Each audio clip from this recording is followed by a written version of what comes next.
Live from the central coast of California, this is NASA's launch coverage of JPSS-2 and LOFTID.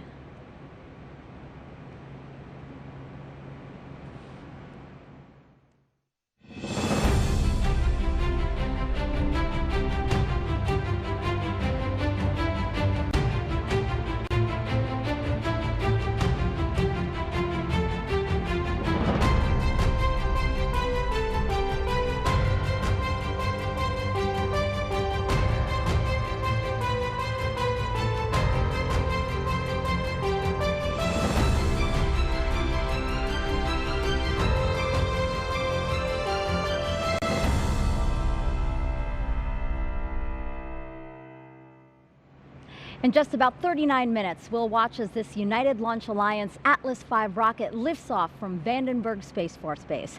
With this one launch, we have two missions today. The primary one is to deliver JPSS-2 into orbit, which is the newest polar orbiting weather satellite.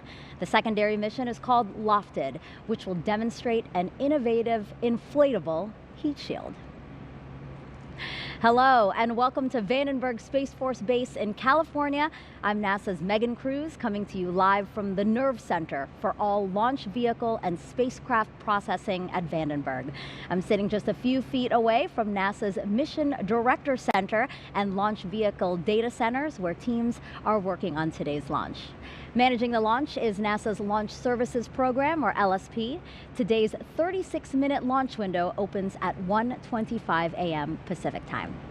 Now, we've got a whole lot planned for you over the next 3 hours. You're going to see that Atlas V rocket launch live. Also, live reports from NASA's Angelique Herring in Virginia, who's with the LOFTID team at Langley Research Center. And we, of course, have our talented team of commentators who will walk us through every important milestone today. And right now, that's going to be NASA's Daryl Nail and Mick Waltman. Guys, NASA and ULA called off the launch last week, right, because a battery needed replacing. That's right, Megan. It had to do with the flight termination system, a critical component to the launch of the rocket today. And that battery has been swapped out, some work that happened over the past weekend. Daryl Nail with NASA, Mick Waltman, engineer with Launch Services Program, here to count you down through this liftoff of JPSS-2 and LOFTID. And so far, this countdown, which began 7 hours ago, Mick, things are looking good. They cleared the pad at Slick 3, Space Launch Complex 3. You see the Atlas V rocket on the pad venting off that liquid oxygen.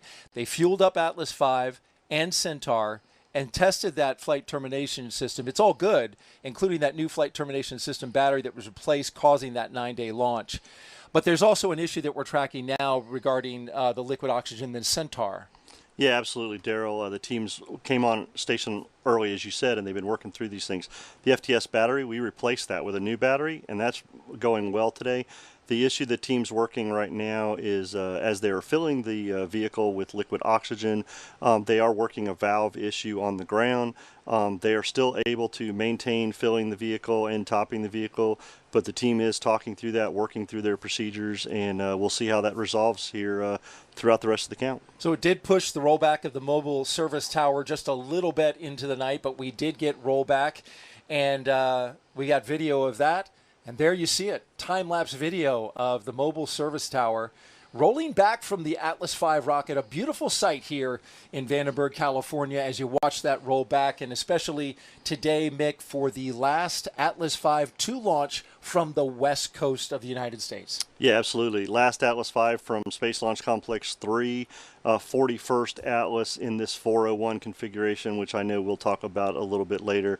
But very excited for this mission today with JPSS-2 and LOFTID on board as LSP's 100th mission getting ready to launch. Unique mission today, dropping off the JPSS-2 satellite and LOFTID. We'll talk more about that in a bit.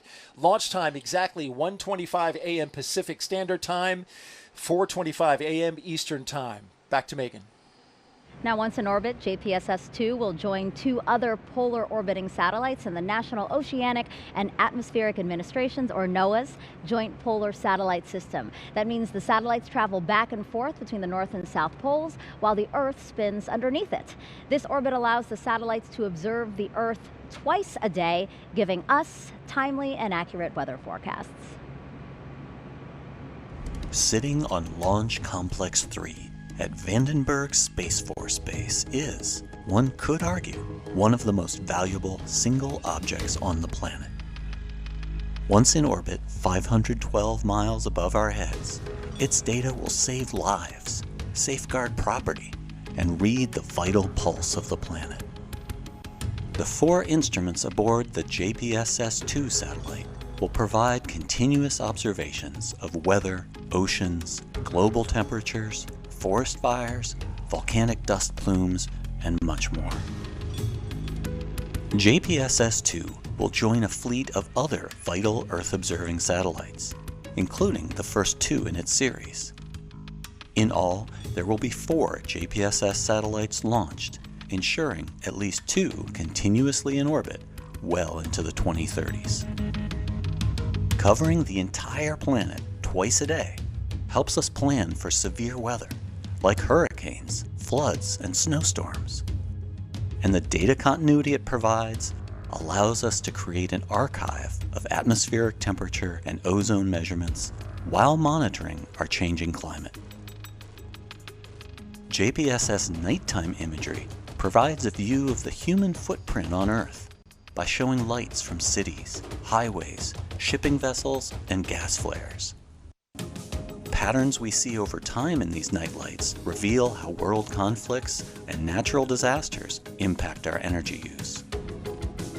Commissioned and operated by NOAA and built and launched by NASA and its commercial partners, the JPSS series of satellites represents the latest in a proud 60-year history of orbiting weather platforms. Most people don't realize the contributions JPSS satellites make to their daily lives, but that data is with them every day in every single weather forecast.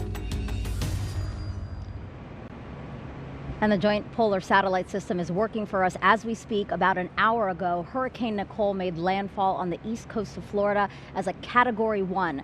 The satellite system is analyzing it from above to help inform weather forecasts, just as the system did for Hurricane Ian, which made landfall in Florida also as a strong Category 4 back in September.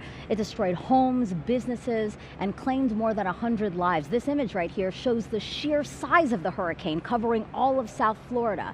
And we have the second image now. This one you can make out the state a bit better because here we're highlighting the lights of Tampa and Miami there.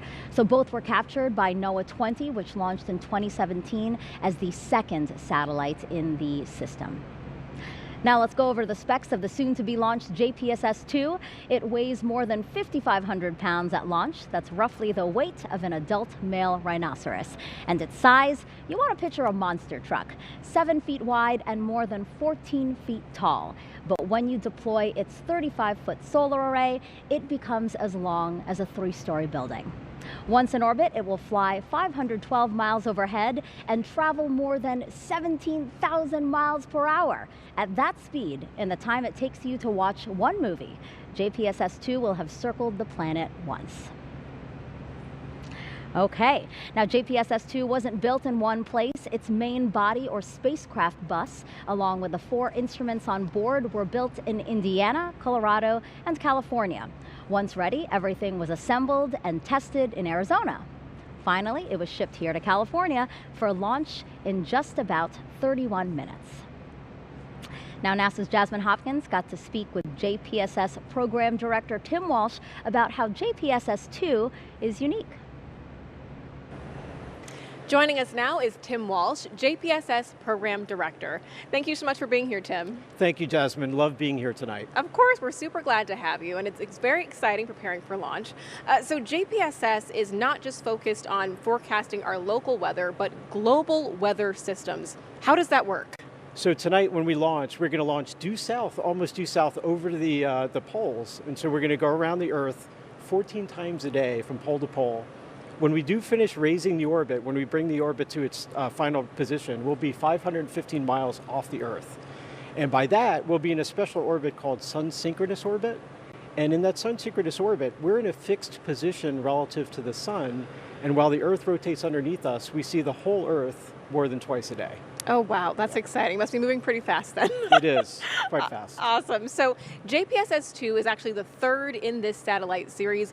What makes it different from the previous satellites? So there's some really important differences. First of all, it's a new spacecraft. The satellite itself is new. The instruments are identical to the ones that are in orbit, but the satellite is brand new, and we're going to be testing it very thoroughly over the next 2 weeks. And then over the next 3 months after that, we'll be testing all the instruments. Right. And when we're in orbit, we do have one instrument that's a little bit different than the previous, and that's one that measures ozone at the Earth's limb, with the edge of the Earth's atmosphere.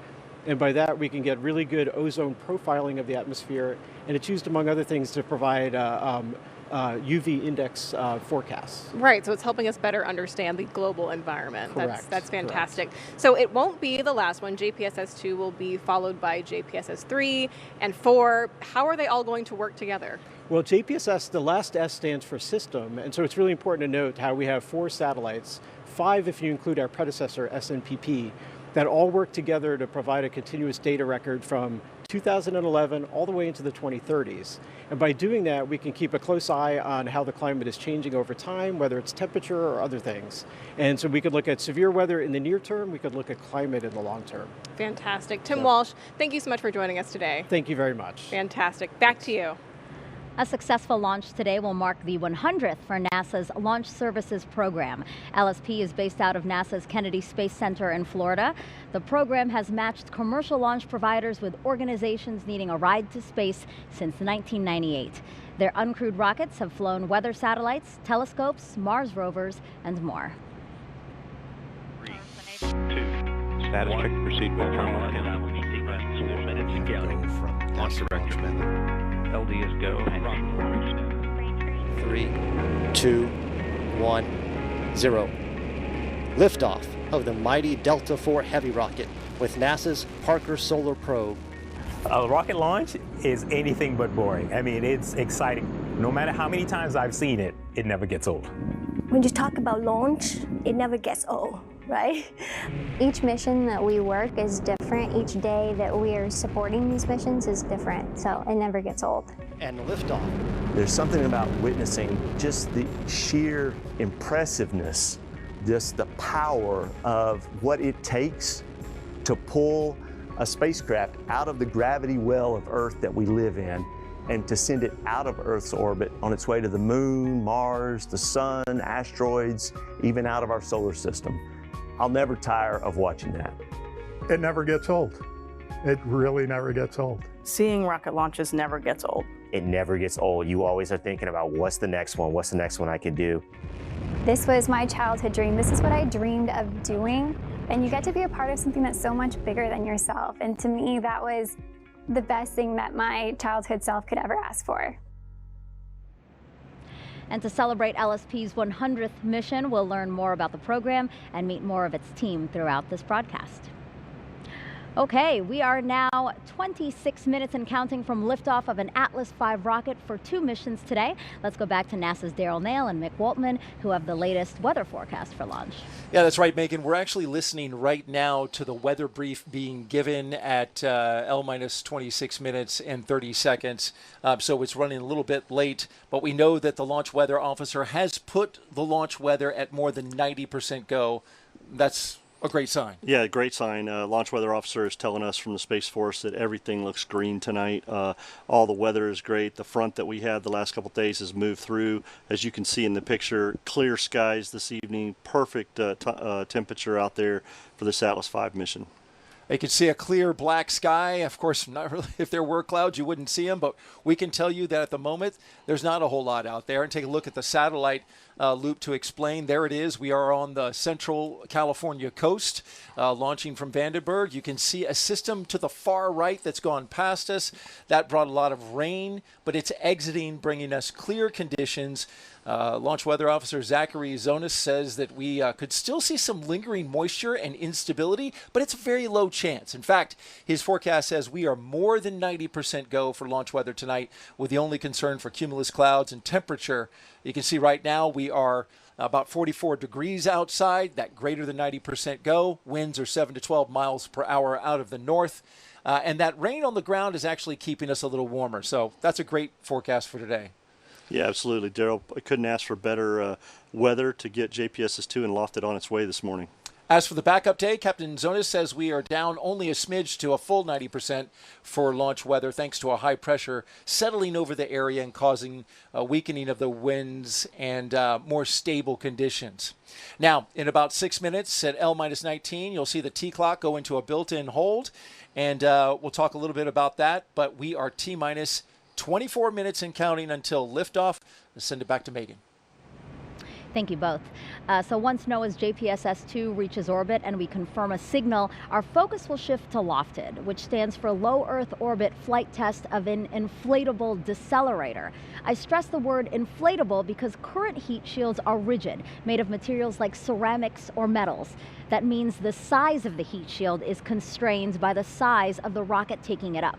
But a flexible design can be folded up, taking up less room during launch and then inflating into a larger shield when it's time to land, meaning more room for experiments, equipment, and people for future farther trips like the Artemis missions. NASA is demonstrating inflatable heat shield technology that could help land humans on Mars. This technology is hitching a ride with NOAA's Earth-observing satellite JPSS-2 on a United Launch Alliance Atlas V. Once in orbit, the satellite separates and the payload adapter canister surrounding LOFTID jettisons. About 90 minutes after liftoff, the LOFTID technology demonstration begins with the inflation of the aeroshell. The upper stage of the rocket reorients and positions LOFTID for entry into Earth's atmosphere. The re-entry vehicle spins and separates from the upper stage. During re-entry, sensors and cameras collect data. A beacon transmits real-time data every 20 seconds throughout the mission. Several minutes into descent, an ejectable data recorder releases. About 2 hours after launch, a parachute deploys and LOFTID splashes down in the ocean off the coast of Hawaii. A team from NASA and ULA recover the data recorder and aeroshell. This test will help inform entry, descent, and landing technologies for future human exploration missions to Mars. Now, before arriving at Vandenberg, the heat shield underwent environmental testing at NASA's Langley Research Center in Hampton, Virginia, to make sure it was flight ready. NASA's Angelique Herring is at Langley with what researchers hope to learn this morning. Good morning to you.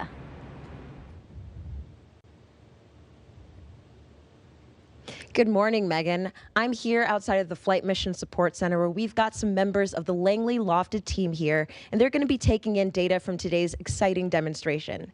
Now, all the data that they take in today is actually going to help them to develop the HIAD technology even further. HIAD standing for Hypersonic Inflatable Aerodynamic Decelerator, essentially an inflatable heat shield.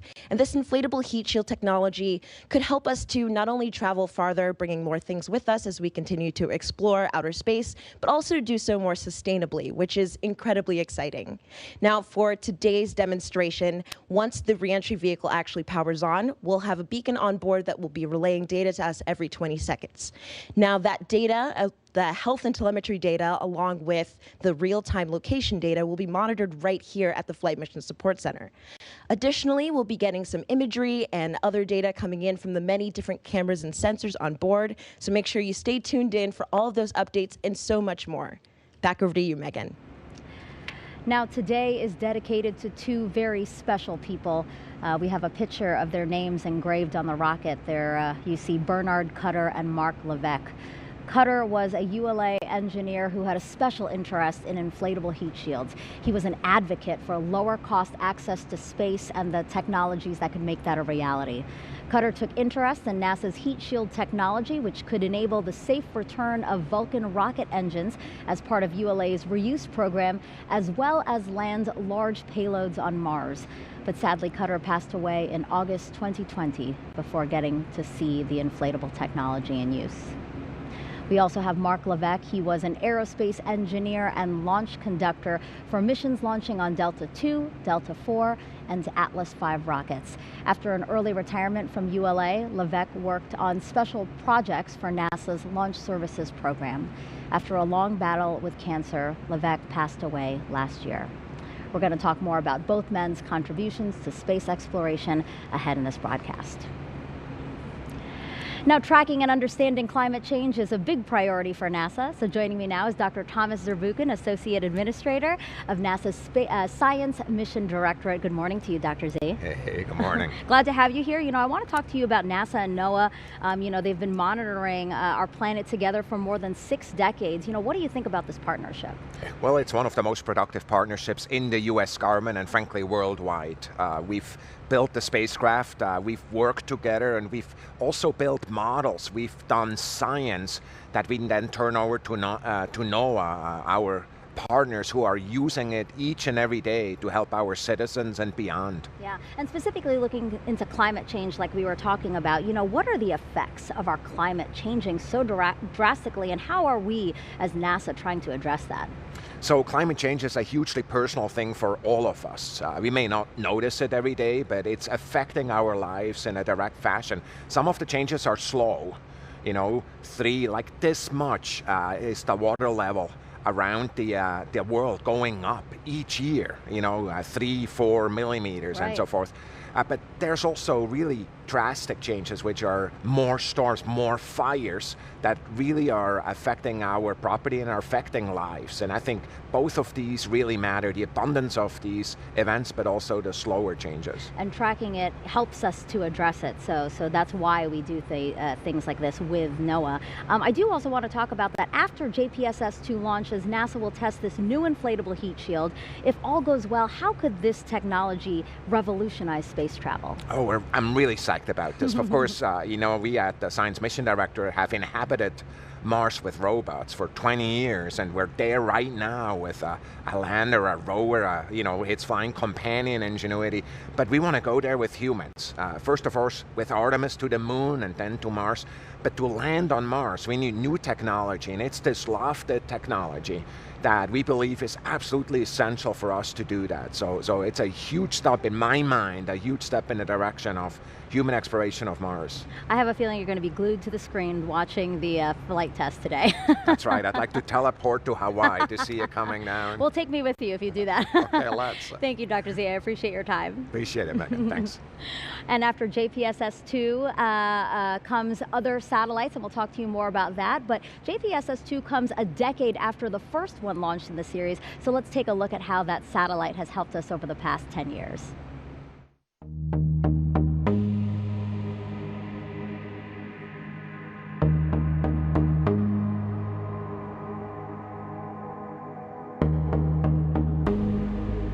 Years ago, a remarkable suite of instruments took to the skies, aboard the first of a series of polar orbiting weather satellites known as the Joint Polar Satellite System. This is the story of the satellite that led the way. It has measured storms, fires, volcanoes, and oceans, changing the way we view the Earth, improving our weather forecasts, and carrying on critical long-term measurements of our planet. 4, 3, 2, main engine start, 1, 0, and liftoff. On October 28, 2011, the Suomi NPP satellite lifted off on a Delta II rocket from Vandenberg, California. Named after Werner Suomi, who invented the first spin scan camera to observe weather from space, the satellite marked the beginning of another new era, the Joint Polar Satellite System, a mission to provide valuable weather and environmental data into the 2030s. And during the last decade, Suomi NPP has become well known for its blue marble images and also its day-night band, which show us power outages after storms and human activities at night, such as highways, sea travel, and natural gas flares. Continuing observations begun by satellites like NASA's Terra, Aqua, and Aura, it allows for a number of products that help people on the ground. Its data allows us to map wildfires, track the movement of wildfire smoke, and then measure the air quality as that smoke moves through an area. Measure the insides of hurricanes and reveal the structure and intensity of a storm and the ocean's surface temperature that fuels it. Track the health of major crops worldwide by showing how they're impacted by weather and temperature. And measure emissions from volcanoes that help determine air quality and visibility for pilots. Over the last 10 years, NPP data has increased our understanding of major events, Australian bushfire, Saharan dust storms across the Atlantic, and emissions decreases from the global pandemic. The Joint Polar Satellite System's next satellite launched 6 years later in 2017, and its sister satellites will launch over the next decade, continuing these kinds of vital measurements in the years to come. And those two remaining sister satellites will be nearly identical to JPSS-2. JPSS-3 will launch in 2027, JPSS-4 in 2032. Okay, we're now 14 minutes, 27 seconds to liftoff. Let's head back over to Daryl and Mick as they await the NASA Launch Manager poll. That's right, Megan. We are here at the Mission Directors Center listening into the loops and the teams discussing a number of things. We've got that poll coming up at L-13 minutes. Currently, that's about 1 minute and 10 minutes away. There you can see the ULA launch team and NASA Launch Manager Omar Baez, who is in the second row, second person from the left. You can see him on the phone there. He is the one who will be conducting the poll that we'll be listening into. Mick, quickly, we know that the teams have been discussing a matter regarding Centaur locks. What can you tell us about that, and where do we stand? Yeah, so the team's been discussing a valve issue they've had. They've been following all evening and thought they had under control, and now they're continuing to look at that as they move forward. NASA Launch Manager Omar Baez is talking with ULA Launch Director Paul Aragon about the go-forward plan. The engineering teams are looking at all the data and trying to assess where we are as we get ready or get close to 100% fill and topping of the Atlas and Centaur tanks of liquid oxygen. So the team is still working in that as we're in this built-in hold, and they continue to assess where they're going. Going to delay the L-13 poll and work through the finishing the topping of the LOX tank here and make sure we target a correct T0. It looks like we've blown through the first green block, and the initial target would be that 949 UTC, but let us work through that, through this these final steps here before we reestablish. And I'll come back with a good target for the final poll. So Daryl, there we heard Launch Director or Launch Manager Omar Baez talking about them working through it and targeting a new T0 that they're going to negotiate, and we'll see how that goes as we head into this topping of LOX. So indeed, we have a 36-minute window for the launch today, and so the team looking at the possibility of using some of that window, Mick. And real quickly, we do know there's a COLA at the 4th minute that they're going to be aware of if they do go into this window. Yeah, as we heard Omar say, he would be targeting, his first attempt would be 129. That's because the minute at 128 is unavailable to us due to a possible COLA avoidance of another satellite. So they would start with 129 and then work down from there. All right, thank you, Mick. And we'll be tracking the countdown as we go, as well as monitoring any changes to the countdown and the T0. But for now, we'll send it back to Megan. Thank you for that update, Daryl and Mick. NASA's Launch Services Program helps launch the satellites, which NOAA will then operate. NASA's Jasmine Hopkins shows us how NOAA continues its legacy as a watchful eye from space.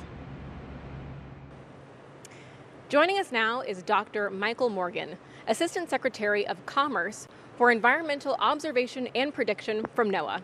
Thank you so much for joining us, Dr. Morgan. Thank you very much, Jasmine. Great, we are so happy to have you here. So you have been working for NOAA in a very large role. Can you tell us about the NOAA and NASA partnership? Why is that so important? That partnership is important because NOAA maintains an observational portfolio that's authoritative, and the analyses and predictions that we do are important. But in order for us to achieve this, our mission, we work closely with NASA in partnering to develop and build our satellites and help launch them. And also NASA helps us with our ground stations as well to track the satellites. Additionally, separate from our observational portfolio, our global model shares the same dynamical core as NASA's. Oh, wow. And you've been working pretty closely with those different models. I understand that you've been tracking things with ground and radar. So how does the information from NOAA help us across the board, from policy making to different prices and things? Well, with this particular satellite, JPSS-2, the data is going to be important for understanding the temperature and moisture structure of the atmosphere. The VIIRS instrument that's on this particular satellite, which stands for Visible Infrared Imaging Radiometer, is going to allow us to look at ocean color, which is important for identifying harmful algal blooms. For severe weather forecasting, for short to medium range forecasting, these observations are imperative for us to have in order to have high class prediction. Right, and I also understand that JPSS-2, like the other weather satellites from NOAA, really help us understand climate change, and they've been doing that for decades. So what is JPSS-2 adding to that? What JPSS-2 adds, it really maintains a continuity of our observations of the ozone in the upper troposphere, lower stratosphere. That's important for the radiation protecting us from the harmful ultraviolet radiation which can reach the surface. So by accurately measuring the ozone quantities as well as clouds, we can improve our forecast of UV at the surface.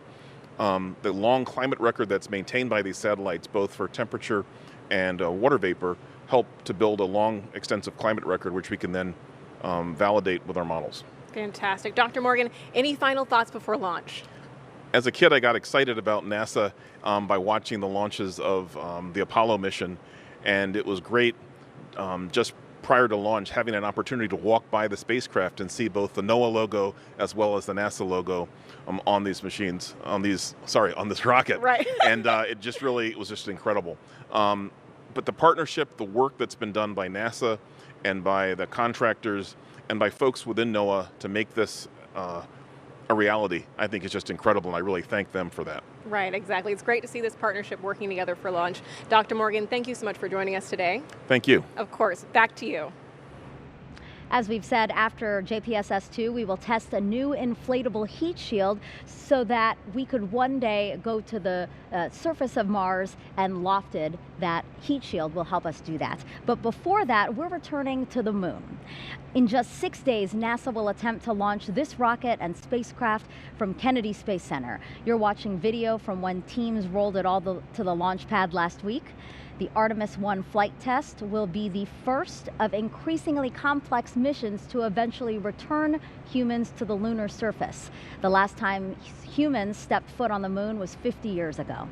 Scan the QR code on your screen to learn more about the upcoming launch attempt on November 16th, so just 6 days from now, and what's planned for our Moon to Mars program. We're going to check back in with Daryl and Mick now. They had an update for us a couple of minutes ago that the launch manager poll was delayed. Let's go back to them to see if they have any updates for us. Guys? Yeah, thank you, Megan. We are currently at L-7 minutes and counting and expecting a poll from the launch conductor here in just a few seconds. Let's listen in. L-7 minutes.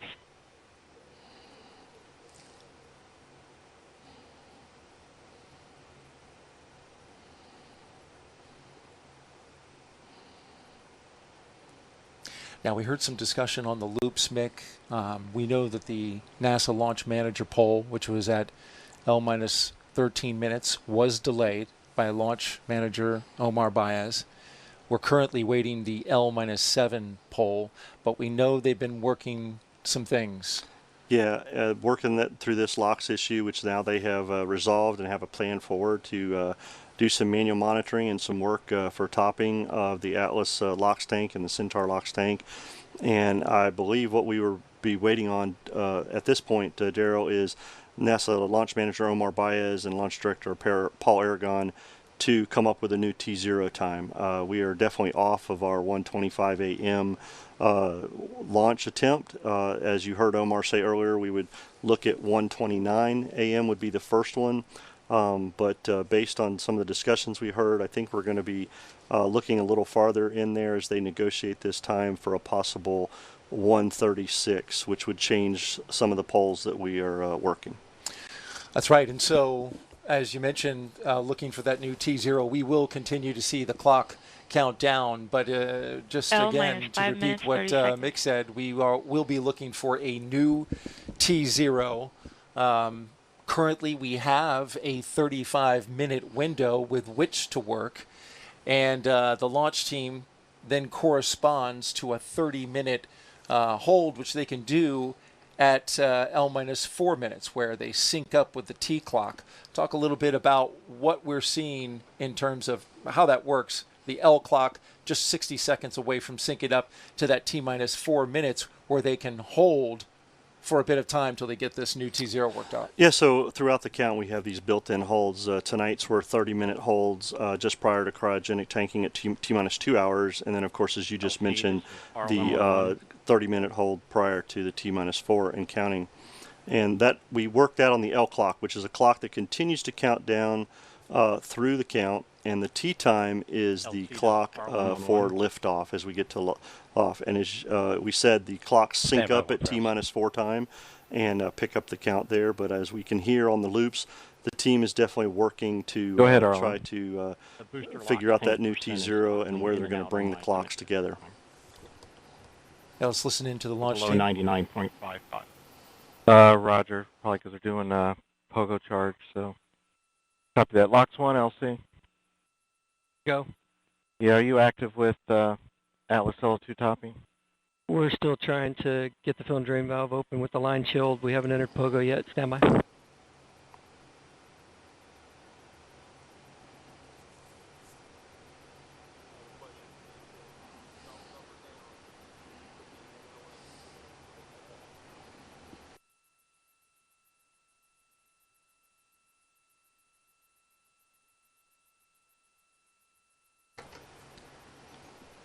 So we just heard some of the communications from the launch director, Doug Lebo, there as he works this team. Yeah, Daryl, and what we've seen is the clocks have actually stopped at T-4, which means we're still in a T-4 and holding time, and we're eating up part of that 36-minute window that we talked about. And the window remaining is about 35 minutes now in our tonight's launch availability. And they'll continue to burn through that availability as they work through this problem. And then they'll figure out the new T0 and clock. Previous T0 was 1:25 a.m. Pacific time, 4:25 a.m. Eastern time for the launch of the JPSS-2 and LOFTID mission.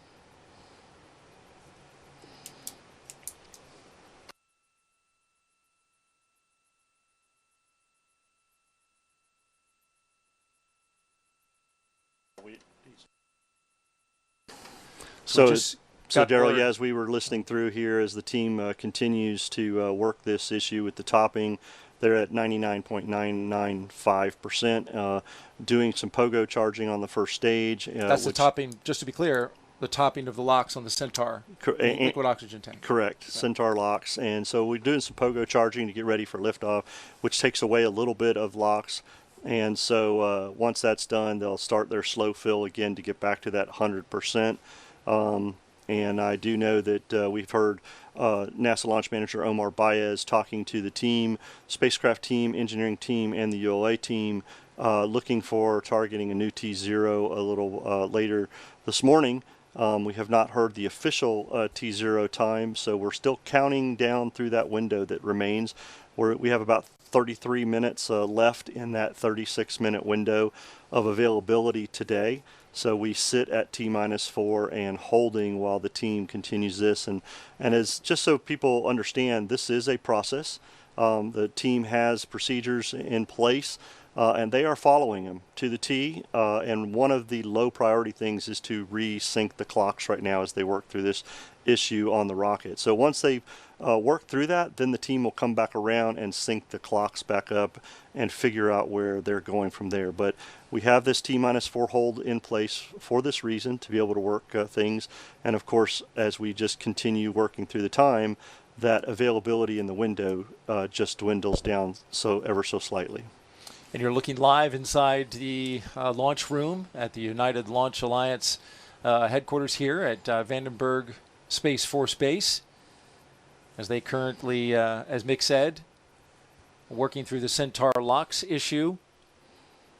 And we have heard them discuss the possibility of a new T0, 24 minutes off the original. They're looking at the area of 1:49 a.m. Pacific time, 4:49 a.m. Eastern time, but they have not locked that in because, as you said, locking in the time isn't the priority. Currently working the matter at hand is. Yes, we want to make sure the rocket is safe. We want to make sure the spacecraft is safe.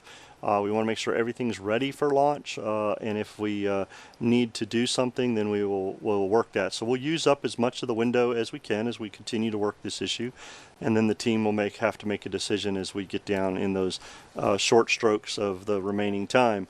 But as you and I are listening to some of the engineering discussion, the team is definitely following their procedures methodically, going through some troubleshooting and discussing path forward. So the team is doing exactly what they are trained to do and make sure that the rocket and spacecraft are still safe before we lift off this morning.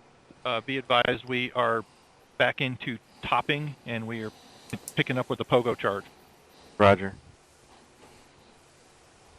So there we talked about pogo charge earlier. We heard the team just talking that they finally... I have an expedited outbrief for you. Go ahead. Okay, so the team struggled, but we did get the booster LOX tank into topping.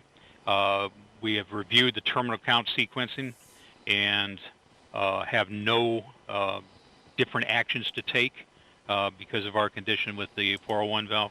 Our recommendation is proceed as is with terminal count. Roger. Well, good news there. Yeah. Proceeding into terminal count, they've gotten the issue with the booster LOX resolved. They've got a plan. Yeah, and that was great news to hear from Anomaly Chief Dave McFarland from United Launch Alliance, to hear that they've resolved that and they've got into topping, and that they'll get ready to go. LC on 1, this is RLM. Go ahead. Booster LOX is back within band. Press permission to acknowledge alarm. Proceed.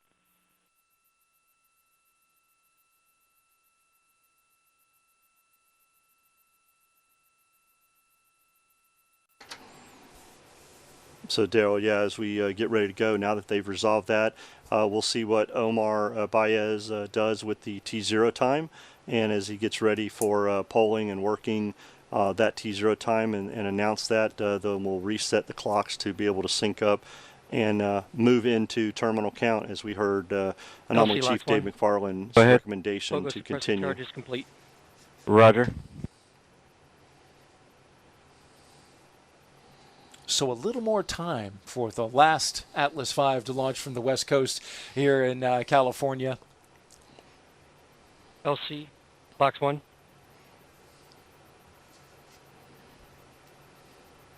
LC, LOX 1. Stand by 1 for LC.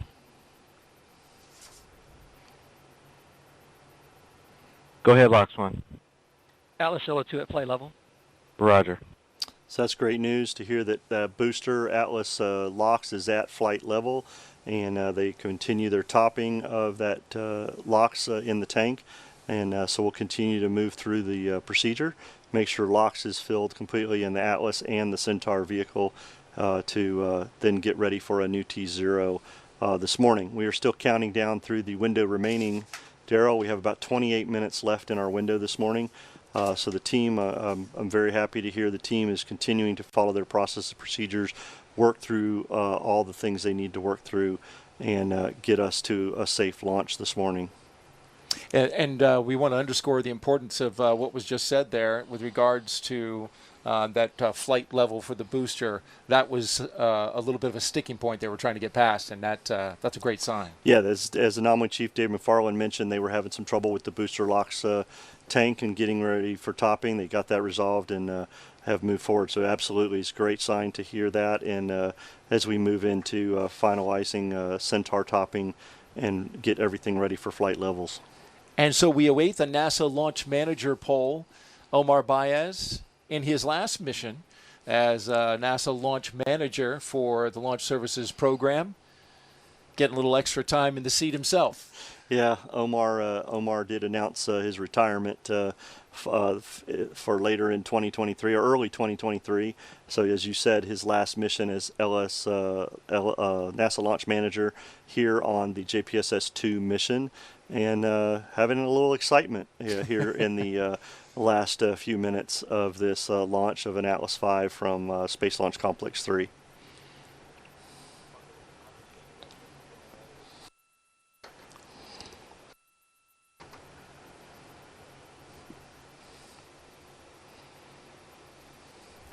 And so Omar indicated that he would like to conduct his launch manager poll.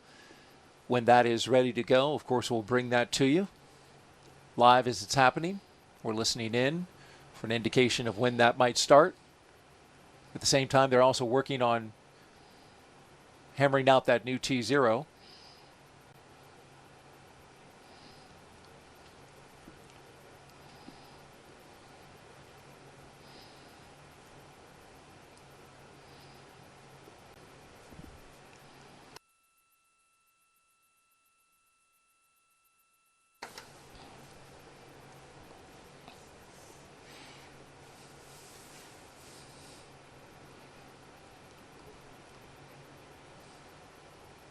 As we look live at the Atlas V, all 19 stories of it, at Space Launch Complex 3 here at Vandenberg Space Force, a historic pad here. Yeah, Daryl, we talked about the 401 configuration earlier as the team continues to work these things. Interesting, as we look at the rocket here, you will see a 4-meter fairing on top. It is the last 4-meter fairing also for the Atlas V program. Built in Harlingen, Texas, hand-painted with the logos on board. It is the EPF, the extended payload fairing that Atlas offers in this configuration. And the reason we had to do that was J2 is the size of J2 and the height, as Megan pointed out earlier. But we also have that LOFTID mission that sits underneath on inside some canister spacers. So to be able to accommodate both of those, we needed this extended fairing. And you know, for me to see this last 4-meter fairing launch from Space Launch Complex 3 is another historic moment, along with this last Atlas V out of Vandenberg. So just another unique thing. There you see a There's great that shot. hand-painted logo. Yeah, a great shot of that hand-painted logos of the JPSS-2, NOAA, NASA, and LOFTID.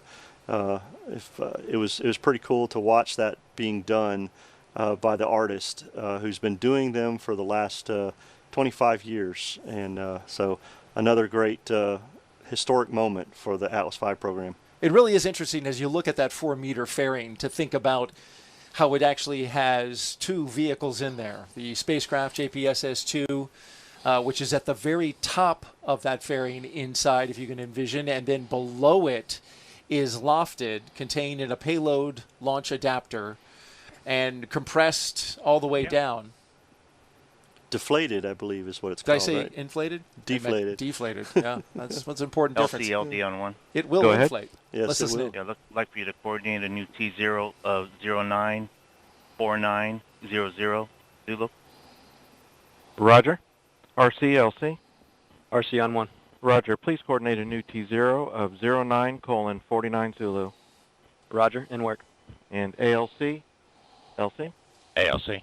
Roger. Please set the countdown clock for a new T0 of 09:49 Zulu. 0949. Roger.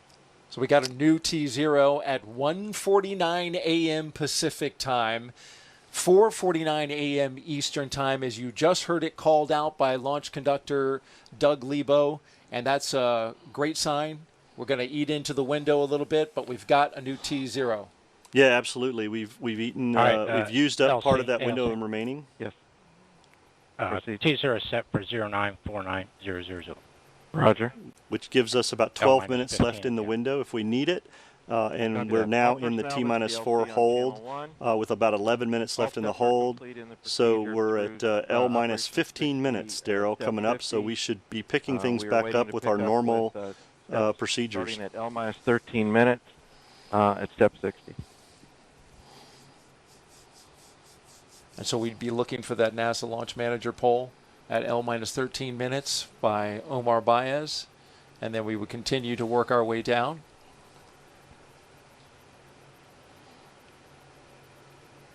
Again, if you're just joining us, this is the launch of JPSS-2 and LOFTID on an Atlas V rocket.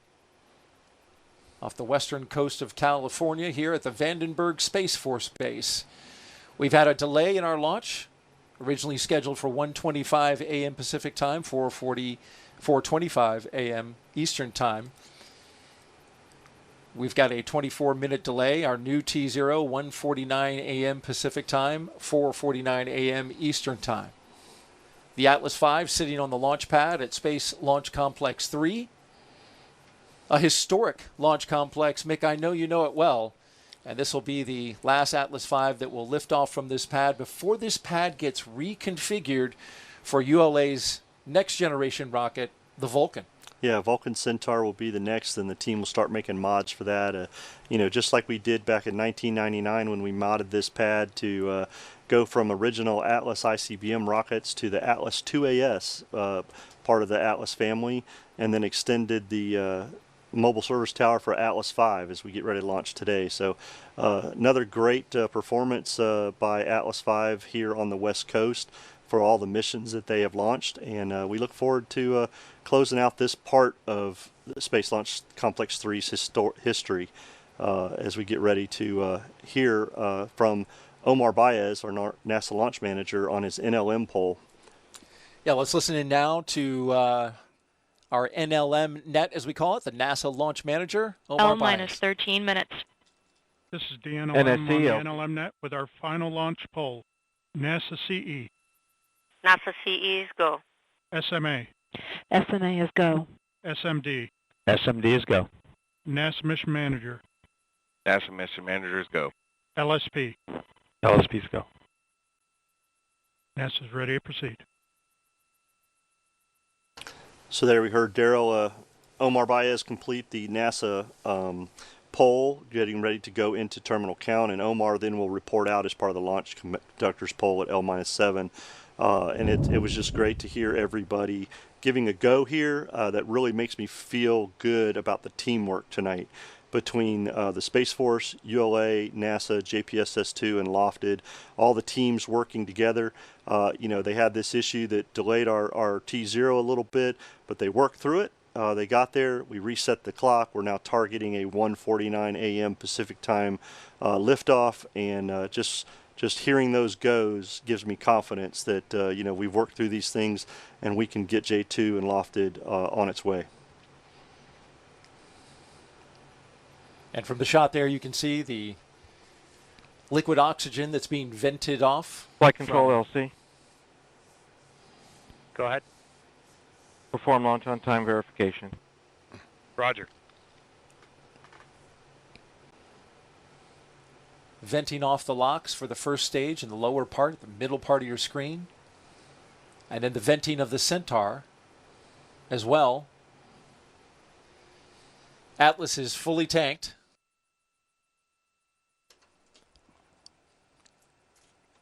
LC, this is the RC on channel 1. Go ahead. The range has approved our new T0 of 0949 Zulu.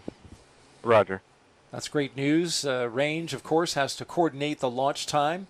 And, of course, the 30th Space Wing here in Vandenberg is responsible for the public safety of everyone around this rocket. And they also keep track of everything that's in the airspace downrange of this launch area. So it's really important and necessary to get sign-off from the range before you go ahead with your new T0. Yeah, absolutely. We want to coordinate that with the Space Force, as you said, personnel safety here locally, personnel safety in the airspace as we get ready to launch this rocket, and, of course, personnel safety on the water also as we head down range from southerly trajectory leaving the west coast of California here. So very important to get Space Force concurrence, which is why working as teams together is a really good thing. Glad to see that we're getting there as we head down into the count. L-10 minutes. You heard the L-10 minute call. 10 minutes until liftoff of JPS-2 and LOFTID on an Atlas V rocket. This is the LC on 1 with a terminal count briefing. If a condition exceeds a launch constraint anytime after the terminal count status check, the observer shall announce hold, hold, hold on channel 1, identify their station, and briefly state the reason for the hold.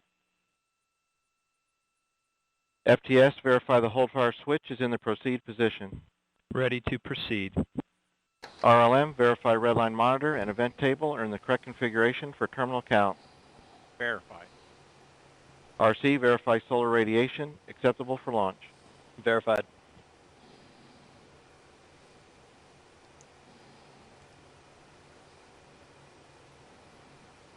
So there we heard launch conductor Doug Lebo verifying that everything with his team is in configuration as he gets ready to head into the launch conductor's terminal count pole at L-7 and explaining to the team that if they see anything that is anomalous or out of family in the terminal count at T-4 and counting, that they are to call a hold, and stop the count. So making sure all teams are ready and understand their responsibility as we get ready to pick up terminal count.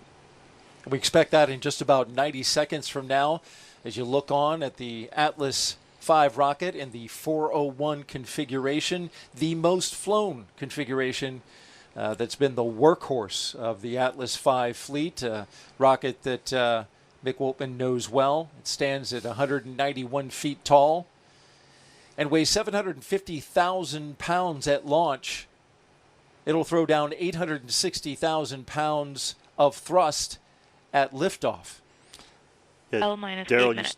you said this is the most flown. It is the 41st 401 configuration flown by ULA, and this is the 97th LC Atlas V. switch to So ready that gives position. you a pretty good idea of how many 401s have flown. As you said, it has All been steps the are complete workhorse prior to the for status not only check. NASA but other commercial entities also that have launched satellites. So very proud that ULA has this vehicle. A lot of science missions over the years. 5 missions to Mars on Atlas V. Also the first InSight, the first interplanetary launch from right here on the West Coast. Yeah, InSight. And one of my favorites, launched in 2006 on an Atlas V, Pluto New Horizons, heading out to the planet Pluto, as I still believe. Yeah, that's right. Let's stand by for the poll.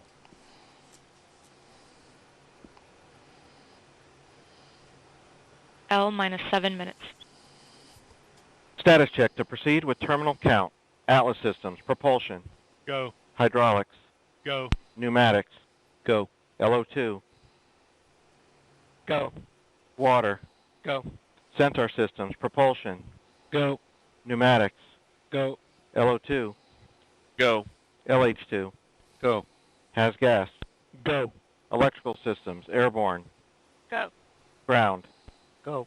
Facility. Go. RFFTS. Go. Flight control. Go. GCQ. Go. Op support. Go. Com. Go. Umbilicals. Go. ECS. Go. Redline monitor. Go. Quality. Go. Op safety manager. Go. ULA safety officer. Go. Vehicle system engineer. Go. Anomaly chief. Go. Range coordinator. Go. LDA. Delay clear launch. NLM. NASA's go. Launch director. You have permission to launch. Proceeding with the count. ALC, verify T0 is set for 09:49 Zulu. Verified. That's the poll we wanted to hear, and the result goes across the board. We are green across the board. That's a good configuration to be in and a good poll. 5 minutes and 30 seconds. Yes. NSC, verify spacecraft is configured for launch. This is NSC. Spacecraft is configured for launch. So that's another great, right there, poll to hear from the NSC, NASA spacecraft. All steps are complete prior to the terminal count. That the spacecraft is configured for launch, getting ready to proceed into terminal count at T-4 when the L clock and the T clock sync up. So very happy to get to this point. Very excited that the team was able to work through their issues this morning or this evening and into the morning and get us to this point, Daryl. This is what it's all about, teamwork in getting a rocket launched with important payload for the United States and the world in Weather Observatory, and making sure that we're doing it safely and having mission success this morning. This mission to go into a low Earth orbit that is sun synchronous and polar in its direction. JPSS-2 in the same orbit as the first JPSS, which is now NOAA 20, and they will be circling our planet, gathering that weather data that is so critical to forecasting severe weather. We're just a few seconds away from resuming. On my mark, the time will be T minus 4 minutes and counting. 3, 2, 1, mark. And there we go. We are out of the hold and now in terminal count. So from T minus 4 minutes until launch, you'll be listening to the ULA team perform those final steps in the countdown procedure. Yeah, as we hear the team, they just got the ground pyros ready for the liftoff hold-down bolts. We'll hear them bringing up the command sequencers and a few other things, including that flight termination system that we talked about replacing that battery earlier. And we just hear that hydraulics are at flight pressure. We should be hearing a call out soon that Atlas and Centaur are at flight pressures also, what we call step 3 pressures, which means the vent valves are closed, stopping the venting of liquid oxygen and starting to build up pressure inside the liquid oxygen tanks. T minus 3 minutes. Getting ready for launch. Also transferring the Atlas and Centaur stages from ground Atlas facility power. Flight pressure. There you hear the flight pressure. 250. Now looking to transfer that power. FTS internal. There we go. Coming up in just about 30 seconds, the team will command the launch sequencer to start. That'll be followed shortly by securing the Centaur, liquid hydrogen, and liquid oxygen topping activity. Then just a few seconds after that, the team will command the flight control system to launch, enable, and arm that flight termination system. We swapped out a battery.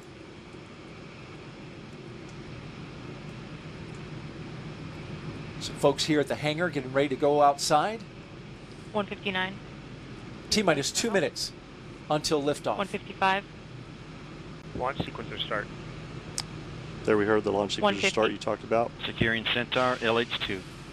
Securing Centaur LO2. Centaur locks and hydrogen have been secured. 140. Allowing them to build up pressure. 137. Getting them ready for flight. FTS armed. There's the arming of the flight termination system. T minus 90 seconds.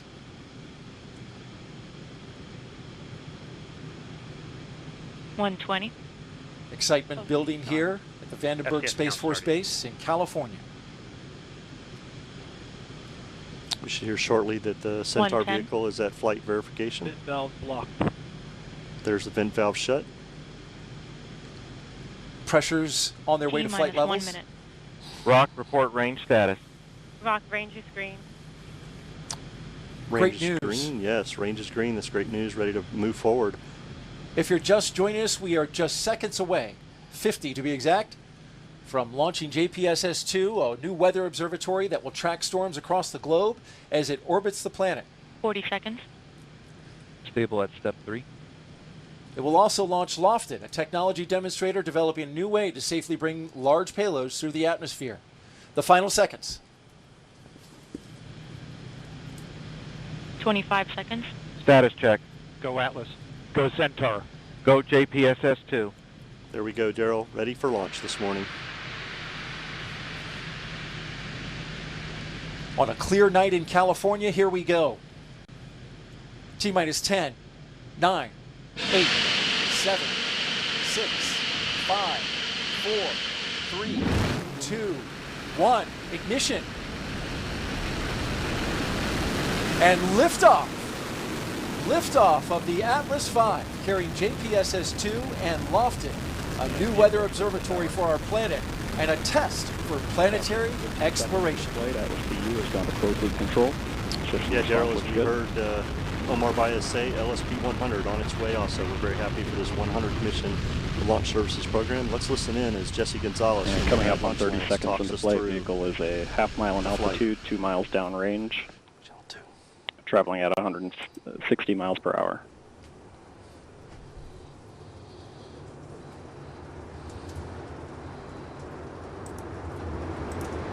And passing 45 seconds of the flight, continuing to see good operating parameters out of the RD-180. The power of the Atlas V RD-180. So coming up on a minute into flight, the vehicle is ending its roll maneuver, and vehicle body rates are looking good.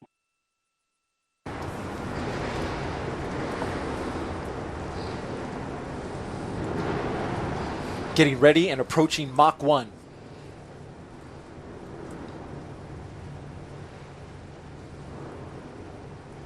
And passing through 80 seconds into flight, Mach 1, Atlas V is now supersonic. That's 769. And vehicle is now passing through max Q, maximum dynamic pressure. 769 miles per hour, 1,234 kilometers an hour. Going through the area of maximum dynamic pressure on the vehicle. And passing 100 seconds into flight, seeing the RD-180 throttle back as expected.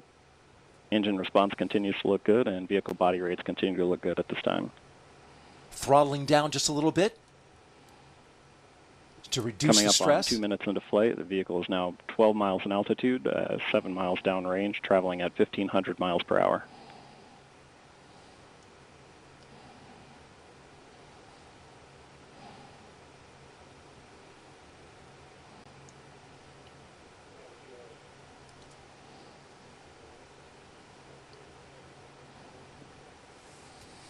And passing 140 seconds into flight, the vehicle has gone to closed loop control, continuing to see stable body rates throughout the boost phase.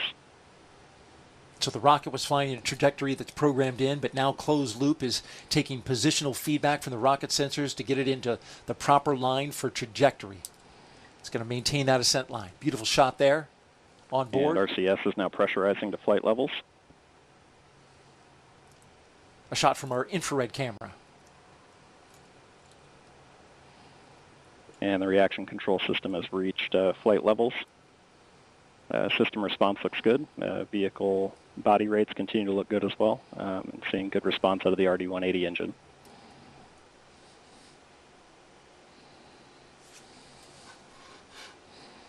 Going to start cooling down that Centaur engine in the second stage to prepare for its super chilled propellants to flow through the booster. About 3 minutes and 15 seconds into flight, vehicle is now 53 miles in altitude, 67 miles downrange, traveling at 5,800 miles per hour.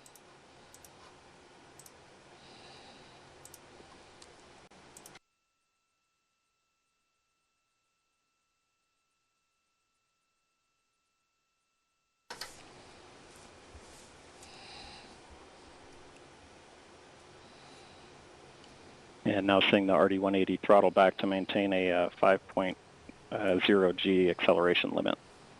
Engine response continues to look good. We're just seconds away now from booster engine cutoff. And we did see a good response on the Centaur systems as it completed boost phase chill down. And we have BECO, booster engine cutoff. And we have successful stage separation. With stage separation And now onto the Centaur. On the RL-10. And we have ignition for the first burn. RL-10 start parameters look good. And we have good indication of payload fairing jettison.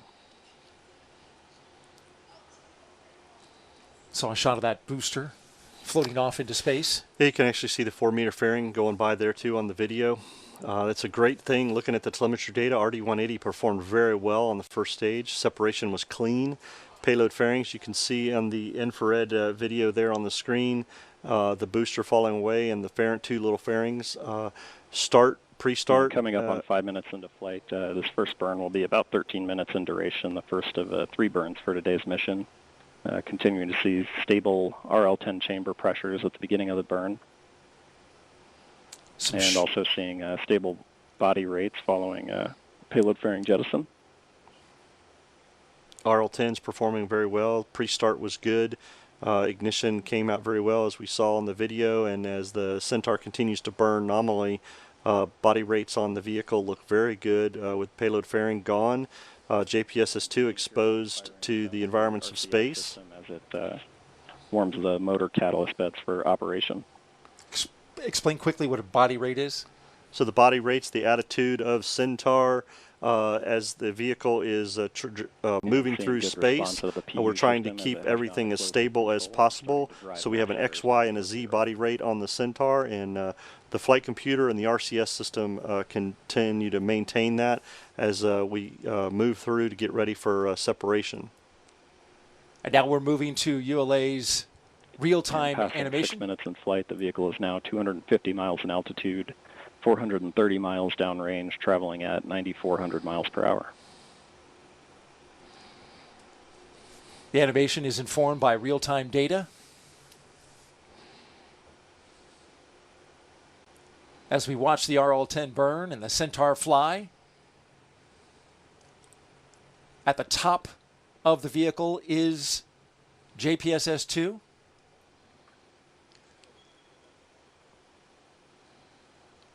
And there you're looking at the RL-10 as it continues its burn. And coming up on 7 minutes into flight, continuing to see stable performance across all Centaur systems, stable tank pressures, good performance out of PU, and some minor roll adjustments as Centaur optimizes the telemetry link. Centaur with plenty of performance to get there. Plenty of performance, and everything's looking great. As we heard Jesse say, everything is performing nominally as we get ready to continue this burn for separation. We're going to keep watching the data and listening to the launch team as we track the performance of the Centaur getting JPSS-2 into orbit. But in the meantime, let's send it back to Megan. If you're just joining us, I'm NASA's Megan Cruz, bringing you live launch coverage from Vandenberg Space Force Base along the central coast of California. Just about 7 minutes, 34 seconds ago, we watched as a United Launch Alliance Atlas V rocket lifted off at 1:49 a.m. Pacific time, and it was a spectacular sight. What a clear night, no clouds in sight. That rocket just lit up the dark sky. It's flying two important missions today. The primary one is to send JPSS-2 into orbit. It's the National Oceanic and Atmospheric Administration's newest joint polar weather satellite. The secondary mission is called LOFTID, which will demonstrate a new type of heat shield that inflates for atmospheric reentry. We're going to stay with you live for every important mission over the next 2 hours. NASA's primary launch site is Kennedy Space Center in Florida, but we lifted off from California this morning because of the rocket's flight path. By launching on the west coast, teams kept the rocket from flying over land. JPSS-2 is a polar orbiting satellite which will circle the Earth pole to pole 14 times a day. As the Earth rotates underneath it, it will pass over every single spot on our planet at least twice a day, collecting valuable weather and climate data. Once operational, JPSS-2 will be renamed NOAA 21. And when you open the weather app on your smartphone, you'll be using NOAA 21 data. NASA's Jasmine Hopkins joins us with how the National Weather Service uses the satellites to keep you informed. Joining us now is Jim Yo from the National Weather Service. Thanks so much for being here, Jim. A pleasure to be here to talk about JPSS-2 and how the Weather Service is going to use data from it to give the best possible forecast for the nation. Absolutely. And speaking of that forecast, most of us check the weather before we even leave the house in the morning. So what are the applications of JPSS-2 data? Well, the Weather Service will use JPSS-2 data as the basis for making numerical weather prediction models run for forecast of 3 to 7 days, but we'll also use those data for making seasonal to season forecast and to monitor long-term trends for climate science. Right, and that's great to see that it can help us from day to day and also long-term as well, right? It's very versatile. Absolutely, and speaking of versatile, I know that NOAA has provided a huge suite of different satellites from JPSS to GOES as well. How does the National Weather Service use them all together? We use data from the different satellite systems in the Weather Service in complementary fashion. So JPSS-2, by being a polar satellite, will collect data around the world, every spot twice a day. And that's really important for making a longer term forecast because today's weather here typically starts somewhere else several days earlier. Now, hurricanes start off the coast of Africa, move to the east coast, or we look in the west coast here in California, and you might see the so-called Pineapple Express storm that comes with strong rains from the Pacific that are precipitated in California and other places on the coast. So we use those to get that long-term forecast, but then we use GOES, which are like sentinels on each coast, to provide that fine-scale, up-to-date adjustment in our forecast. Right. That's great to see how they work together and understand that it's not just local, it is global weather systems, which is huge. So speaking of that, I know that we're all very eager to get the JPSS-2 data in our hands. How soon will it be available to the end user? Well, the end users will start to see it in forecast in a matter of months. Typically what happens is the instruments on a new satellite will be turned on one by one, and then they'll be checked out to make sure that the instruments are performing as expected and that the data are what we think they are. We'll compare them to the JPSS-1 data, for example, and then they'll go into the numerical weather prediction models, and so we'll have a seamless transition from one JPSS satellite to the next one. Right. Well, we're looking forward to seeing that data. That's very exciting. Jim Yo, thank you so much for joining us. My pleasure to be with you today. Absolutely. Back to you. Today's launch marked the second this year, made possible because of the NASA-NOAA partnership. Jim and Jasmine actually just mentioned it. GOES-T lifted off from the Kennedy Space Center back in March. Now renamed GOES-18, it keeps continuous watch over the western U.S., Mexico, Central America, and the Pacific Ocean as a geostationary satellite. That means it rotates with the Earth, remaining in a fixed position in the sky, unlike JPSS-2, which again will fly pole to pole. Having constellations of both kinds of satellites gives NOAA a complete picture of our Earth's weather and climate. JPSS-2 is the third in the latest series of advanced polar orbiting satellites, and boy, they travel fast. It only takes 90 minutes for them to go from the North Pole to the South Pole and back up to the North Pole again. And every time a satellite flies over a pole, it transmits data to two primary ground stations, so you don't have to wait long for a weather forecast. One station is near the North Pole on Norway's remote Svalbard Islands, you see right there. The other is at a station in Antarctica. Antennas at each ground station collect data from the satellites as they pass over. Receivers capture the data, which is then fed into computer models and then to you via weather apps and forecasters. JPSS-2 will do more than warn you of severe weather and help you to plan what you wear each day. NASA's Jasmine Hopkins is back again to show us how the data it collects can also be used to forecast crop yields and how much you pay at the grocery store.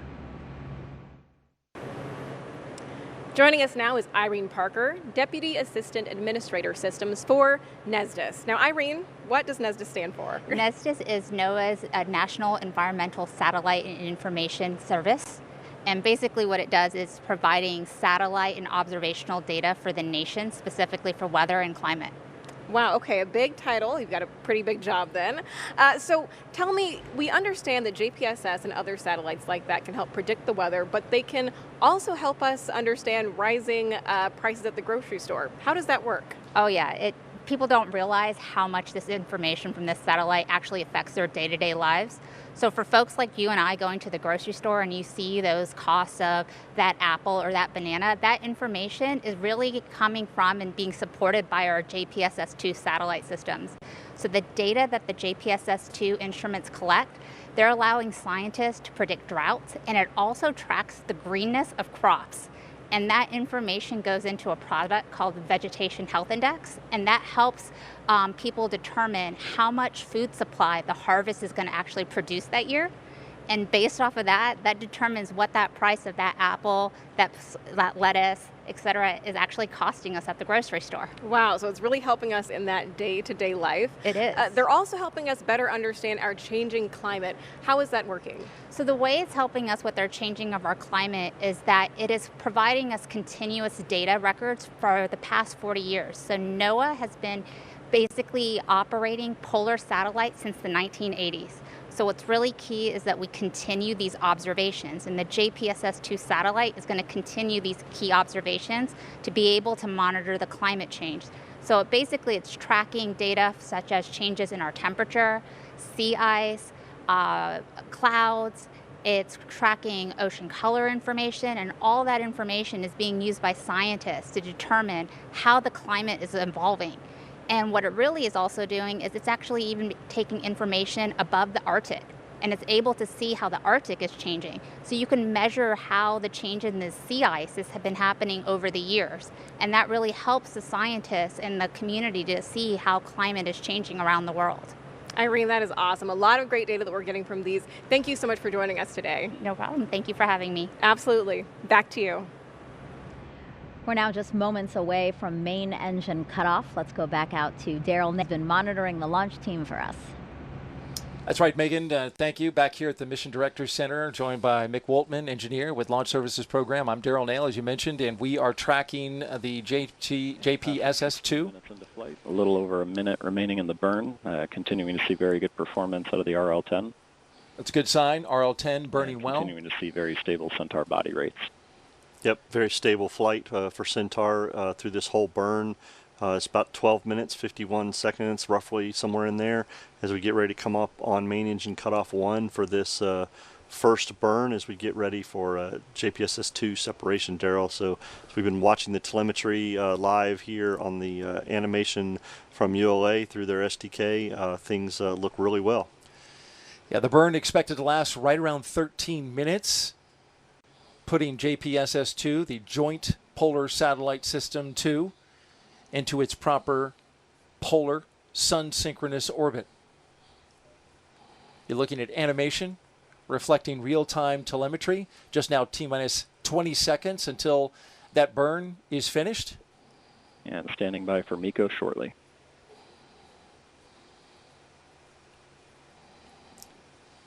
It also, and we've had MECO 1, main engine cutoff. You can see that reflected in the animation. We saw a little bit of movement by the reaction control system, which is also reflected here. And now seeing the RCS system fire at 100% settling. Yeah, so what the Centaur's doing now is trying to settle the propellants inside the tank. Yep, as we get ready to finish up this burn and get ready for J2 separation about 11 minutes from now. As everything gets ready to go and they start powering up all the systems on the spacecraft, making sure it's all ready to go prior to initiating a separation command. Coast for a little over 10 minutes prior to JPSS-2 separation.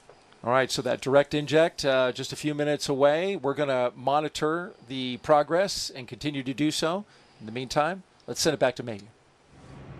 After JPSS-2 coverage is complete, we will shift our focus to LOFTID, the low Earth orbit flight test of an inflatable decelerator, basically a new heat shield.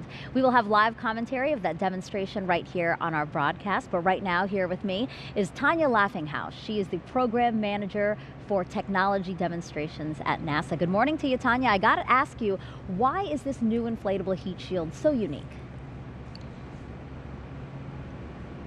Well, LOFTID is essentially a test flight of an inflatable heat shield, and all prior flight tests of this technology have been suborbital. So that means they go up and then they come back down. Well, today's test will actually be orbital, so we'll do a full orbit around the Earth and come back. And once it does that, the energy is going to be so much greater, and so we're really excited to see how it performs at orbital velocities. And how could this technology be a game changer for future missions into deep space? Well, absolutely. So when we're trying to land a spacecraft into the thin atmosphere of a planet like Mars, we need a really big heat shield in order to slow it down safely. And previous heat shield diameters have typically been limited to the size of the vessel that it's launching in. And so what's so great about LOFTID is that its heat shield is pliable, so you're able to fold it and compact it very tight into the spacecraft. And so that means you have additional room for other high mass items that are needed for crewed mission to Mars. Items like oxygen sensors, like entry vehicles, habitats, rovers, etc. So I see the space applications, but you and I were also talking about this earlier, that there are Earth applications for this technology as well. Absolutely. So in NASA Space Tech, we love to say that technology drives exploration. But another huge objective for Space Tech programs like Technology Demonstration Missions Program that I manage is that they are directly aligned with NASA's strategic objective to develop technologies that improve the quality of life here on Earth. And a prime example of that, Megan, to your question, is the spinoff tech from the heat shield materials, the materials that we make the heat shields. NASA and the U.S. Department of Agriculture developed a prototype to improve a fire shelter that protects firefighters, and it's made from the actual materials that come from LOFTID. Tanya, thank you so much. I love when we can draw those parallels again, how we could use things in space, but also the same technology here on Earth. So thank you so much for that. And at the top of this broadcast, we told you today's launch was LSP's 100th mission. As we mark this milestone, team members look back at some of the missions that got us there. Hold my mark, I will be T-minus. Status check, proceed with terminal count. And now coming to us through a downlink from a T7. Rock formation.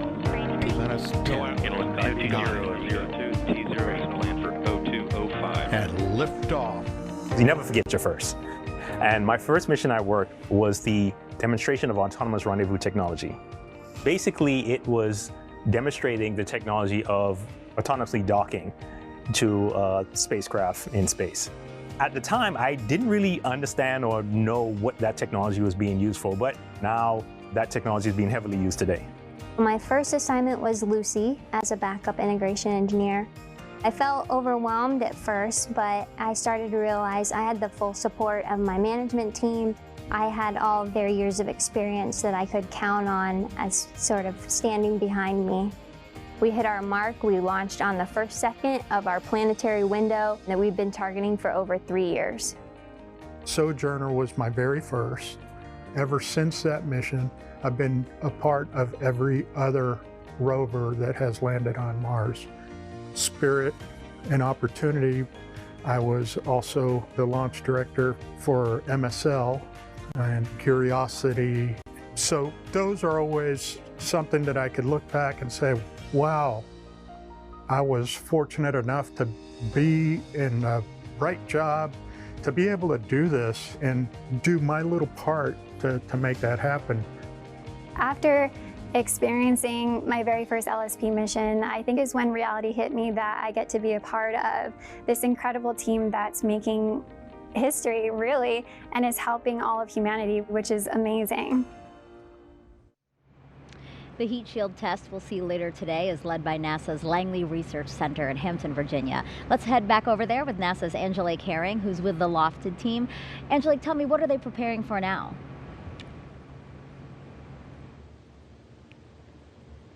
Hey Megan, over here the team is waiting for the re-entry vehicle to actually power on. That will in a lot of ways mark the beginning of today's LOFTID demonstration. After the re-entry vehicle powers on, it'll be time for the heat shield to actually start to inflate. During that time, it'll go from its stowed size to the full 6-meter size in the 10 minutes or so that it'll take to inflate. And that will be a really exciting time. After that, there'll be separation, and then the real-time beacon will turn on, transmitting the data that the team will be monitoring here at the Flight Mission Support Center. Now, the team here, a lot of the members have actually been working on LOFTID for over 10 years since it started right here at NASA Langley Research Center. And that might be why they are particularly excited to, explore today and see just what the HIAD technology can do and what LOFTID can show us about that technology. For right now, though, we're going to be waiting anxiously for the official start of the LOFTID demonstration with the turning on of the re-entry vehicle and that real-time beacon. With that, we're going to head back over to you. But before LOFTID, we must successfully deploy JPSS into space. JPS weather satellites are considered the backbone of NOAA's global observing system. NASA's Jasmine Hopkins spoke with one of the scientists on this project. Joining us now is Jim Gleason, project scientist for the JPSS flight project. Thanks so much for being here, Jim. Thank you, Jasmine. Glad to be here. Of course, we're glad to have you. So you work for Goddard Space Flight Center in Maryland. Can you tell me, what does Goddard do for JPSS and other weather satellites? Well, NASA and NOAA have had a 50-year partnership in launching weather satellites for the nation. And Goddard Space Flight Center is where those satellites are built for NOAA. We get together with NOAA, they decide what they want their satellites to do, and we at Goddard, we build them, we launch them, check them out, and turn them over once they're all running properly. That is awesome. A great partnership, and then it comes all the way over here to Vandenberg Space Force Base in California for launch. So exactly. So we're at the tail end of the process for JPSS-2.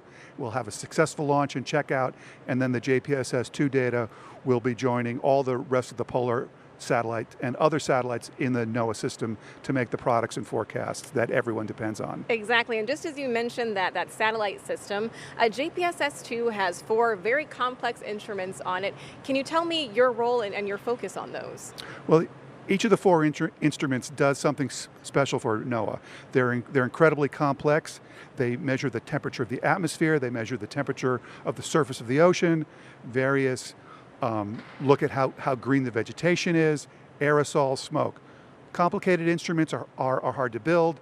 They have many requirements, and it's my job to make sure that the instruments perform to what NOAA needs so they can make the products and services. Right, that's a pretty important job then, making sure that they all work correctly. And some of these complex instruments have also been on previous satellites in the system. So why is it important that the data is consistent?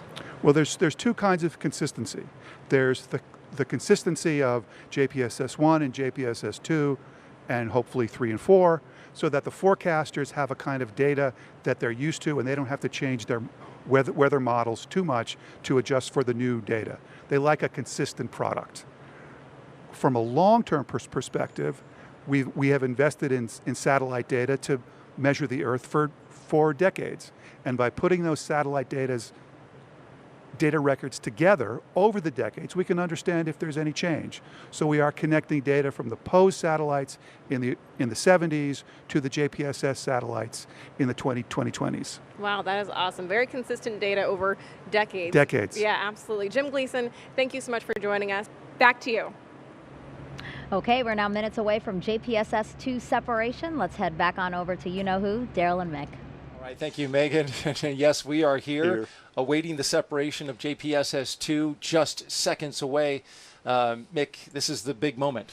Yeah, that's what we've been waiting for, right, to get this primary mission, JPSS-2, separated and on its way to participate with J1 and NPP, delivering weather data for us. So exciting here as we get ready for this separation event. SBSEP shortly. Continuing to see stable performance across all Centaur systems. We're expecting that separation in just about 22 seconds.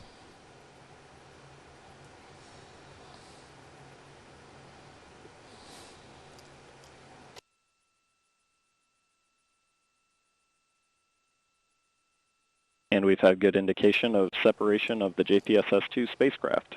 And there you have it. Separation of JPSS-2. And Centaur is now completing its collision avoidance maneuver following spacecraft SEP. And you saw the folks there in the ULA launch control room with a round of applause and some handshaking going on. And seeing the Centaur body rate stabilize following the turn to the CCAM attitude. NASA launch manager Omar Baez getting some congratulatory handshakes.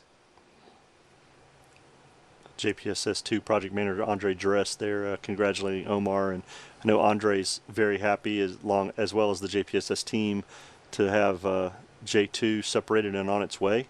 As we heard, Centaur performed a CCAM maneuver. This is a maneuver to make sure that Centaur is out of the way as it gets ready to restart its engines for the next phase of this mission for LOFTID, that we don't hit into the J2 satellite. So things are going well with the mission so far, and settling, and RCS continues to work on the Centaur vehicle.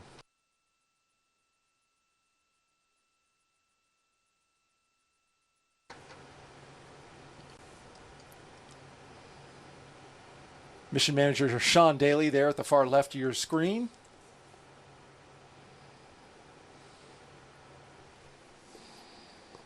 Years of hard work paying off now, Mick? Yeah, a lot of these folks have spent a lot of time working J2 to get it to this point and working through stuff. And passing 30 minutes into flight, continuing to see stable body rates out of Centaur. Centaur will coast for approximately another 15 minutes prior to MES 2. Continuing to see good performance out of RCS, very stable tank pressures, and very stable body rates as well. And as you look at this animation of Centaur, there's still a vehicle attached to it. That's LOFTID, encased at the end, the far left end of the vehicle, LOFTID inside of a payload adapter that once held JPSS-2. It's now been released. And this is the second part of the flight, the primary mission now accomplished. We're looking for that acquisition of signal from JPSS-2, but also transitioning now to the LOFTID tech demonstration. Yeah, absolutely, Daryl. As the team is continuing its slow playback of some of the data through the TDRS network for that video that we hope to see a little later. The team is also waiting to hear about acquisition signal of JPSS-2, making sure that it's power positive and getting ready to perform its tasks with solar array deployment and powering up some of the other systems as they get ready to bring JPSS-2 completely online for its mission. And while the mood is celebratory here at the Mission Directors Center in Vandenberg, California, for a lot of the folks here and the team here, our thoughts and prayers are with our family, loved ones, and friends who are back home in Florida as Hurricane Nicole made landfall just about 30 minutes ago in Vero Beach, according to reports. It's weakened now to a tropical storm, but of course that's just 60 miles south of our base camp at the Kennedy Space Center in Florida. And so, as I know you've been texting your wife, and I have mine, getting updates about the action of the storm there and how that's impacting the area. We've got some strong winds that our home center is currently experiencing. That's something certainly on our hearts and minds. Yeah, definitely thinking about it, Daryl. But, you know, I also sit here and think about the fact that we just launched a weather satellite, another one. I'm very thankful for the weather satellites we have up there already in the JPSS-1 series and the GOES series that work together in conjunction with each other to determine our weather data and bring forecasters most accurate data they can for situations just like this that we're experiencing over in Kennedy Space Center in Florida. So ironic or very heartwarming to know that we just added another satellite to this constellation to help the nation. Well said, Mick. Certainly JPSS-2, that's its wheelhouse. It's severe weather. Absolutely. All right. We're going to keep monitoring the situation. We're going to be looking for that next burn. 33 minutes into flight, continuing to see stable body rates out of Centaur. We have seen the RCS system go to 100% settling. Good report out there from Centaur. We'll keep monitoring it, but for now, we'll throw it back to Megan. And to celebrate the launch of JPSS-2, NOAA asked for photos of the places you love, places the satellite will protect by observing the Earth, atmosphere, and our oceans.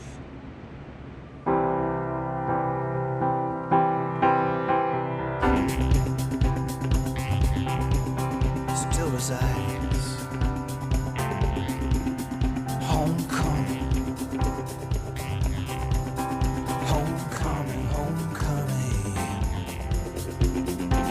She said, show me what you got, babe. I'm not like other girls. Just give me your bad self in a place for us to make a stand, and I can move the world. Lift the valley from the floor, honey. Little town to the sky.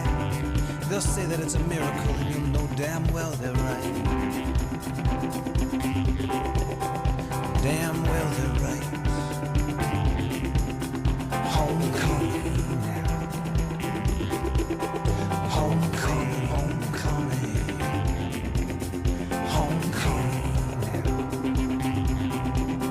Homecoming, homecoming.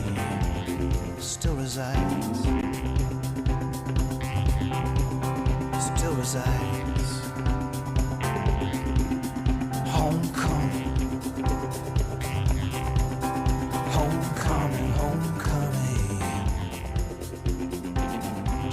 show me what you got, babe.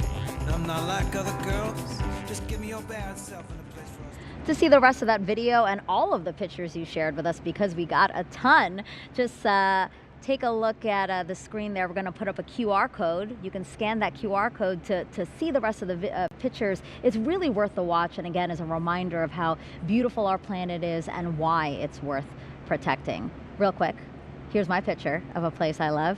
I took this photo about 3 years ago now in the Philippines, which is where my family is from. I just love the vibrant blues and greens of that photo, but I really chose this picture to hammer home how weather satellites help us all the time. Because while I was on that trip, a volcano erupted. Airline officials used weather satellite data to track the amount of volcanic ash in the sky to let us know when it was clear enough to fly home. Now let's head back over to Daryl and Mick. Again, as they've been saying, we're still waiting a confirmation of acquisition of signal. So let's see what we have now. Megan, we have confirmation of that acquisition of signal we can report out to you. So good news there. The JPSS-2 weather satellite now communicating with ground stations, and yet another thing to celebrate with regards to this weather satellite. Absolutely. Solar array deploy confirmed. So the satellite is looking very healthy. JPSS-2 team is very happy with this. So very happy to hear from Omar Baez, our launch manager, that we did acquire the JPSS-2 satellite, and everything's going well. And now we're awaiting some imagery, some video from Centaur of that moment of separation for the JPSS-2 satellite. Looking forward to seeing that. But in the meantime, want to point your attention to the animation that we're looking at. That's the Centaur facing in a downward position with LOFTID aimed in that direction, and there's a good reason for that, Mick. Yeah, as we get ready for this next burn will take Centaur and LOFTID into a lower altitude, which will then begin the operations for the LOFTID demonstration mission as they get ready to do their work, and then have them separate and then do their re-entry here into Earth. And we're going to hear a lot more about that later, but excited about the LOFTID mission and the things that it is going to demonstrate for us for future missions to Mars and possible hardware recovery for rockets. Absolutely, and we are flying T plus 37 minutes and 50 seconds into our flight. It's been a good one, launching at 1:49 a.m. Pacific time, 4:49 a.m. Eastern time. Awaiting now some imagery downlinked from the Centaur that shows the moment of separation for JPSS-2, the Joint Polar Satellite System. That's going to provide advancements to improve the accuracy of our weather forecasts, something we certainly appreciate now more than ever with a storm, tropical storm, blowing through Florida, our home base.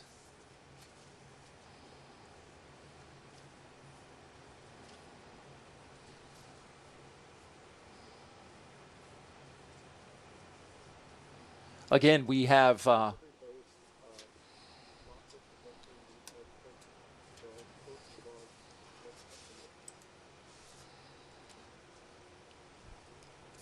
we had successful separation of the JPSS-2 spacecraft. And minutes later, got acquisition of signal from the spacecraft.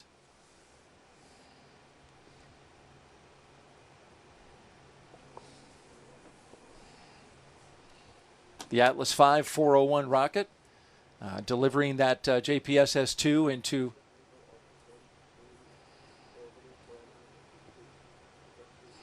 what's been described as a nominal injection of JPSS-2.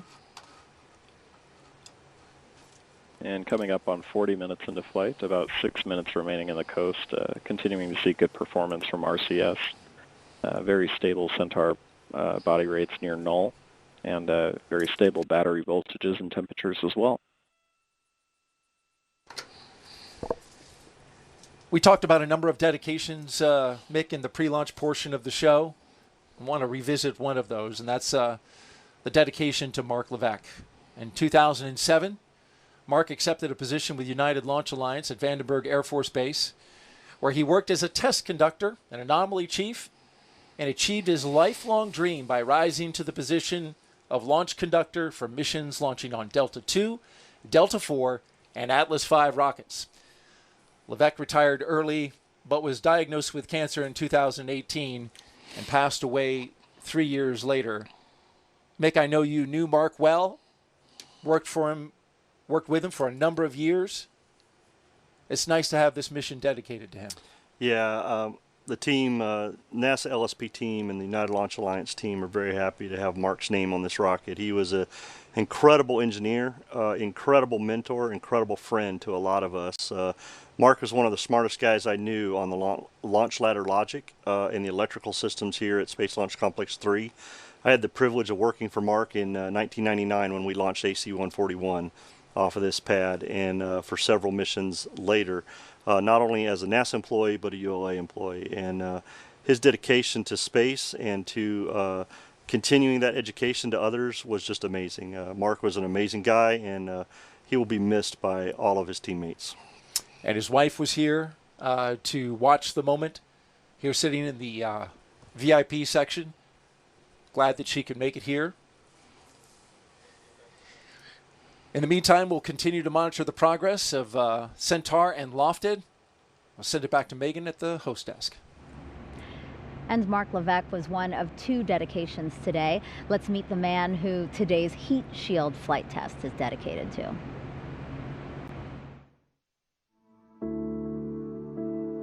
One of the reasons that I became really excited about space, this was even before high school, back in the early Apollo days, the first Apollo landing. I was watching that, I was all of 3 years old with my mom, and she was trying to explain to me how these were the first people to ever set foot on the moon. I asked her in my young wisdom if she had ever been to the moon. She tried to explain, well, these are the first. No, I haven't been there. So I promised her at that point that I would someday take her to the moon, doing my best to keep my promise. He called excitedly to tell me about ULA having been awarded 4 of the 6 flights in the next page of lunar exploration, and said, "Mom, I'm a step closer to fulfilling my promise to you as a 4-year-old." And that was just 5 days before he passed away. I like to think that perhaps he's wandering the moon. Bernard was our chief rocket scientist, and he was absolutely instrumental in all of our future technologies. Bernard is just a wonderful person and energetic. He was the energy in the room and full of ideas. For me, it was just inspirational being around him. He just seemed to think he could do most anything, you know? And he'd come in a room and he'd convince others of that. He was just a genius. He was such a brilliant guy and so creative. Well, Bernard Cutter really was the driving force behind the LOFTID mission. He dreamed up how this mission could work with NASA. LOFTID is really cool. It's an inflatable heat shield, so we can deflate it and fold it up. But then inflates into a primary structure. That will slow down a payload as it re-enters. And ultimately, this technology is going to help ULA reuse engines and help NASA land on Mars in the future. Well, Bernard really brought all this together. Without Bernard Cutter, this mission really could not have happened. NASA and United Launch Alliance are dedicating the low Earth orbit flight test of an inflatable decelerator, or the LOFTID mission, in honor of Bernard Cutter. It's quite an honor to have Bernard's name on this mission.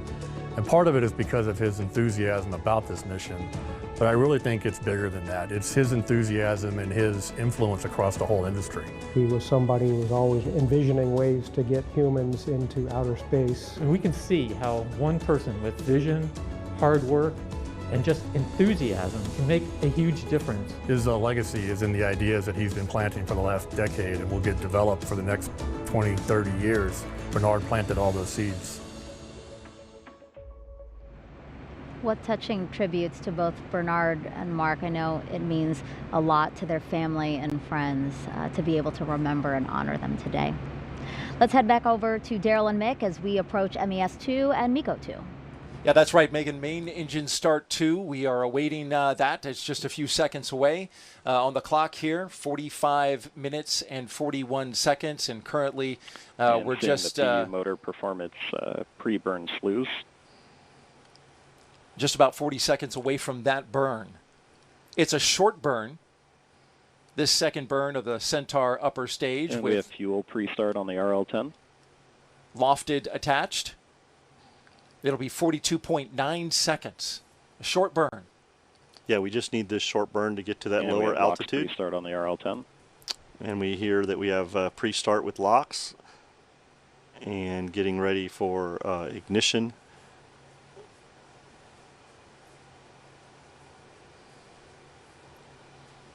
And we have main engine start 2.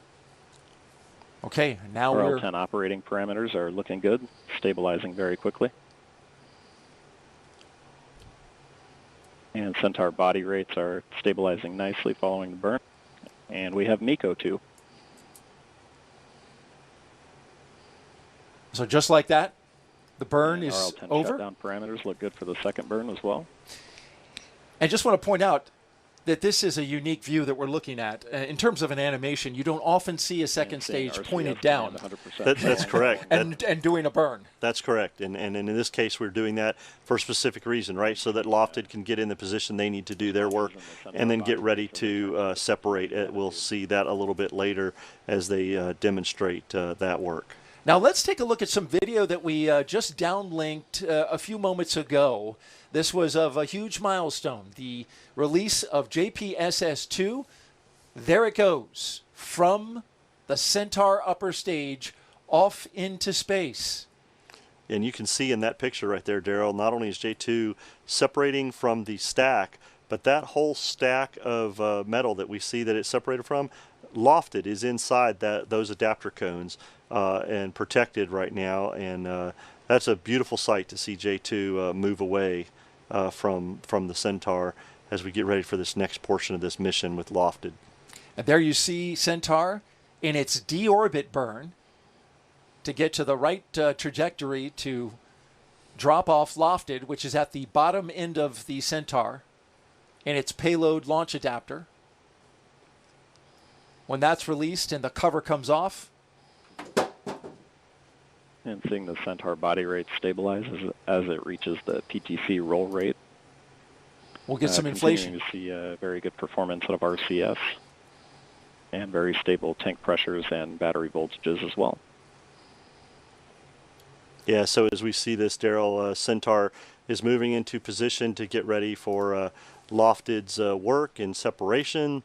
And then, as you mentioned, once Lofted separates, Centaur will do a third burn, getting ready for deorbit. And we'll continue the mission that way as Lofted then heads into the atmosphere and demonstrates its technology for splashdown later this morning. We have confirmation that indeed the solar arrays for JPSS-2 have been deployed. Another great milestone reached with the JPSS-2 satellite. Besides a little bit of a launch delay at the beginning, everything going really well for that mission. Everything going nominal. Everything's going great for this mission, and things are looking good for the J2 satellite. As we said, acquisition of signal, solar array deployment. The team is very happy. Things are looking really well for the J2 mission up to this point.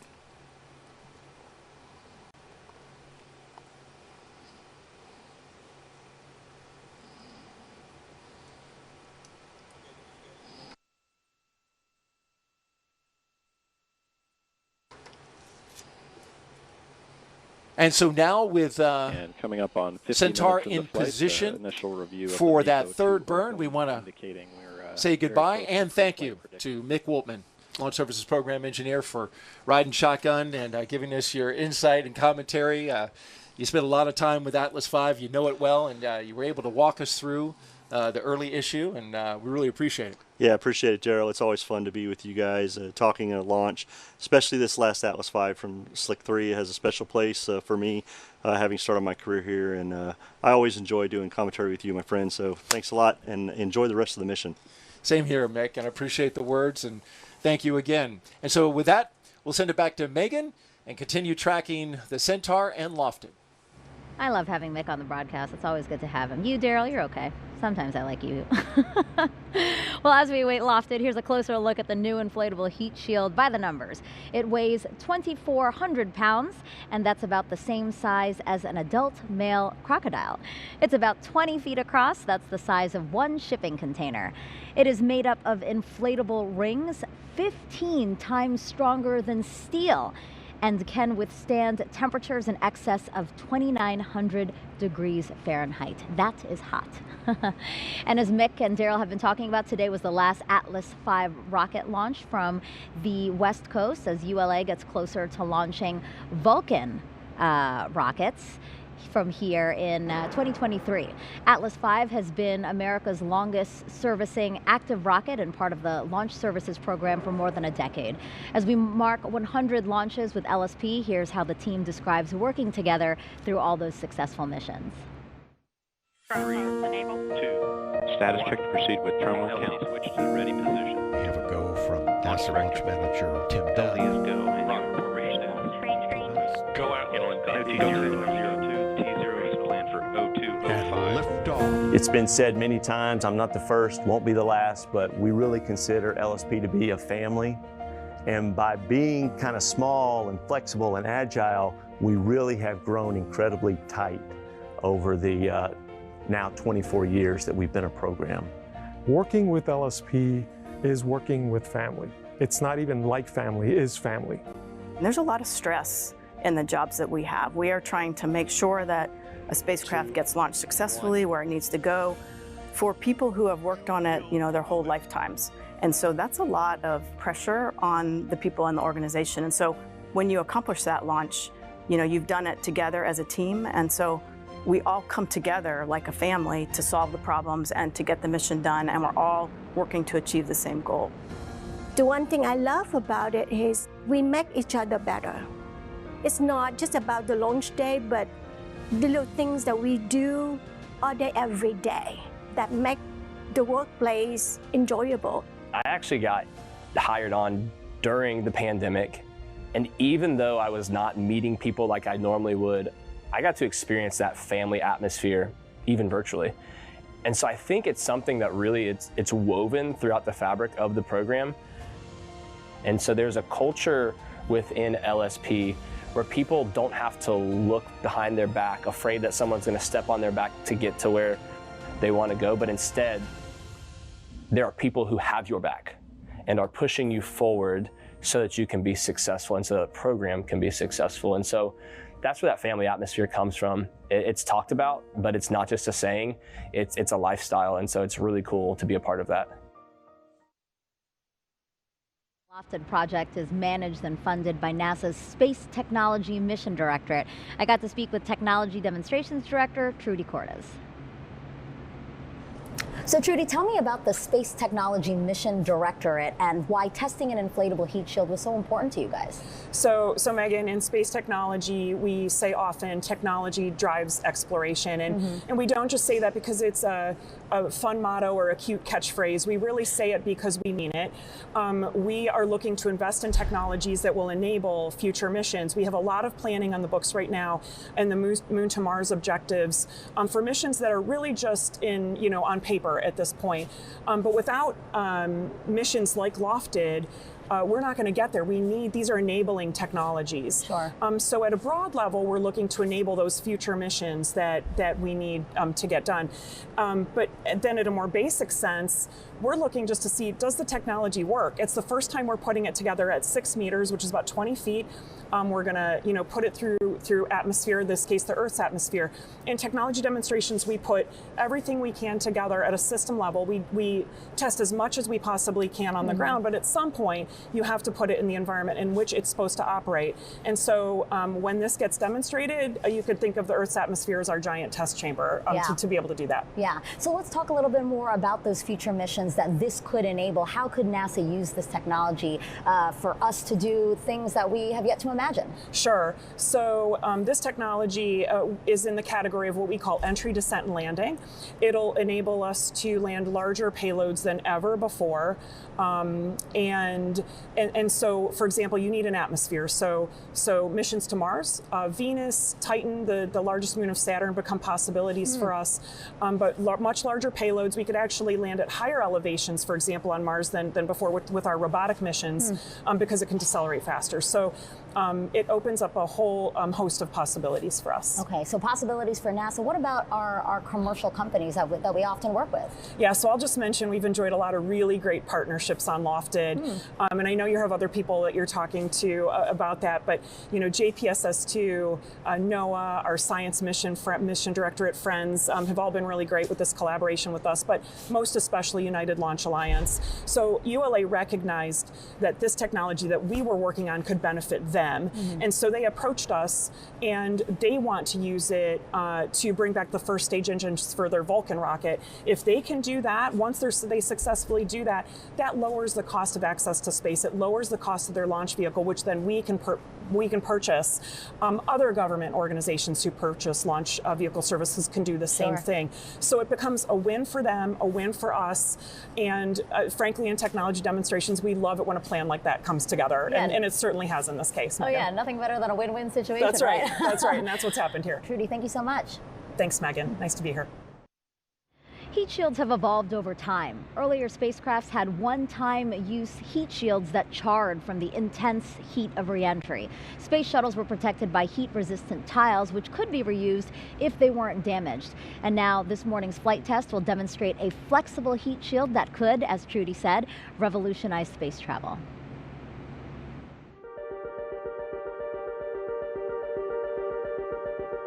Before a cutting-edge technology like an inflatable heat shield can be flight tested, a lot of work goes into building, assembling, and testing all of the components.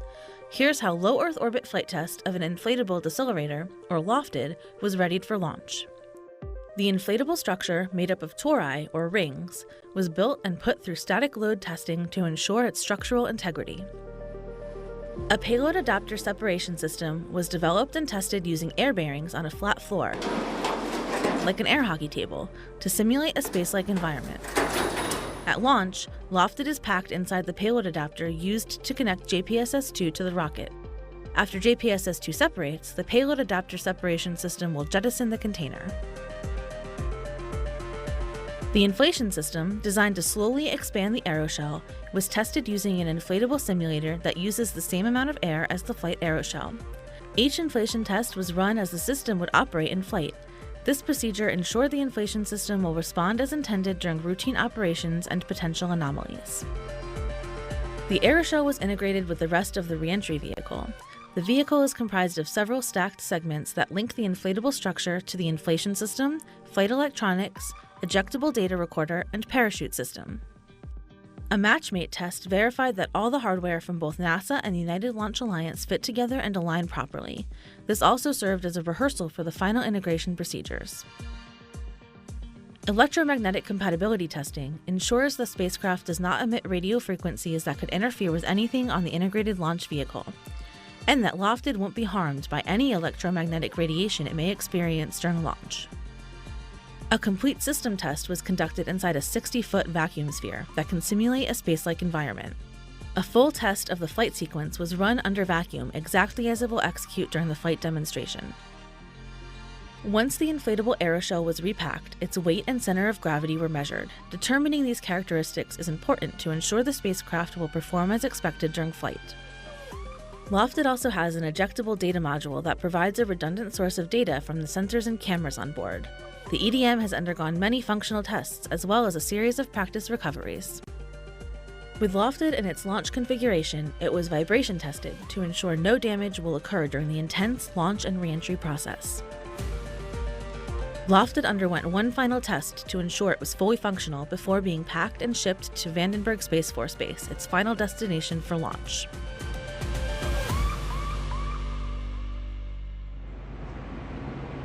A lot of hard work definitely went into this flight test. And before this flight test, heat shields could only be as big as the size of the launch vehicle. But as you just heard, that might not be the case anymore. NASA's Angelique Herring is live at Langley with an expert on the flexible thermal protection system.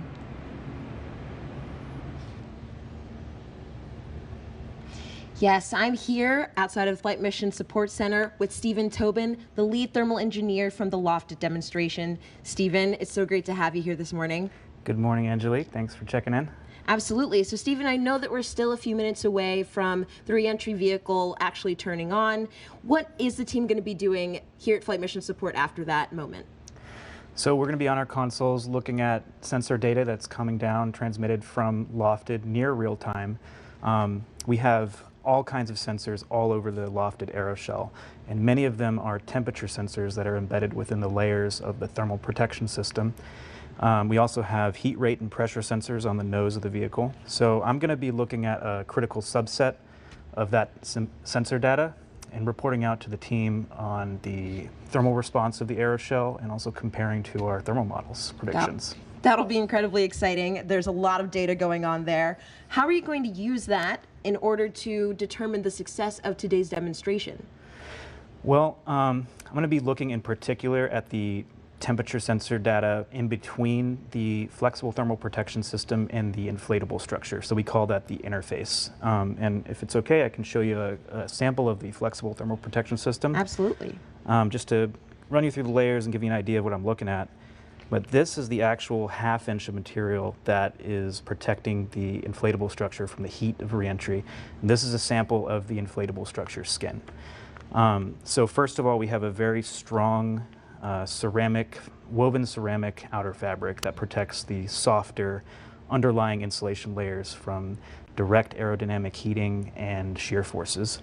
And then we have a carbonaceous and polymer fiber insulation stack. And that's that softer insulation that really resists the heat soak back through the layers and to the inflatable structure.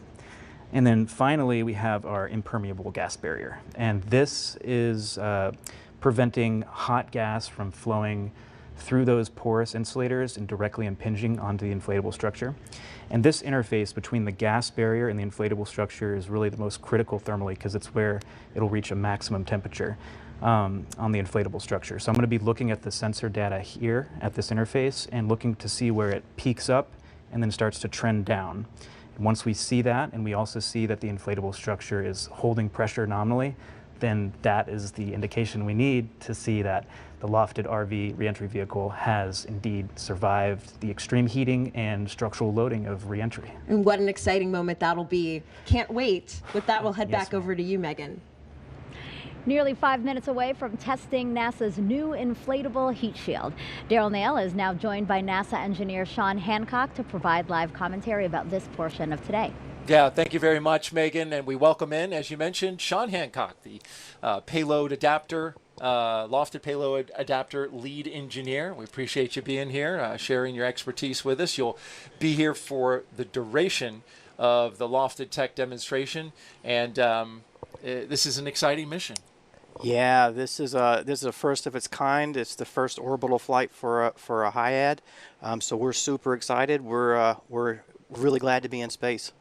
We are looking right now for the third burn, Sean, the main engine start number 3 for the Centaur, which is going to put that LOFTID return vehicle in the proper orientation. And there we see a graphical animation that's based on real-time data coming from ULA's telemetry stream that shows us the orientation currently of Centaur, and we're going to have a quick about a minute and a burn half remaining in the coast prior to burn 3. Yeah, so the Centaur short burn.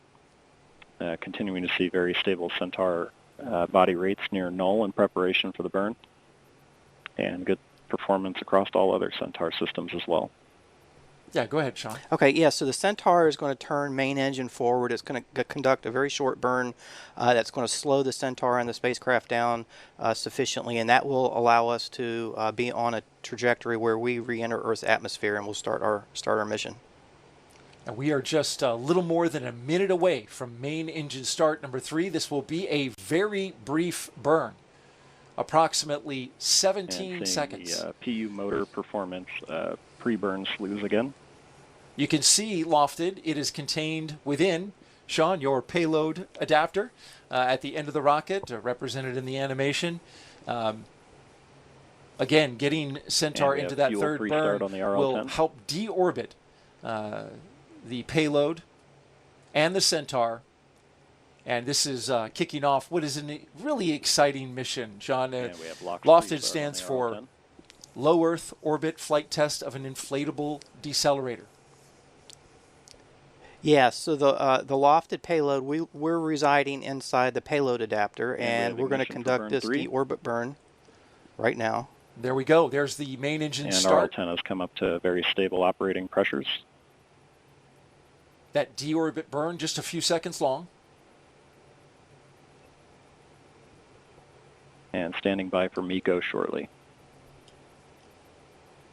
We'll let you finish your thought in a second, Sean, as we finish off this burn. Oh, I'm excited just watching it. And RL10 shutdown parameters look good. All right, main engine cut off for that third burn. Successful third burn. And seeing the Centaur body rates respond as it reorients itself for the payload adapter jettison attitude. And he mentioned the payload adapter. I want to talk really quick about it. That's your area of expertise, Sean, and we have a couple pictures to help explain that adapter that we see in the animation. You take LOFTID and you basically pack it extremely tightly into that payload adapter. Here it is fully inflated, right? You can get the scale of this 6-meter aeroshell underneath, on top of the text that you see there. But when you deflate it and put it into that adapter, here's what it looks like. Let's take a look now. There's your payload adapter. This is the part that you've worked on. You're the lead engineer for. Correct. Going over top of LOFTID, completely compressed into its size for flight. Yeah, so just to put some numbers to it, the fully inflated aeroshell is 20 feet in diameter. When we get it packed and stowed for launch, we are down to 52 inches, or just slightly above 4 feet in diameter, and the aeroshell itself is only about 18 inches tall. And we're down in a little very small package that allows us to fit inside that payload adapter directly below JPSS 2. Now that adapter going to jettison here in just about a minute, but I want to just show you this. This is the JPSS 2 satellite that went on top of your payload adapter, which it was critical to have that in order to get JPSS 2, the primary spacecraft on this mission, in its proper orbit, and then allow you guys to do your tech demonstration. All right, we've got our assistant launch manager for Launch Services Program, Tim Dunn, standing by with Megan with some comments about the completion of the JPSS-2 mission. Megan?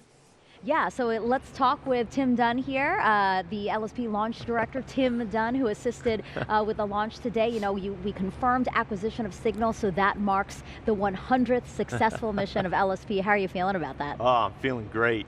And Megan, the team is feeling just ecstatic. Great. We have our 100th launch under our belt, successful.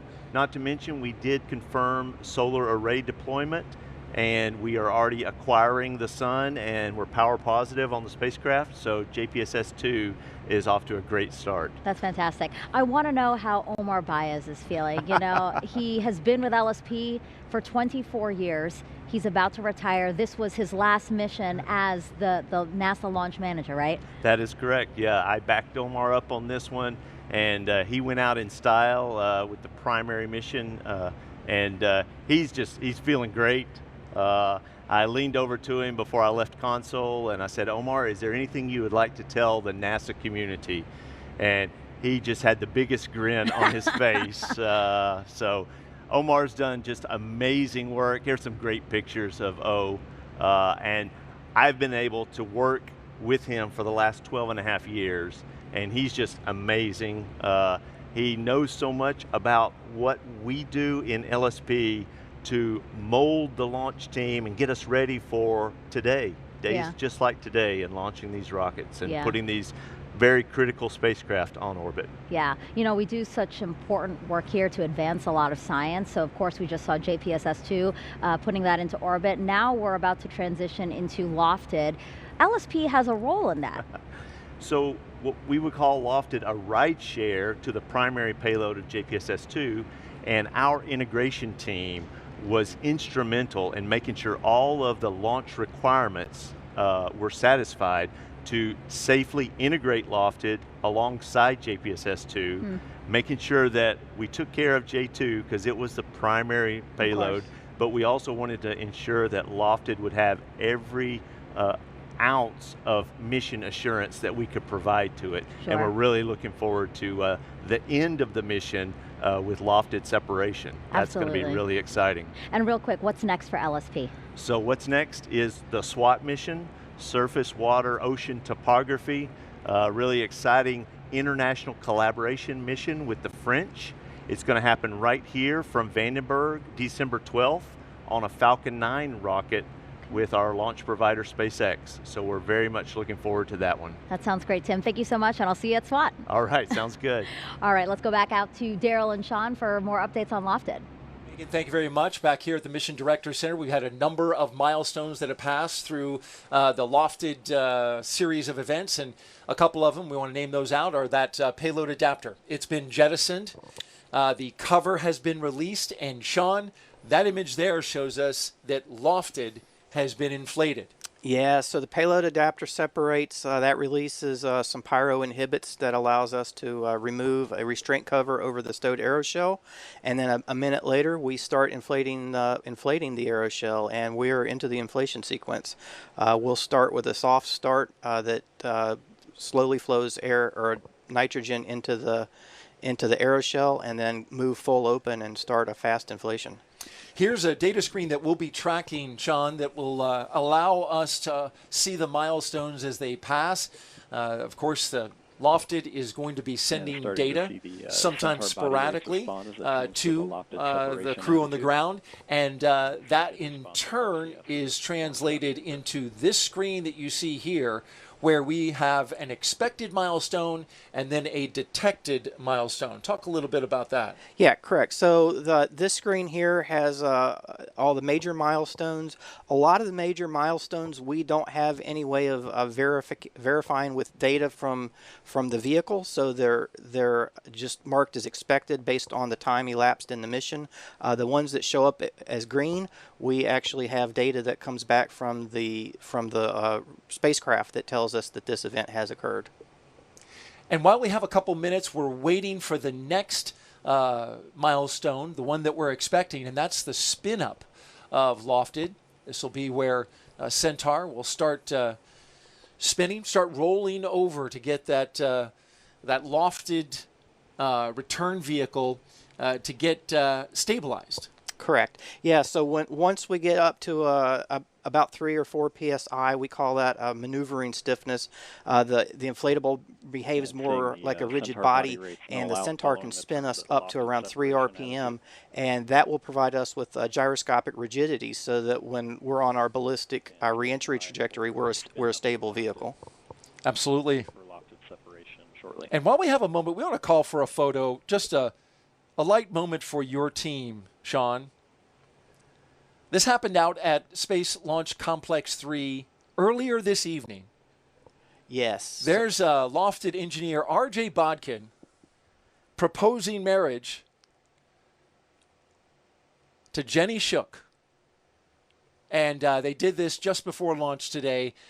Certainly something that the LOFTID team must be really happy about, and certainly, RJ is as well. Oh yeah, we're absolutely ecstatic for both RJ and Jen. There was a lot of effort that went into planning that and making that possible, and we're very, very excited to see that RJ was able to propose today at the pad, and it's a big day for him. In addition to the LOFTID mission, and we're very, very thankful to have been part of that. Now, LOFTID and Love. RJ and Jen been together since 2019. Congratulations to both of them and to the LOFTID team. But we continue now with our technology demonstration here. Right now, you're starting to see the Centaur roll. That's that roll we were talking about, spinning up LOFTID. And standing by for LOFTID separation in a little under a minute. And then less than 60 seconds, that separation, as you just heard. These milestones, by the way, we're hoping to have a video downlink just about 15 minutes from now, we'll be able to see what the camera on board Centaur recorded as LOFTID was spun up and separated.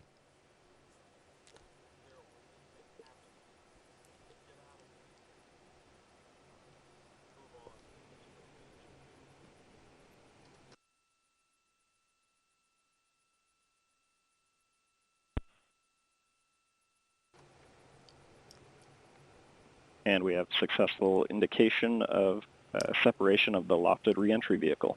And there it goes. LOFTID's on its way back down to Earth, Sean. So we're free flying now, and this is great news because now that we're separate, the LOFTID vehicle turns on a real-time beacon and we'll start transmitting data. So we'll be able to confirm some of these images that we're seeing on the computer model. We got a little bit of time before that happens, before LOFTID really starts moving through the atmosphere and coming back down to Earth. So in the meantime, we're going to throw it back to Megan. Great news, good to see. During reentry, the heat shield will be going faster than 22,200 miles per hour. Then Earth's atmosphere will start slowing it down significantly. It will experience a peak deceleration of 9 Gs. We asked the NASA expert about the different ways we can slow spacecraft down. Well, there are primarily 2 methods of thought for how spacecraft slow down, and you really have to ask yourself, are we landing in an area that has an atmosphere? If not, you definitely want to go with retropropulsion, where you use retro thrusters pointed down at the surface of the planet to slow yourself down as you're coming in. If you do have an atmosphere, it makes it a lot easier, as the atmosphere acts as kind of a giant brake as you slow down. So you have your missions like Apollo that used retropropulsion when we went to the moon. When you're able to use the atmosphere, you have your heat shield on the blunt end of your spacecraft coming into the atmosphere, and then the parachutes will come out and slow you down the rest of the way to provide that safe landing. Here at NASA, we're constantly developing new technologies to help with that entry, descent, and landing, or EDL. Some of the trick in entering atmosphere is when you do have it, but it's really thin. One of the technologies NASA is developing to handle those is called HIAD, Hypersonic Inflatable Aerodynamic Decelerator. The HIAD can come as a heat shield much like the blunt body heat shields of those older missions that were made out of ceramics or metals and were very hard. However, HIAD is a flexible woven system that compacts really, really small. So you're able to actually get a very small heat shield inside your rocket diameter. With HIAD, when the fairing comes off, the heat shield can then inflate and expand to a diameter much larger than your rocket. Therefore, you're able to bring in a much larger payload than you were before. So how do spacecraft slow down? You have retropropulsion, you've got your rigid aeroshells and parachutes, and coming soon, we've got these inflatable heat shields. That's free flying back to Earth as we speak. Now, LOFTID is a unique mission for NASA's Launch Services program. NASA's Jasmine Hopkins found out why with NASA trajectory analyst Callie Burke. Thank you so much for joining us today, Callie. You are a flight design analyst for NASA's Launch Services program, a big title for a big job. So tell me, what is so unique about this mission? So when we have the JPSS-2 mission separate, and then the Centaur splashes down in the ocean so that it doesn't stay up in space as orbital debris, but it's not going there alone. It's going to have another payload that after the engine does its last firing, it's coming down, it's going to collect aeroscience data on the way down. So Centaur is going to be joined when it splashes down. That is awesome. So 2 missions in one, basically. Yeah. That is really cool. So can you tell me, how did you design the trajectory for LOFTID to make sure its ride to space was safe? Another team member and I started working this about 5.5 years ago, and we had him design an early analysis trajectory model because we knew that the JPSS-2 was on the Atlas V 401 and there'd be extra fuel left over, so we could have another payload. So as we were looking at ones, LOFTID came to us about 4 years ago. And so we were doing some modeling for them to make sure that, okay, we can bring the Centaur down in places that are safe for it. We had to consider, where it might splash down and when, so that they could retrieve parts of LOFTID so they can get the data back. And then also we had to make sure that as we looked at it, it could get the speed and angle it was looking for as it went through the atmosphere, collecting its data. So that's early work we did. ULA has done the final trajectory design. But we also assisted on this mission. We're advisory on it, so we assisted with the integration effort, basically bringing LSP's rocket expertise to having the spacecraft customer and the launch vehicle contractor come together, make sure they understand the rocket capabilities, what data they can get, and just have a successful mission. That is fantastic. And you've worked with the Launch Services Program for a few years. So how are you feeling? Are you excited about LOFTID and to see how it works? Oh yeah, I love, it's bringing something new for me, a different experience, that it's going to be, doing a technology demonstration as a re-enter, so that's quite different. And then also I'm working on currently my 3rd Mars landing mission. And this technology, if we get good data from it, could develop into something that we could use for future Mars landing missions to even bring greater mass down to the surface of Mars. That is awesome. So Callie, what is your role on launch day? Where will you be? I will be here. We're in the launch vehicle data center 2 in Hangar AE. So I'll be sitting down as NASA flight dynamics. So my job is once the rocket actually takes off and is flying to make sure that it's on the right course, tracking it, and that we're going to get JPSS 2 delivered to the right place in the right time. And let everybody know, yes, that's where it's supposed to be. That is awesome. We definitely want to hear that. Callie, thank you so much for joining us today. Back to you.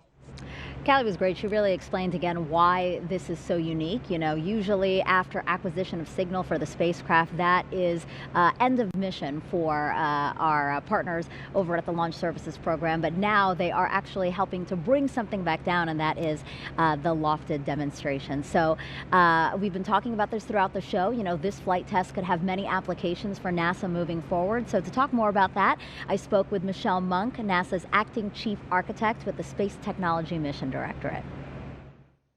So Michelle, tell me about your role in LOFTID. Well, I'm the Entry, Descent, and Landing Systems Capability Lead for NASA, and so I work for the Space Technology Mission Directorate, and I guide all of our technology investments in entry, descent, and landing.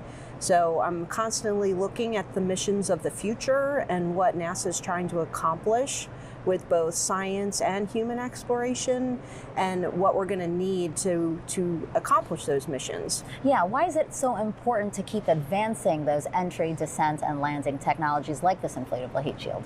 Well, we're constantly wanting to do more aggressive science missions. The scientists want to go to exact spots on planetary surfaces. We want to take more instruments. We want to send people to Mars someday.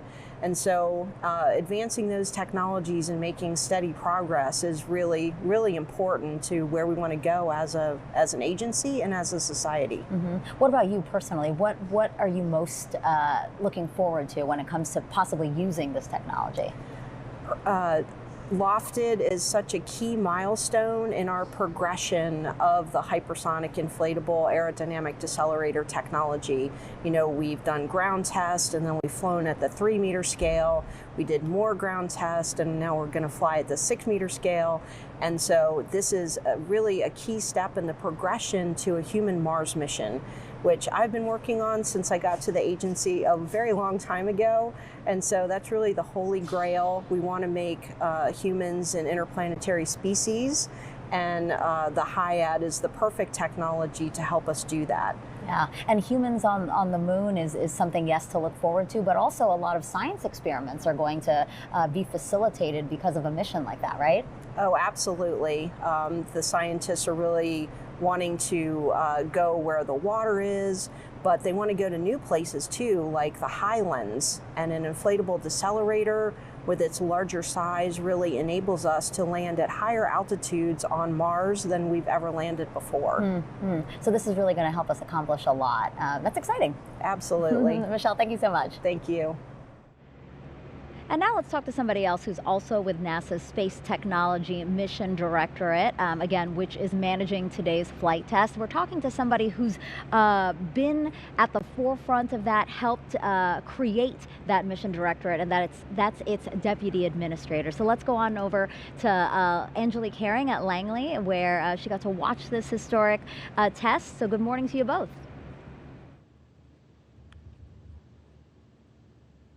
Good morning, Megan. Yes, I'm here with Dr. Prasanna Desai. Dr. Desai, I know that you got your start right here at NASA Langley. It's foundational for you. And in a lot of ways, it's been foundational for the HIAD technology as well. What do you think makes Langley a place that should be continuing to develop this HIAD technology? I think, it goes back to Langley's long history when it was first even NACA. A lot of the aerodynamic work that was done kind of leveraged into the space program when we started sending spacecraft into other planets and stuff. So the first landings on another planet, the Viking landings. NASA, Langley led that activity. And so that expertise since then, and then all the subsequent landings that we've done on Mars with the rovers, or even back at Earth, Langley's been integral to the entry, descent, and landing activities for those missions, including the shuttle flights as well. And so that expertise over that history is what we're leveraging for this new technology. All those other technologies were based on a rigid aeroshell. We know that that limits what we can launch by the fairing volume of a launch vehicle. And so we're going to this inflatable approach to be able to create a much larger drag device so that we can land heavier payloads for wherever it is, be it on Mars or even here back on Earth. That's very exciting, and obviously there are a lot of possibilities. Speaking of possibilities, I know that you've actually had a lot of experience with possibilities on Mars and Mars research, stuff like the Phoenix lander and the exploration rover. Can you tell me what kind of exciting new research you hope that this HIAD technology can enable us to do, maybe far away in places like Mars, but also closer to home? Right, and so what we're trying to do is enable greater capability to land higher payload masses. For the robotic missions we've done with rovers, right now our capability is about 1 metric ton, 1.5. But when we want to send humans to Mars, we need to land about 20 metric tons. We don't know how to do that. And the limits of the launch volume of a launch rocket limits rigid aeroshell. And so this inflatable technology is a great application to try for being able to land those type of payloads. Even when you go further into the solar system, when you go to the moons of the outer planets, they have an atmosphere, and being able to descend through those, we need to be able to land higher enough masses, so this inflatable technology. Now that's on the far term end aspect of it. But on the near term applications, this is why we have the partnership with ULA. They're looking to enable this technology to help them on their Vulcan rocket to be able to make it used right now, right, over the next coming years. And then in the midterm, we want to be able to land even payloads from low Earth orbit or even back from the moon as we sustain longer presence on the surface. And that is incredibly exciting. So much to look forward to in the future. Thank you so much for talking with us, Dr. Desai. And with that, back over to you, Megan. Thank you both.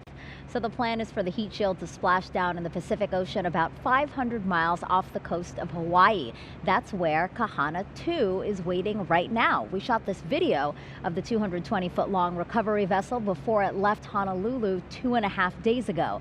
On board are both NASA and ULA personnel. They will use a 14-ton knuckle boom crane to pull the heat shield out of the water. The team will also retrieve a data recorder that ejected from the reentry vehicle just before splashdown. Earlier, I spoke with United Launch Alliance Chief Rocket Scientist John Reed. We spoke about ULA's role in this critical flight test. So John, why has ULA partnered with NASA to test this new inflatable heat shield? So ULA as a merchant supplier is very interested in having partnerships and moving technologies forward. Bernard Cutter, who this launch was dedicated to, really set up this partnership back a number of years ago, and I came on the scene a little over 5 years ago. What we were looking for in this relationship was really to work together to move technologies forward. So NASA was looking for a ride to go do this demonstration mission. We were able to bring JPSS along since we were going to be launching that payload and had the margin to go do this mission. Then our interest was really in growing beyond the size of this HIAD to be able to do engine reuse, and NASA wanted to go beyond what we would need for reuse to be able to do Mars large masses down to the Martian surface. Sure, I'm hearing the word reuse a lot. Why is reuse so important? So launch access is all about dollars per kilogram. Really, we wanted to have a reuse system that worked with the rocket that we have developed to try and bring costs down further. And why don't we take a look at this video of how we're going to apply the HIAD technology. Really, it's interesting to note that rockets used to be one payload would fly on one rocket. Now it's many payloads flying at a time. And so that's why it's all about the dollars per kilogram. So we've designed this in a way where you can fly at expendable mode or reusable mode, and you can't tell the difference. So once the payload flies away on Centaur, then we'll separate the thrust structure, which is 2/3 of the cost of the booster. That HIAD that you can see in there then inflates as we're coming back down towards the atmosphere. The heat shield is pulled taut by that inflation structure. And so then that slows us through the atmosphere, Once we get down to terminal velocity, we'll be low enough that we can inflate parachutes to lower ourselves gently down to the ocean surface. So what advantages are there to lower costs? So the big advantage for lower cost is it enables lots of different missions in space, lots of applications in space, development of products that we can't make here on Earth, and the ability to cost effectively bring them back. So it's really expanding the use of space for all humanity. Yeah, so it's going to facilitate a lot, and there's a lot to look forward to, it sounds like. Indeed. John, thank you so much. Thank you. So this new foldable, customizable, innovative heat shield could change how we explore our universe. Here's how one of NASA's mechanical engineers describes working on the project. I'm Angie Emmett, and I'm helping to test technologies that will one day send humans to Mars. I work for LOFTID, which is a low Earth orbit flight test of the Inflatable Decelerator. Behind me, you can see the aeroshell. The great thing about an inflatable aeroshell is that you can pack it up very tight. You can see that it fits well within that fairing volume. And now we're starting to take the nitrogen back out of it so that we can move on to packing the aeroshell. And then when it comes time to enter an atmosphere, you can inflate it, and suddenly you have this large surface area so that you can decelerate through anywhere with an atmosphere. During COVID, when I could not come to work, we were able to go to the end of our block, and there is a beautiful view of the NASA Langley gantry, which was used for the Apollo missions. It's been used more recently for drop tests, and we can go out and just look at that beautiful, iconic view. I think really what inspires me, I love being able to go from the concept to be able to see this technology come to life and to be able to prove it out, because this is what's going to help get humans to Mars in the future. We are awaiting the re-entry of the inflatable heat shield into our Earth's atmosphere. To inflate it, you need a lot of gas, and the LOFTID team tested that process before it took flight today. It's a 6-meter heat shield, and once it re-enters Earth's atmosphere, it will actually be the largest blunt body object to re-enter Earth's atmosphere. To inflate the HIAD for where we want it to re-enter to maintain kind of your stability as you re-enter through Earth's atmosphere, you have to carry a lot of gas to make that happen. So we actually have 2 tanks that have been provided by the United Launch Alliance, who has a space act with NASA to perform this mission. They're partners with us in this, and they provided 3 tanks. And so we're testing one of the 3 as our kind of qualification tank. So right now we're doing a blowdown test of the tank. So we'll fill it to that 3,000 psi and let it vent to atmosphere, and we'll take measurements all along the vent path and within the tank itself to see the gas temperature, to see what it's looking like.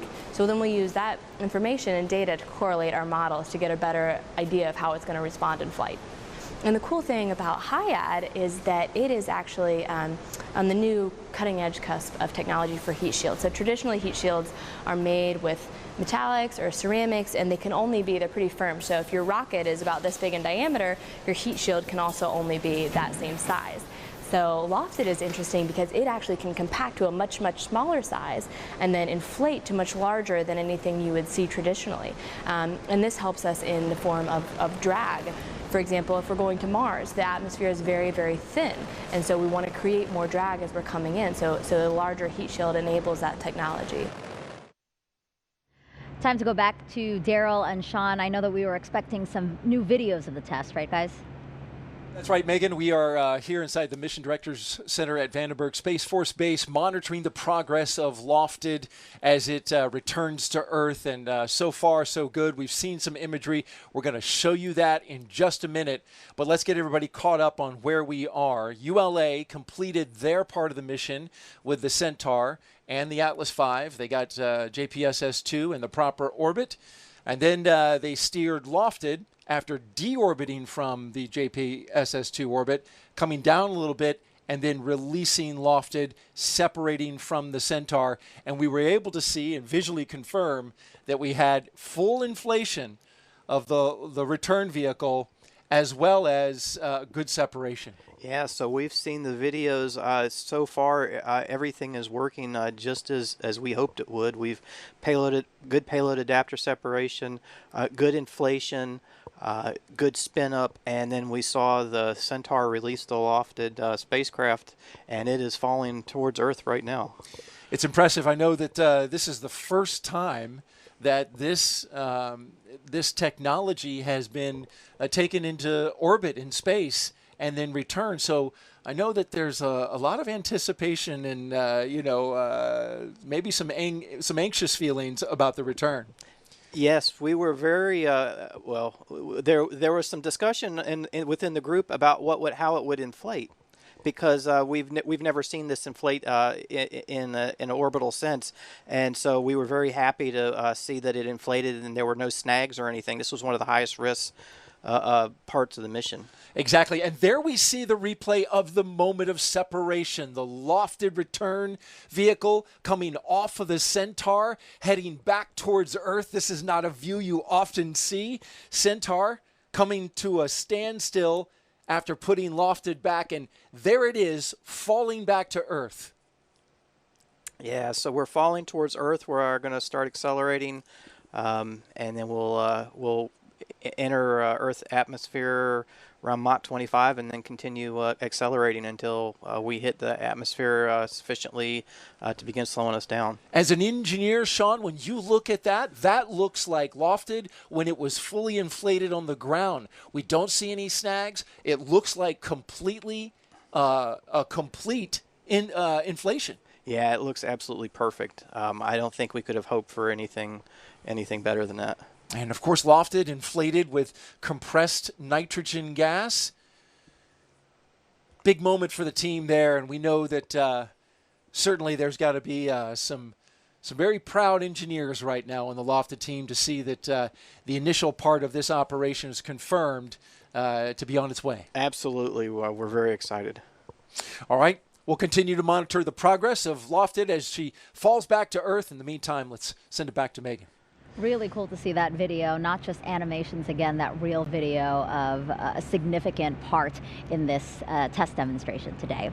So NASA has long time been a technological leader. Let's go back to Langley Research Center in Virginia, where Angelique Herring is with the LOFTID team.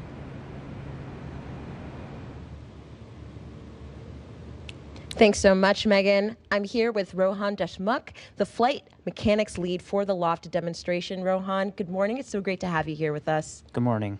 Now, Rohan, I know that you've been mapping the trajectory of the LOFTID reentry vehicle from its separation from the rocket all the way to its eventual re-entrance into Earth's atmosphere. So can you tell me a bit about how that data is going to help the recovery team to find the reentry vehicle? Yeah, so we have a recovery team on a boat off the coast of Hawaii, and they're ready to recover the LOFTID vehicle and the data recorder. So by being able to simulate our trajectory with the latest data we get, we're able to basically improve our splashdown point predictions and then relay that over to the recovery team so that it can help with their recovery efforts.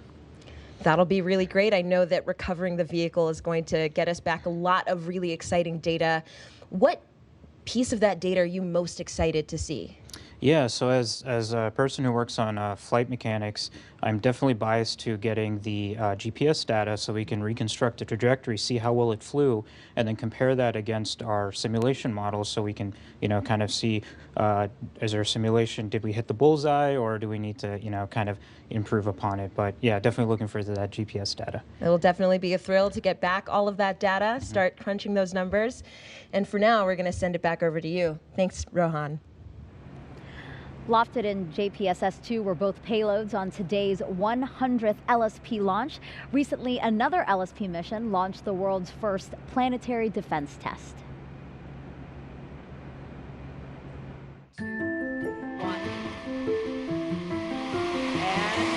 Liftoff of the Falcon 9 and DART on NASA's first planetary defense test to intentionally crash into an asteroid. In my time during LSP, the most significant demonstration of technology that I've seen has to be the DART mission, the Double Asteroid Redirect Test mission. Essentially, we launched a spacecraft. It traveled over 6 million miles to an asteroid, and it crashed into it. This was mankind's first attempt to prove that we're smarter than the dinosaurs. The dinosaurs had a horrible space program. They had no way to protect themselves against an asteroid coming in to wipe them out. First of all, that's the type of stuff you see in a movie. So just starting from that, I think that's really unique and really cool that it's not actually a movie. We're doing this in real life. Like, we do this for work. My favorite mission, even though that's a difficult question to answer, has to be the MER missions, the Mars Exploration Rovers, that's Spirit and Opportunity. We launched those in 2003. That happened to be a mission that I worked from beginning to end as a mission manager. I got to meet really exciting people. I got to meet the scientists involved. I still have friends that I made back then from JPL and headquarters. And overall, I think it's the one that always stays in the back of my mind as my favorite mission. So I think I would pick the New Star mission. It was launched out of Kwajalein. I had never been in that part of the world before. And by the time you get there and you're set up with the whole team, you're very consolidated and you're very slimmed down to just the absolute necessary functions to support the mission. Didn't have the connection back to the mainland that you would normally have, and so you all had to get together and work all the problems together. You had no cars, you had to ride bicycles. So there were all kinds of not just the challenges with the mission, but challenges with the living environment and what you had to do. So that one is pretty memorable to me. Less than 10 minutes away from atmospheric reentry, the moment of truth for this innovative heat shield. Daryl Nail and Sean Hancock are live here at Vandenberg and will walk us all the way through splashdown off the coast of Hawaii. Thank you, Megan, and it's been exciting so far as we've been watching the replays of LOFTID separating from the Centaur upper stage and falling back to Earth. We've seen a number of amazing milestones reached. As you look now at software that is tracking those milestones, you can see that we are currently past the separation point. And the beacon has begun transmitting. I'm with Sean Hancock, engineer with LOFTID, and you're looking right here at the release of the cover and inflation of LOFTID. Yes, that's a beautiful sight. This was one of the worrisome parts of the mission, that we would have an issue inflating and wouldn't inflate, but that was a perfect inflation. You can see that we're fully inflated. The shape is exactly what we expected, and I'm very excited. A lot of straps that you see in there. Later in that video, it actually kind of fully inflated, right? It was a bit of a partial inflate. There it goes. Yeah. Like when you're, I liken it to inflating an inflatable mattress. It's the only thing I can kind of liken it to. You get it partially going, and then maybe there might be a kink in something somewhere, and then poof, out it went the rest of the way to full inflation. Yeah, so when the bag cutter is released, there's a little bit of extra air left, or nitrogen left inside the inflatable, and so with no as a vacuum in space, no pressure to keep that compacted anymore. It just puffs out, and then we start flowing the air, and then it just immediately takes shape. And there it is. You just saw the moment of separation from the Centaur upper stage, and it is fully inflated here, just like Sean was talking about. And you can see the straps that combine and hold all those toroids, the donut, cylindrical, inflatable part of the heat shield holds them all together. You can see them tight. And I'm not an engineer, Sean, but as you looked at that looked like that was in good shape to return to Earth. It looked perfect. As it comes down, it is a 6-meter wide aeroshell.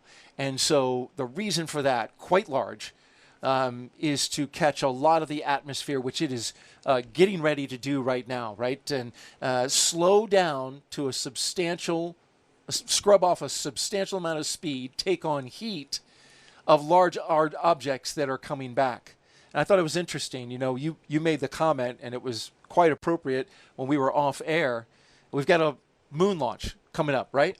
On November 16th, Wednesday at 1:04 a.m. Eastern Time, 4:04 a.m. Pacific Time. We're going to launch the Space Launch System and Orion to the moon.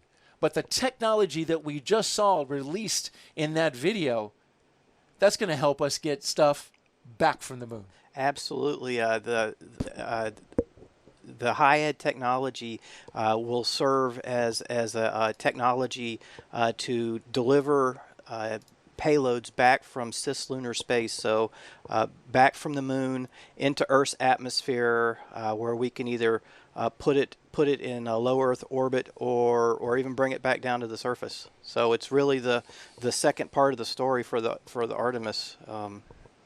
Absolutely, and we're watching this technology being developed at this very moment as engineers are learning and looking to gather data from the latest iteration of their aeroshell. And you're looking at the team at the Langley Research Center in Hampton, Virginia, as they await the data to come in. Yeah, don't they look very excited? They look focused. I know they've been working.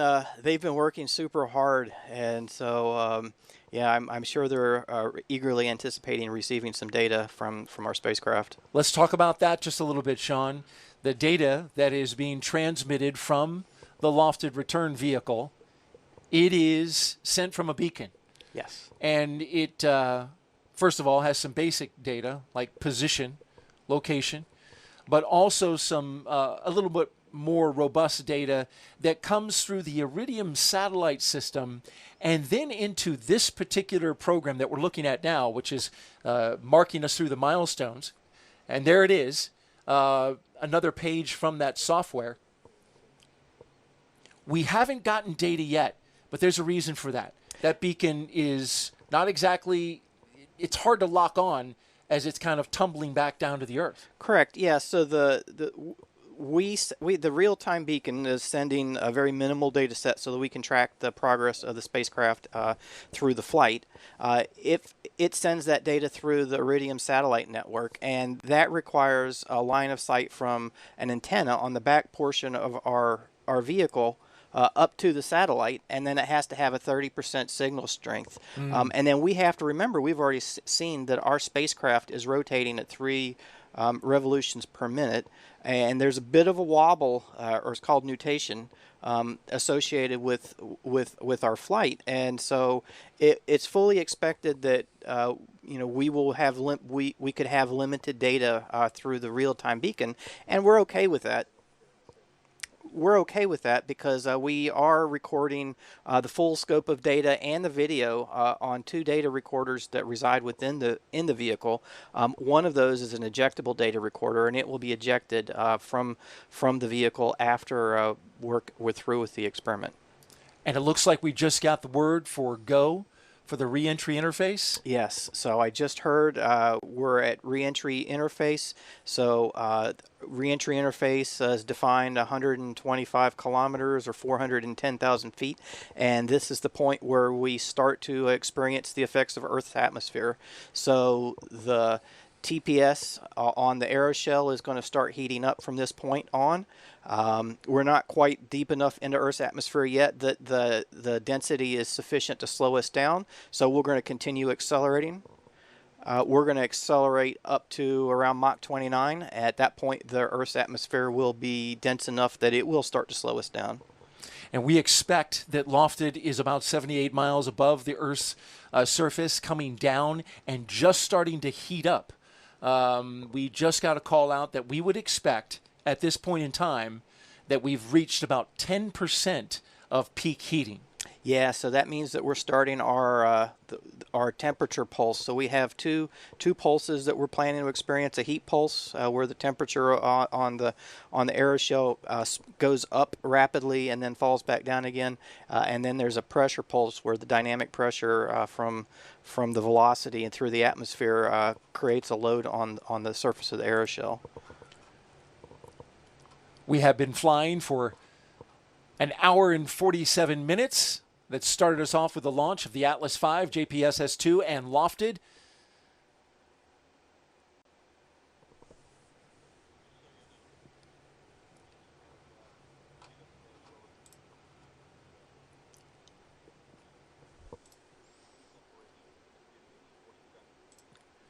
We're awaiting that first packet of data. We didn't get it early on when we expected it, Sean. So still awaiting, right, for that first packet? Correct. Yeah, we're still awaiting the first packet from the real-time beacon.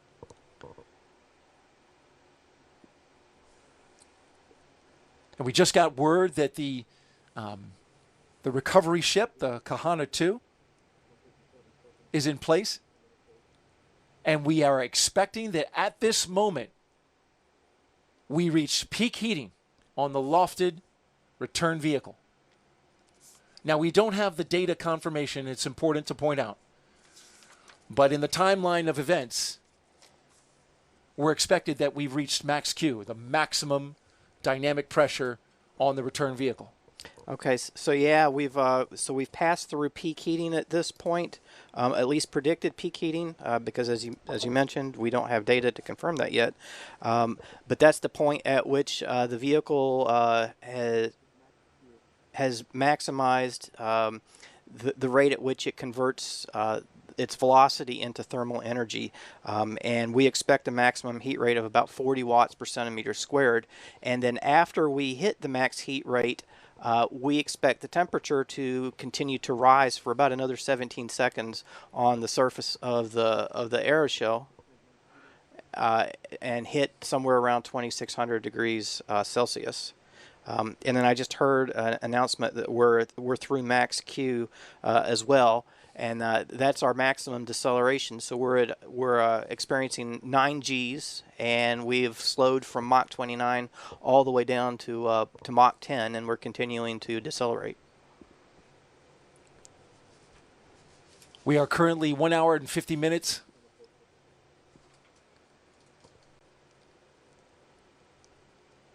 into the mission, and we are tracking LOFTID's return, the return vehicle, to Earth. LOFTID stands for Low Earth Orbit Flight Test of an Inflatable Decelerator.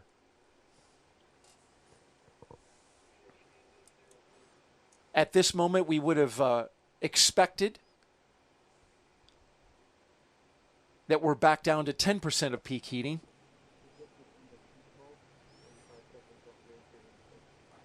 And just now reached the milestone of predicted end of heat pulse.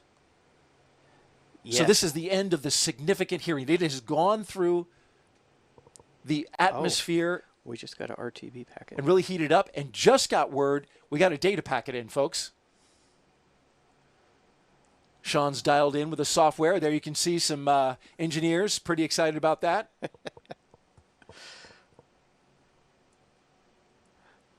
Oh yeah, we're in business.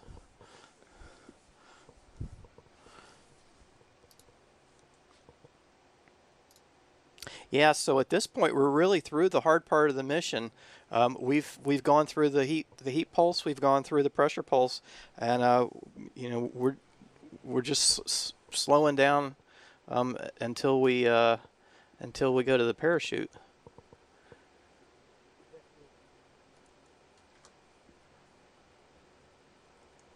Okay, so that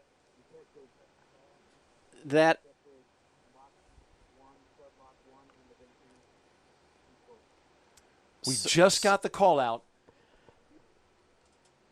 that they predicted the end of the experiment, so below Mach 1. So that that packet that we received from the real-time beacon, we got confirmation that the aeroshell restraint cover cut, which obviously we saw. Right. We received Iridium GPS communication, so that's a plus. We have separation. We have separation of the spacecraft, and we've already begun venting our tanks, which that prepares us for splashdown into the ocean. We vent the tanks to get rid of the excess nitrogen that are in the tanks, that makes it safe for the recovery ship to approach. Great news, Sean, as LOFTID has confirmed with some data that it was a successful separation, inflation, return. We expect now that at any moment we're going to get some parachutes out. Oh, and we're getting more real-time beacon data now. We're up to seven transmissions. So this is very exciting. That's excellent news, Sean. 7 packets. I know you were concerned about the amount of data that was going to come in. That right there, that's fantastic. Yes. Got some smiling And engineers you there. You can see the folks back at Langley are very, very happy about that. Well, that's got to be a lot better than what was expected. Oh yeah, I think we're checking all the boxes here today. I think you know, everything seems to be working exactly as we hoped it would. And so what is the latest and the last data packet telling you as you look through the software system that's... So I just heard that our toroid pressures are nominal. That means that our vehicle is basically at the pressures that we expected, and that also means that the temperatures are in the range that we expected as well. So, and now we're expecting the ejection of the data module, Sean, and this is one of the key components. If anything, you want the data from what happened. Absolutely. The whole point of the flight experiment is to get the data. We have a real-time beacon that is sending very limited data during the flight that we can check just on the performance of the vehicle. And then aboard the vehicle, we have two data recorders, an internal data recorder and an ejectable data recorder that record the full suite of scientific data, video, health data for the vehicles, and the ejectable data recorder, when we get around 50,000 feet, it's ejected out into the water. It's yellow foam ball about the size of a softball. It weighs about 1/3 of a pound, and once it's ejected, it will transmit via the Iridium network that we use for the RTB, the real-time beacon. It also transmits via a long-range radio, what we call LoRa, which is a line-of-sight transmission, and it transmits its GPS position so that we can locate it and go pick it up. And it's designed to survive the splashdown and continue transmitting that GPS data for up to or even more than 30 days. Plenty of time to find it. Absolutely. Now, we've got a ship in the area, several hundred miles off the coast of Hawaii in the Pacific Ocean, where LOFTID is expected to splash down. The ship called the Kahana. And we understand that a chase plane that the team has up in the area was able to get successful data collection.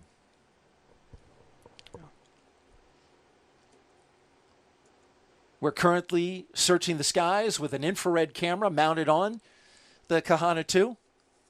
Oh, and I got note that the EDR packets have been received, so we know that we're getting GPS data from the ejectable data recorder as well. Great news. Means you should be able to find exactly where that EDR is floating out there in the Pacific Ocean. And go pick it up, yes. And that will be the job of the Kahana 2 as well. It will first, though, get the return vehicle on board, and then we'll work on getting the electronic data recorder. Yeah, we've prioritized recovery of the spacecraft first just because there's a concern that it will eventually sink, and the ejectable data recorder is designed to float. We're now trying to pay attention to find out if the chute has been deployed. Checking our data tracking software. And it looks like that's been, that is expected. That is now expected. we're awaiting a detection and confirmation from the data. So LOFTID would have deployed its parachute by now on the timeline. But again, waiting for the data as LOFTID engineers look on anxiously, focused on their monitors. They've had good data reception so far.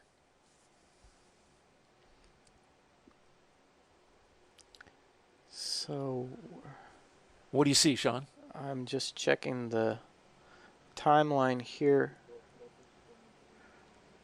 It looks like we're approaching data recorder the data recorder should have splashed down by this point in time. And our reentry vehicle is approaching 10,000 feet.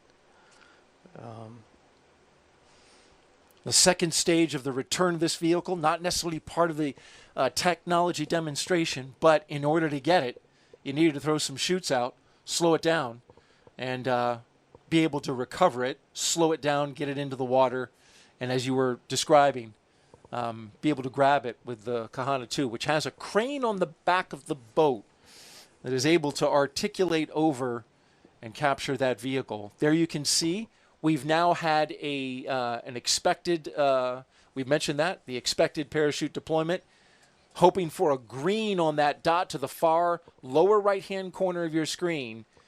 If we get green there, then we've got confirmation that that parachute is out. So as the reentry vehicle hits the water, there is a saltwater activated device on the parachute that will cut the parachute loose from the reentry vehicle so that it doesn't become entangled. We also have on the reentry vehicle, we have some recovery aids. Those include flashing strobe lights and mirrors that will reflect light so that it's easy to see the vehicle from the boat, either as it's falling or when it's in the water. In the instance that the spacecraft hits the water, it hits the water and somehow ends up upside down, either due to the sea state or the winds just blow it upside down. We have a sonar pinger aboard the spacecraft too, and we have a sonar receiver aboard the Kahana 2, so we can track it that way as well. Got all the instruments covered in order to track down both the return vehicle and the electronic data recorder.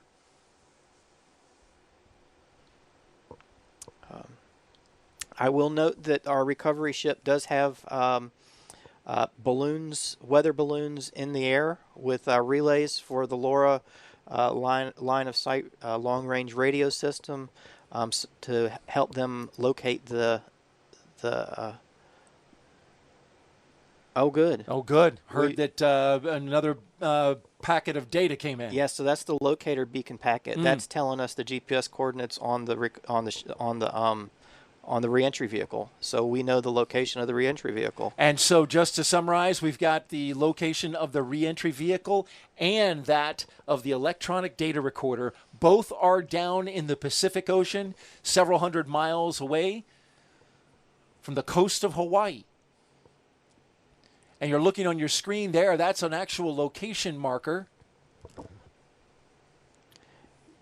Yes. Inside that box would be the dots. And to your left, looking like that might be Hawaii. Yes, we're just off the coast of Hawaii. So what are we looking at now, Sean? It looks like we've got a couple data points there.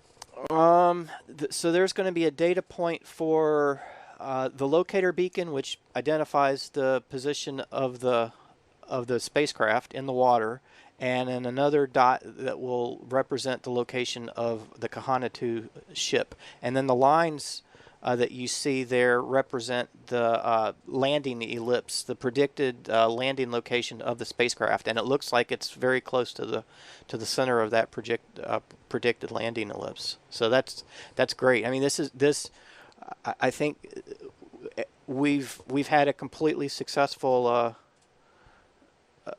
And then that pink dot that they showed is the location of the ejectable data recorder. Engineers at Langley Research Center in Hampton, Virginia, looking over their shoulder as they study the data coming in on their screens. We're currently monitoring a live camera on the Kahana 2 that is searching for LOFTID's return.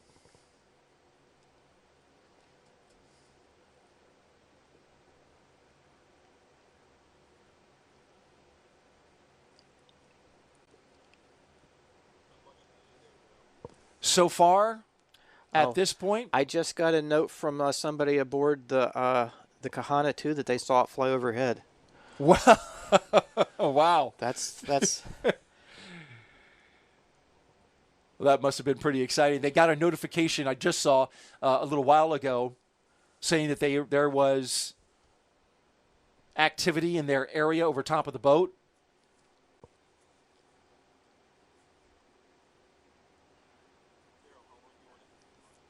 There's some high seas out there where the boat is.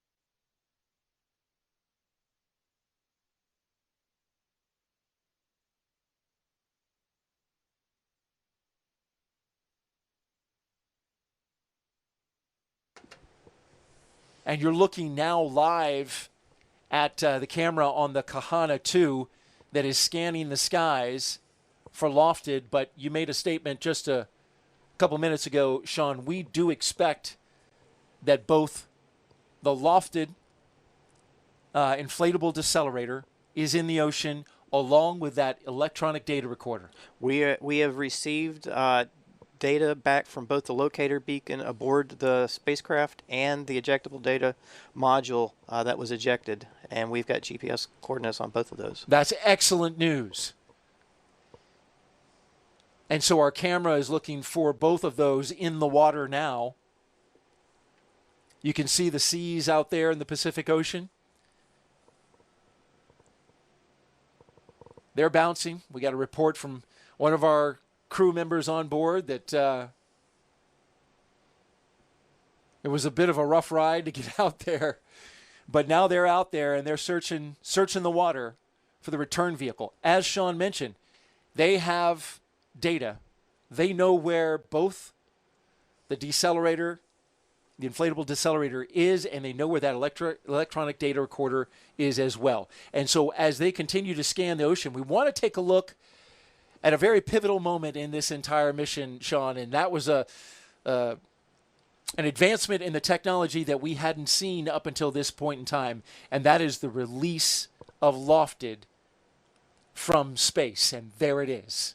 This is a replay of the LOFTID return vehicle, the inflatable decelerator, separating from the Centaur upper stage, falling back down to planet Earth.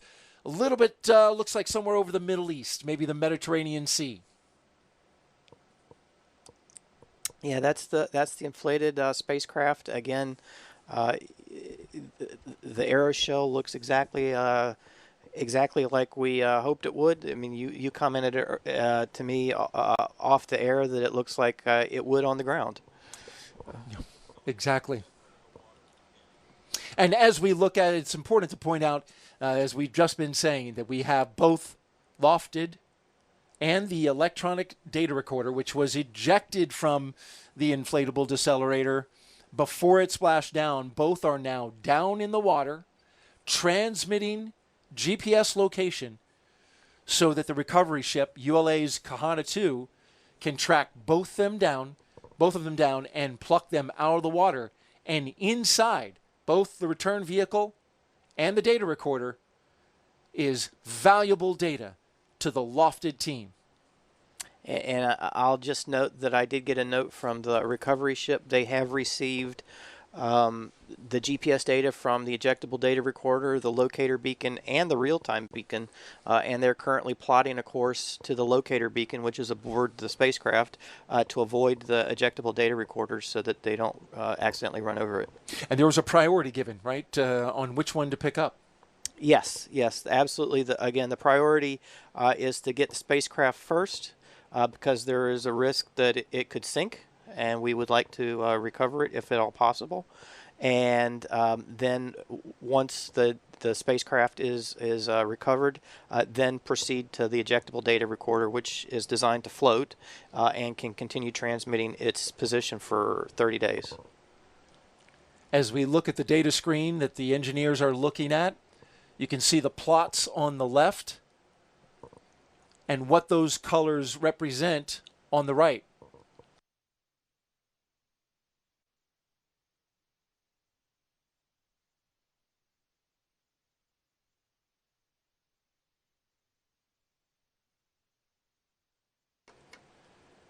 Real quickly, Sean, they have adjusted it to a 100-mile range Okay. What are those tracking lines that we're seeing on the left?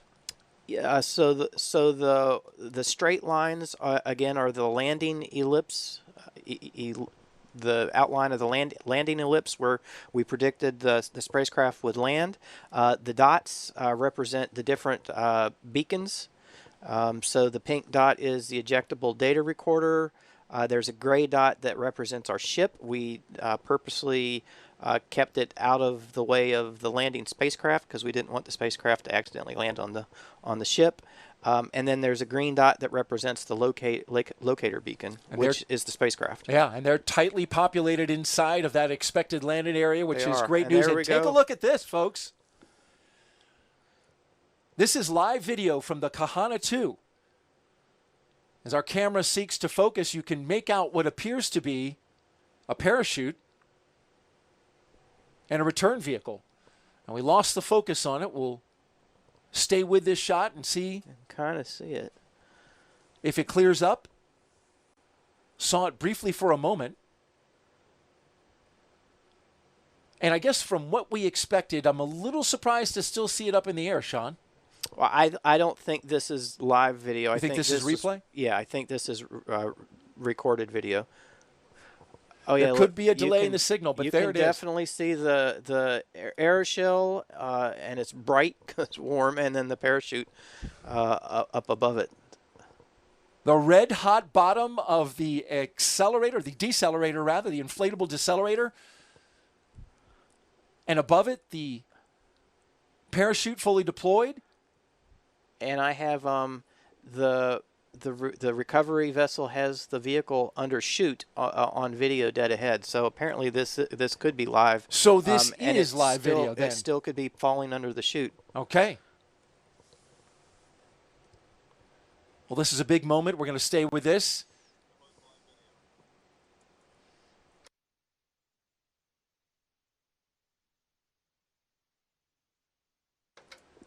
If you're just joining us, you're watching live video from the middle of the Pacific Ocean, just a couple of 100 miles away from Hawaii.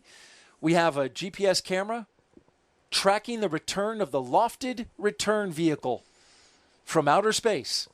This is a technology demonstration to show that we can bring back a lot of stuff to Earth, and we can also go out and explore planets with a technology called an inflatable decelerator, an aeroshell that is able to decelerate big things coming back into the atmosphere.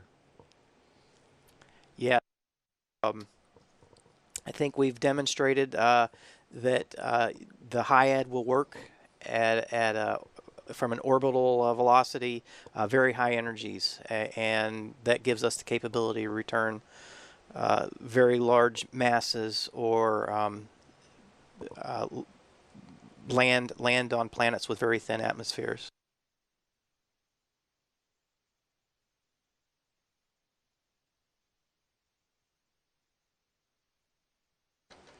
This infrared camera glowing at the bottom where LOFTID took on so much heat as it came back in through the atmosphere. And since it's elliptical in nature, Sean, here's the splashdown. Oh, we're about to splash down. There it goes. And we're in the water now.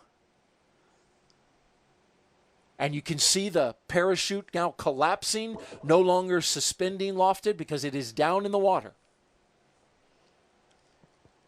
Clearly, this is also beyond the horizon. At least it appears to be, because LOFTID has now disappeared. It looks like the parachute will do so as well.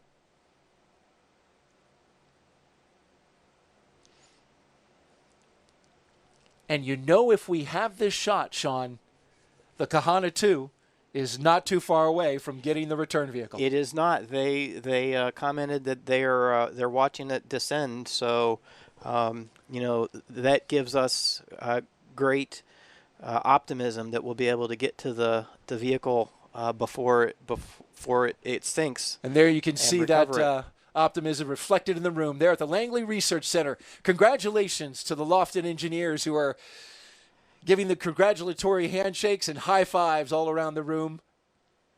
Many years of work, research, testing, culminating in this moment. It's a small team, the LOFTID team is. A lot of hardworking engineers. It is a very small team, and it was a very trying time because we built the spacecraft during the pandemic. And so it made it really difficult to, we dealt with the same obstacles that everybody had to deal with during the pandemic, not being able to go to work and resource issues, getting supplies and such, and still maintaining the schedule so that we could have a spacecraft ready to fly when JPSS 2 was ready to fly. And this is absolutely we couldn't have hoped for a better outcome. And there are the champagne bottles getting opened up. Well, we don't know if they're champagne, but they're some kind of bubbly. At Langley, they're probably champagne.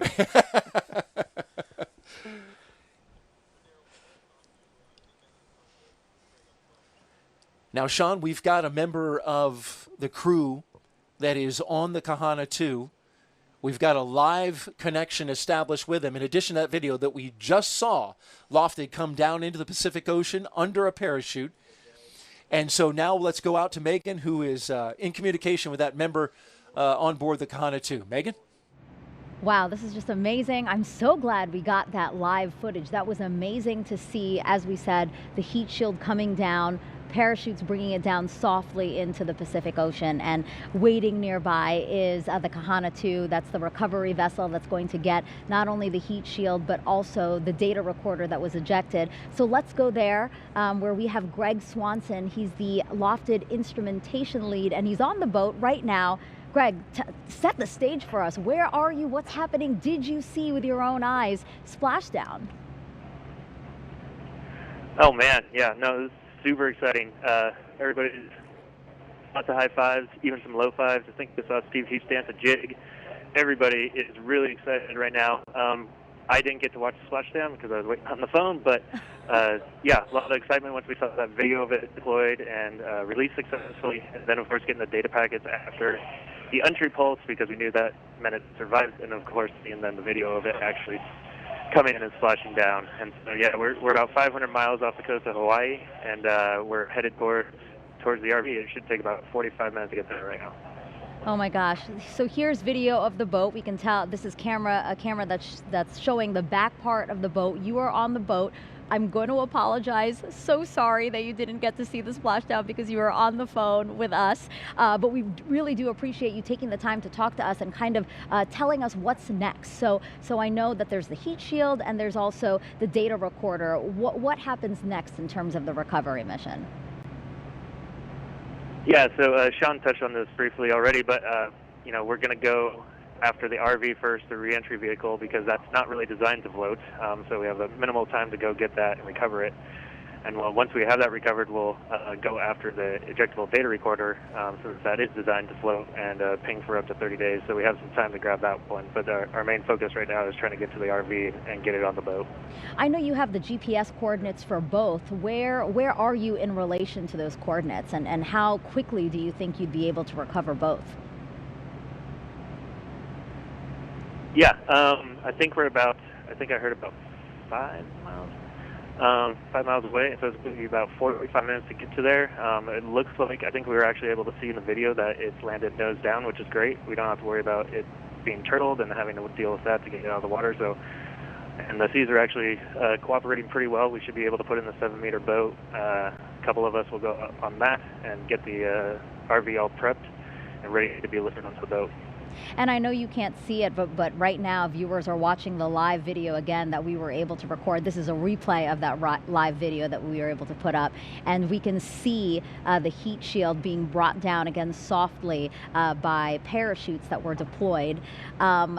I know we talked about this a lot. Obviously we wanted to see a successful inflation, separation, and return, but really the success is that initial data that you guys were able to take away from this test. Talk to us again about the significance of this test.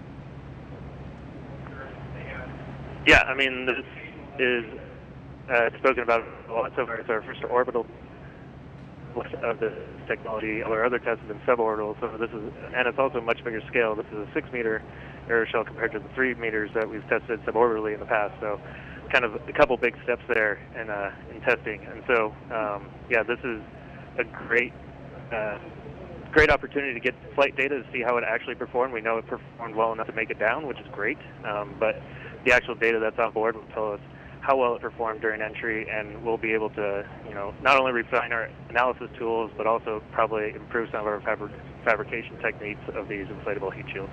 And last question, Greg. I mean, how do you feel? Again, I heard you say that people were giving high fives and dancing jigs. How do you feel personally being on this boat, about to play such a pivotal role in testing this new technology? Oh man, I mean, first of all, I feel relieved. That's probably the biggest feeling I'm feeling. There's a lot of nerves. Been working on this for over a decade. There's a lot of people on board right now that have worked on it longer than that. Yeah, everybody's just relieved and excited, and I just feel lucky to have this opportunity to be out here to go get it. Greg, thank you so much. Congratulations to you and your team, and good luck with the recovery mission that I know you guys are going to do great with. Let's head on over to Langley now, where the LOFTID team, I'm sure, must be celebrating right now, the moment years in the making. Again, as Greg talked about, hard work and dedication of a lot of people. So Angelique, take it away. Tell us everybody's reactions through that demonstration. I mean, Megan, you're absolutely right. The entire Flight Mission Support Center was just, I've never seen bigger smiles, I think is probably the best way to kind of sum up the emotion that was going on, both as data started to come in and once the reentry vehicle made it to splashdown. It was incredible. There were handshakes, smiles out to here, and you can just see the pride that the team is feeling right now. So while we have them in here, right next to me, I actually have the Associate Administrator of the Space Technology Mission Directorate, Jim Reuter. Jim, it's so great to have you here and to share this moment. This is incredible. It's great to be here, Angelique. It's so exciting. I can't describe enough how it's great to see this. And Jim, I know that this is a really big deal for your organization in particular. Can you tell me how you're feeling in that context? Yeah, sure is. Our responsibility is to do the cross-cutting transformative technologies to take us to new adventures and stuff.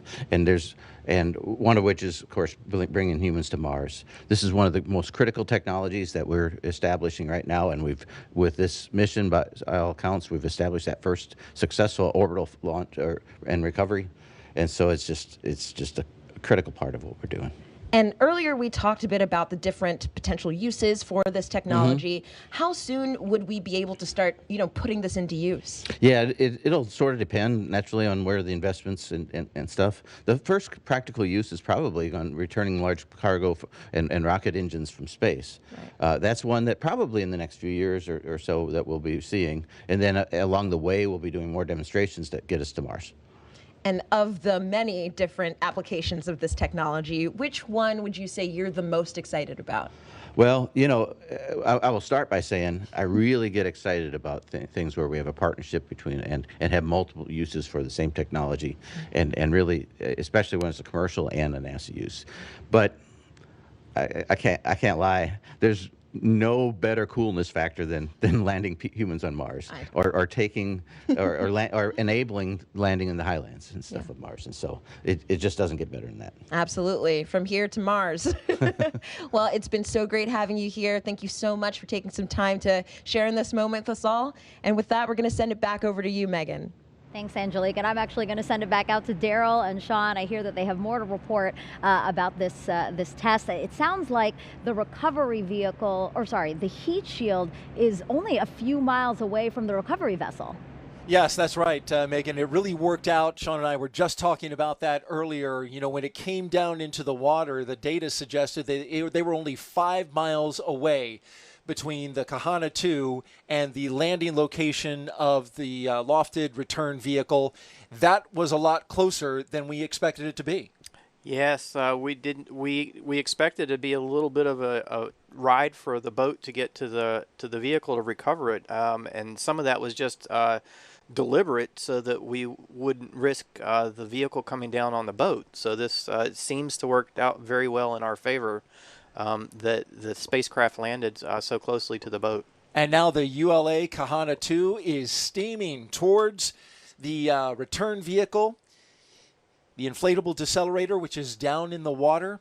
We tracked it with an infrared camera aboard the Kahana 2 as it came down just over the horizon in the Pacific Ocean to a soft landing.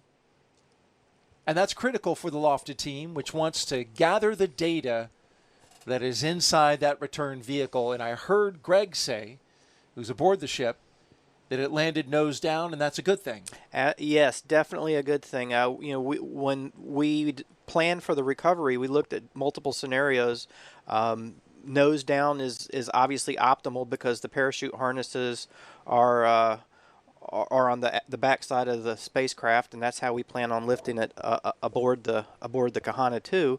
Also, we looked at scenarios where it lands upside down, so nose up, and that would require additional lifts to get it flipped over, so that we could get it onto the boat and put it in the stand nose down again. Other concerns that we have are water getting into the inflatable, because it's in the water. It's basically a bowl. We did some analysis that said as long as the aeroshell has 15% of its volume filled with nitrogen, it will float.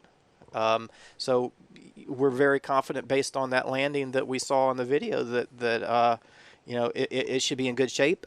You saw the video of the Kahana 2. We have some buoys aboard, inflatable buoys, to attach to the spacecraft if it looks like it's in danger of sinking. So we can attach those, and that will give us time to recover the spacecraft. And as you're looking live, I want to let you know that the folks inside the room, those are the LOFTID engineers who have just celebrated a successful technology demonstration of their low Earth orbital flight test of an inflatable decelerator, or LOFTID. And they just got some words from Associate Administrator for Space Technology Mission Directorate, Jim Reuter. And now, some cheers. Cups in hand. Bottles of, well, sparkling something. And now they're celebrating the rewards of their labor.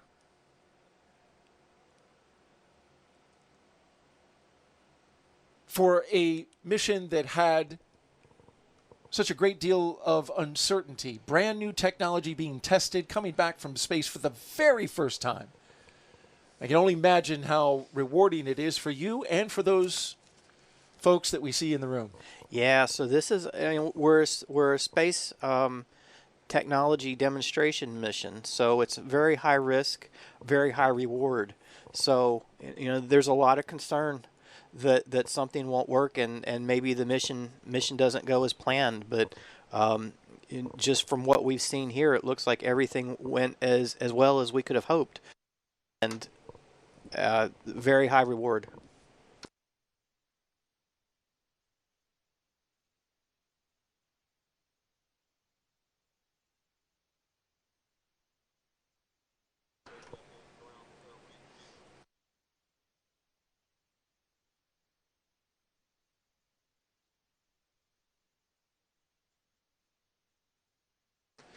And right now, the LOFTID team getting some words from a member of the team that you know well.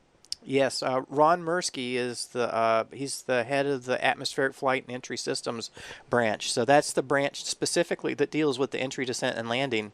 And it's the premier, I'd say it's the premier group within all of NASA for planetary entry, descent, and landing. Well, he looks awfully proud of his team as he delivers comments there.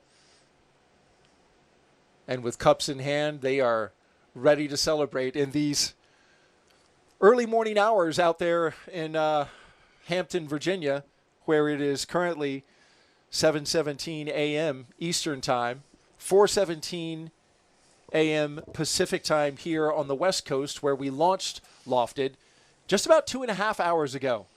A successful liftoff of the Atlas V rocket carrying JPSS 2, a weather observation satellite that separated about a half hour after liftoff. And then an hour and a half after that, we had the successful completion of the LOFTID mission into the Pacific Ocean.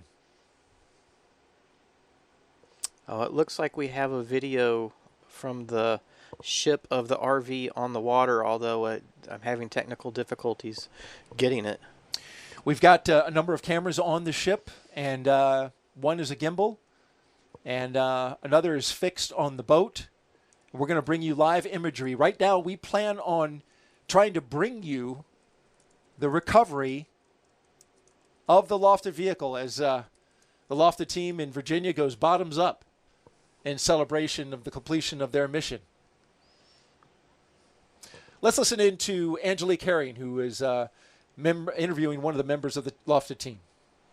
Oh, really? You know, the videos are coming down, and that's what we're doing this for, really, that technology, and then seeing it work so well that it's coming down in one piece, you know, splashing down in the Pacific Ocean, just like how we had designed. And it turns out the recovery boat is very close by too, based on the predictions we had done before. So it is an amazing feeling. I can't wait to go back in and celebrate with my team. Absolutely. And I know, I mean, obviously getting that actual camera footage was really exciting, but can you tell me a bit about how it felt to get those first bits of data actually coming in? That's right. So I'm not the thermal system lead, but I saw the thermal system lead analyze the temperature data, and it was nominal data. We saw where the latitude longitude was happening, so based on that we kind of know how the actual experiment went. They were nominal. They were right where we were expecting it to be. So, you know, as an engineer, you really love the word nominal, and it just has been that kind of day so far. I'm really excited.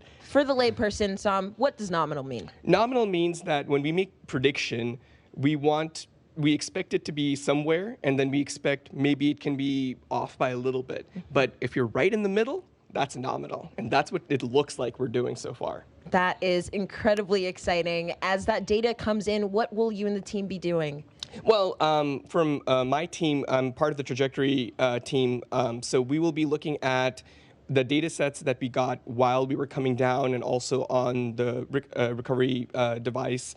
And we'll be using that information to figure out how well we did in our pre-flight predictions. There will be other people in the team that will be taking that data and seeing how well their models did so that we can predict high-end performance for other flights and maybe to a Mars mission one day. How incredibly exciting. Well, congratulations. I know that you're probably very anxious to get back in there Absolutely. with the rest of the team. Thank you so much for stepping out to talk with us. Thanks for having me. And Appreciate congratulations again. Thank you. Thank Bye. you. Gotta go. Maybe wait. Thank you, Angelique. That was an interview with Dr. Sam Duda, who planned out the trajectory for this mission. Sean? Yeah, so just listening to Sam, you know, he's in the room at Langley and watching all the data come back, and he used the term nominal, and that's great because that means that the vehicle performed the way that we expected it to and the way that the models predicted it would. So that's great, and I think right now we're looking at video of the spacecraft floating in the water, and that is something I did not expect to see. Especially this close to the recovery ship, and that's very exciting. Amazing live imagery coming in right now from the Pacific Ocean, just a couple of 100 miles off the coast of Hawaii. You're looking at the LOFTID reentry vehicle in the water, and it appears, Sean, to still be fully inflated. It absolutely does appear to be holding its shape. I mean, it hasn't been in the water that long, and I did mention, you know, it's designed so that we vent all the excess gas in the tanks, but we keep the volume of air inside the inflatable to provide buoyancy.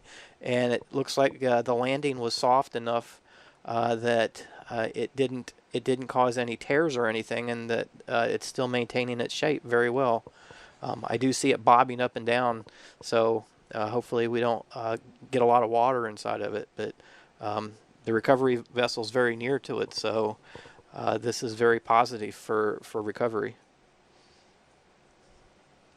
And as you mentioned, it's as bowl-shaped, so it could take on some water. But if it's fully inflated, would you expect that it might still float?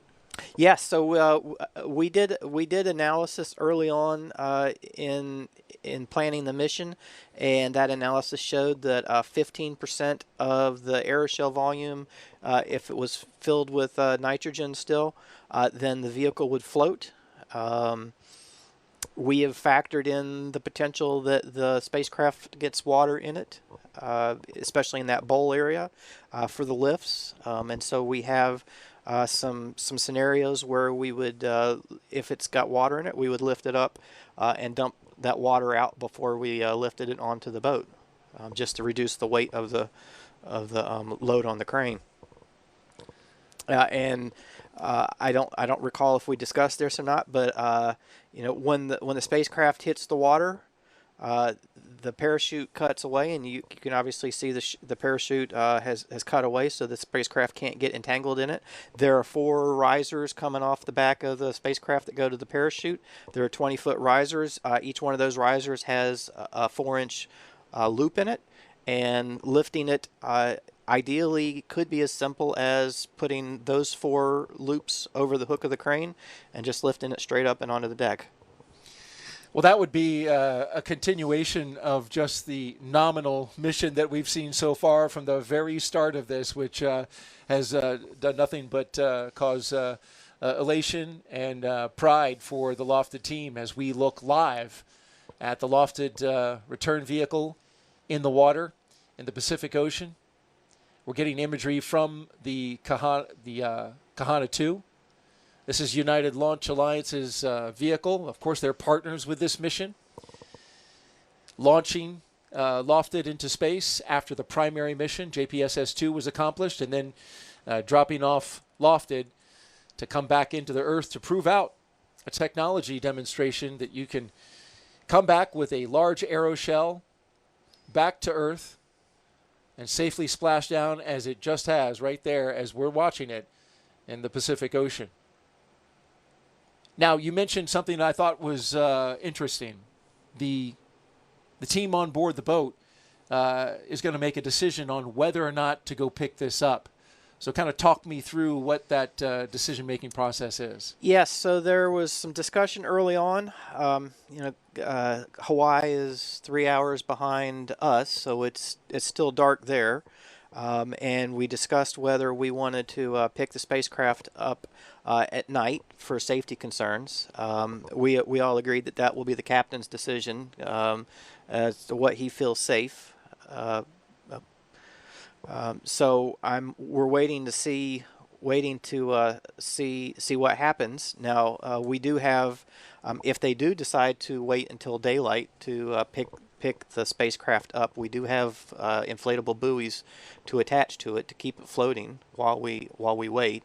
But again, it's the captain's decision. So we will wait and see what happens. And we're in contact with a member of the crew, the recovery team that's on board the recovery vessel. And so we will hope to get some information from that person to find out if indeed they are going to make the recovery this evening, or, as you said, wait until first light and they can have a better look at it. What we do know, as you mentioned, they will be able to secure it with buoys. So you're saying they will get close enough to get those buoys on it before daylight? Yeah, so we actually have aboard the boat, we have boat hooks, extendable boat hooks that we can pull right up against the vehicle and use those boat hooks to access the lanyard, the lines on the back for the parachute.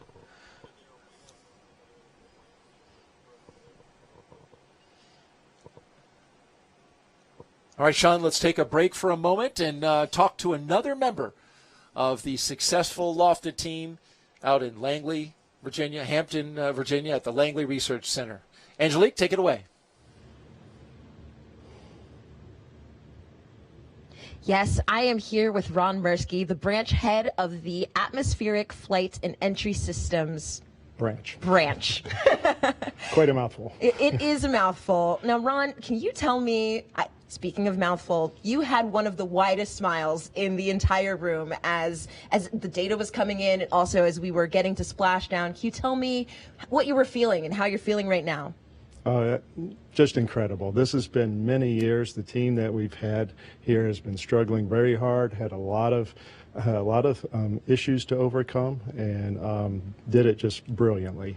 And so just very proud of the folks and just being associated with them. Absolutely. Absolutely. And for you in particular, what data are you looking forward to getting back from this demonstration today? Well, the LOFTID has the applicability of new technologies that we're developing. We're looking at the inflatable structures, the flexible thermal protection systems, and really looking to see that these new types of technologies have performed. And it's looking like they really did, and did it in a very good way. And so now we're looking towards the future. Speaking of the future, I know that we would need something larger if we were going to land on Mars. So I'm assuming that that's somewhere down the way, but also what are we looking forward to in the future, and how is this test going to help us to get there? So, this test here does a number of things. First of all, for that larger Mars mission that you talked about, we do need to have a number of steps along what we call our roadmap to get to the point that we can land humans on Mars. This is the step to get us to the 6 meters. Now we got to look to making larger and larger HIADs, which are part of what we call the mission architecture for landing on Mars in the future. But in the near term, there's a few things that we can do here. Currently, we're working with commercial sector companies and looking at different applications, coming back from cislunar space with hardware, bringing it around the orbit of the Earth. Then also, this opens up possibilities for other future NASA missions. Situations where there might be mass problems on different missions, then we can reduce those issues with the HIAD. So. Now, we talked far into the future like Mars. We talked near into the future like maybe doing down mass missions. But in the near future, in the coming weeks, what is the data collection and data, I guess, monitoring going to look like in these coming weeks? Well, I think you saw that there was an ejectable data recorder that came out. Right. We will have to recover that and look at the data that we received through the entry trajectory, and hopefully it gives us the information that we want, that it was nominal, it looks like everything was good, and so it's all very exciting right now. It is incredibly exciting. Thank you so much, Ron, for stepping out and sharing some of that excitement with us. With that, I'm going to send it back over to you. All right, thank you, Angelique, and we are back here at the Mission Directors Center tracking the approach of the recovery ship to the LOFTID Inflatable Decelerator. And we're getting closer, Sean. We're with Sean Hancock, engineer, lead engineer for the PLA, the payload adapter, who's been sitting with us for the past hour and a half as we have been tracking the LOFTID technology demonstration, and looks like we're getting a little closer. It does look like we're getting closer. I was just sending a note to the recovery ship asking how much longer they thought they were going to be until they were there, but just looking at the video, it's getting much bigger in the picture. I'm amazed to see that parts of it are still glowing. Yeah, and you just got this information from our LOFTID communication team. They said that LOFTID landed close to the recovery ship, and after assessing the situation, the crew on board the Kahana 2 determined the conditions are favorable to immediately begin recovery operations. And that, of course, will bring LOFTID on board the ship. And so, indeed, as we get closer, what we are witnessing live is the recovery operation of the LOFTID Inflatable Decelerator. So I'll just say this is a scenario that we never envisioned that everything would work this well. Wow. We all thought at least the best possible outcome is that we land in the water, and maybe 2 or 3 hours later we're at the vehicle and able to recover it. This is just beyond our wildest dreams.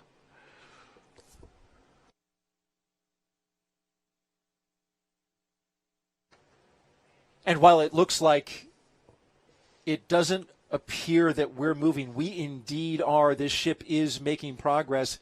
We started off, Sean, when LOFTID splashed down, it was beyond the horizon. It disappeared behind the horizon line out there in the Pacific Ocean, and then the parachute gently came down right behind it. But once we saw it on the horizon, we've been making steady progress towards getting a little closer and a little closer. And now, less than a mile away, it shouldn't be too long before we've got it right close up next to the boat. Yeah, so the boat, the Kahana 2, is a fairly slow boat. I think its top speed is about 10 knots. Okay. But we're making really good progress getting over to the spacecraft. And so what we're seeing, Sean, to describe to the audience, is that inflated aeroshell is the lower wide part and the lighter colored part of LOFTID, and then in the center is the vehicle. Kind of describe the two parts that we're seeing there. Yeah, so the dark part in the middle is the center body, and we would expect it to be cooler than the aeroshell because it's in what we call the wake. And actually, there was a sub experiment on this flight. The part of the FOSS, the fiber optic sensing system, was part of the a technology demonstration mission within our technology demonstration system, and we had a fiber optic line along the back of the rigid body to measure the temperature distribution inside that area we call the bowl. And there's no real good modeling or any data really of what goes on back in that wake area. It's predicted that there's vortex back there and probably not a lot of heating, but we don't really know how to predict it. So looking at the colors, we can generally infer that it's fairly cool compared to the aeroshell. But this flight and the aeroshell is obviously the mushroom shaped, upside down mushroom shaped glowing shape that we're looking at. So this flight will give us a new tool to analyze the temperature distribution in the wake of a HIAD.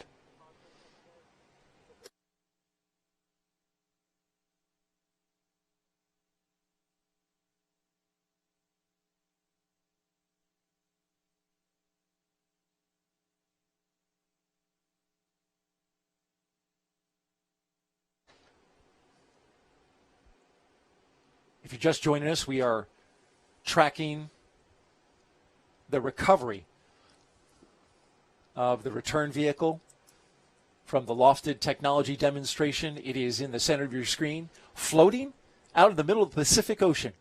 It's a couple hundred miles away from the coast of Hawaii. The captain is steaming towards LOFTID.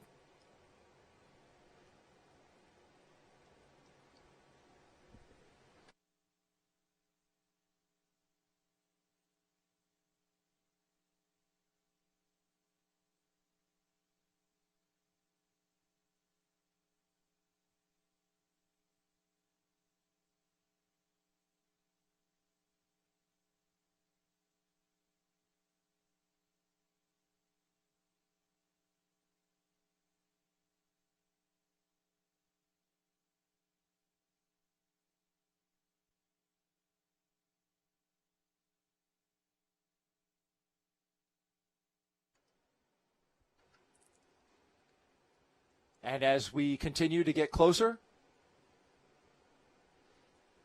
I want to give you an update on the JPSS-2 satellite that was put into orbit just about 2 hours and 15 minutes ago after the successful launch of the Atlas V.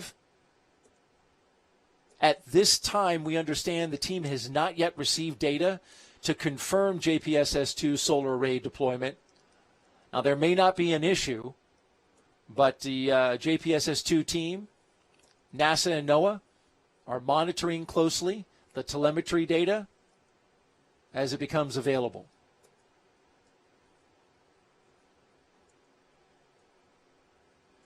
We'll certainly follow up with that.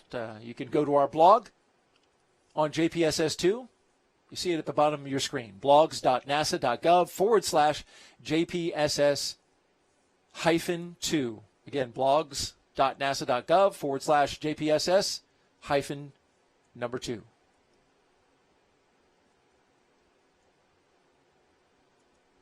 LOFTID starting to come into focus here, Sean, in the bouncing waves of the Pacific Ocean. Yeah, it's getting so close. You can actually see the straps holding the TPS, the catenaries on the back of the TPS.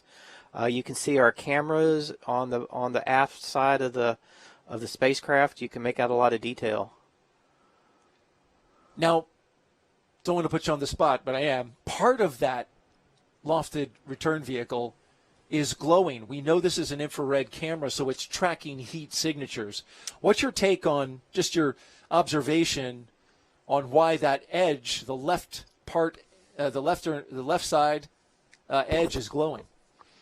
I'm not sure. The vehicle is, it re-enters in a spin, so we're rotating at three rotations per minute. So you would think that we're going to fly at a bit of a pitch just because of the mass properties of the spacecraft. So you would think that the edges all the way around would be roughly the same temperature. So I'm not sure. I don't know that I could.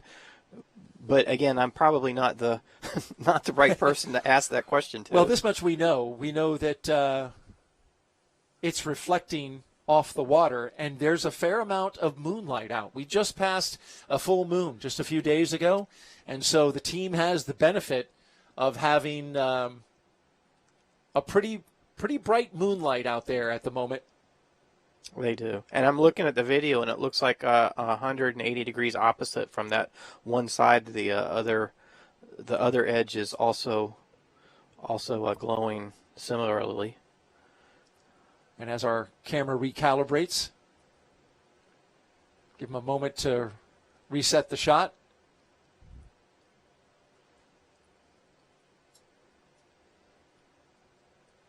As you look at this, Sean, it's striking to me how nicely it is floating, fully intact, still fully inflated. And this was a mission that I heard some engineers say, hey, look, if we can just get some partial data, doesn't even necessarily have to come down perfectly like this, we just want some data to be able to advance this technology. And there it is sitting in the ocean, completely intact. It could have broken apart if any of those straps would have hung up on some part of the spacecraft or the upper stage of the Centaur. So many things that needed to go right. And I know it's early, but just to see this floating in the Pacific Ocean fully intact, that's impressive. It definitely is. I mean, it looks like it did, during ground testing. Before, I mean, we're looking through an infrared camera, so it would probably look a little charred when we get to see it in person. But yeah, it looks wholly intact. This is probably beyond what any of us would have expected. But that charring that you've just described, that in and of itself will tell a story, right? That in and of itself will tell you about its reentry through the Earth's atmosphere. It should. I mean, the data we have thermocouples and heat flux gauges scattered all about the thermal protection system and at different layers throughout it's a multi-layer thermal protection system and at different layers throughout the thermal protection system. So that should really be able to provide us with the data that we need to figure out what happened during the reentry. Getting to see the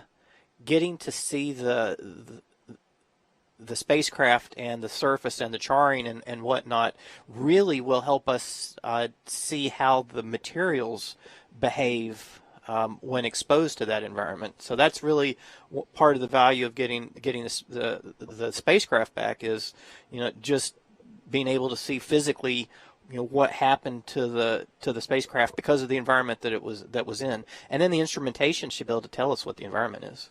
If you're just joining us, we're taking a break from our live imagery that we're bringing you of the LOFTID demonstration, the technology demonstration. We've been tracking the return of this vehicle from space, the first time that LOFTID has returned from space, and showing off its ability to return, slow down enough in the atmosphere to bring back anything from a rocket engine to a spacecraft to, as you mentioned earlier, Sean, something that was built on the moon. This is how you would get it back, something that could be compacted down into the space on top of a rocket, but then when it returns, could come out and expand with enough ability and enough surface area to slow down whatever it is that's bringing back down safely onto the surface of the Earth.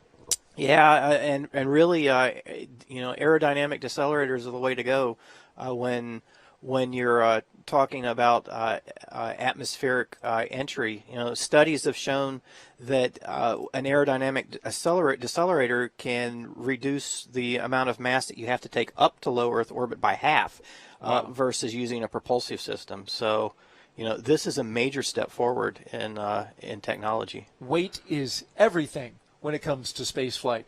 So as you talk about the mass and bringing it back, more mass is much better. And now we're looking live. Wow. From the camera mounted to the back of the Kahana 2, looking back at the deck. And it looks like, Sean, they are readying the crane at the back of the boat. Yeah, so you can see on the back of the boat, they're hooking up the crane right in the center of the boat. That's our stand that we're going to set the spacecraft on once we lift it up out of the water, and looks like they're getting ready to put the crane over the side to try and pick up the spacecraft. Yeah, folks, we are bringing you live the recovery team making an effort to pluck LOFTID out of the Pacific Ocean after returning from space.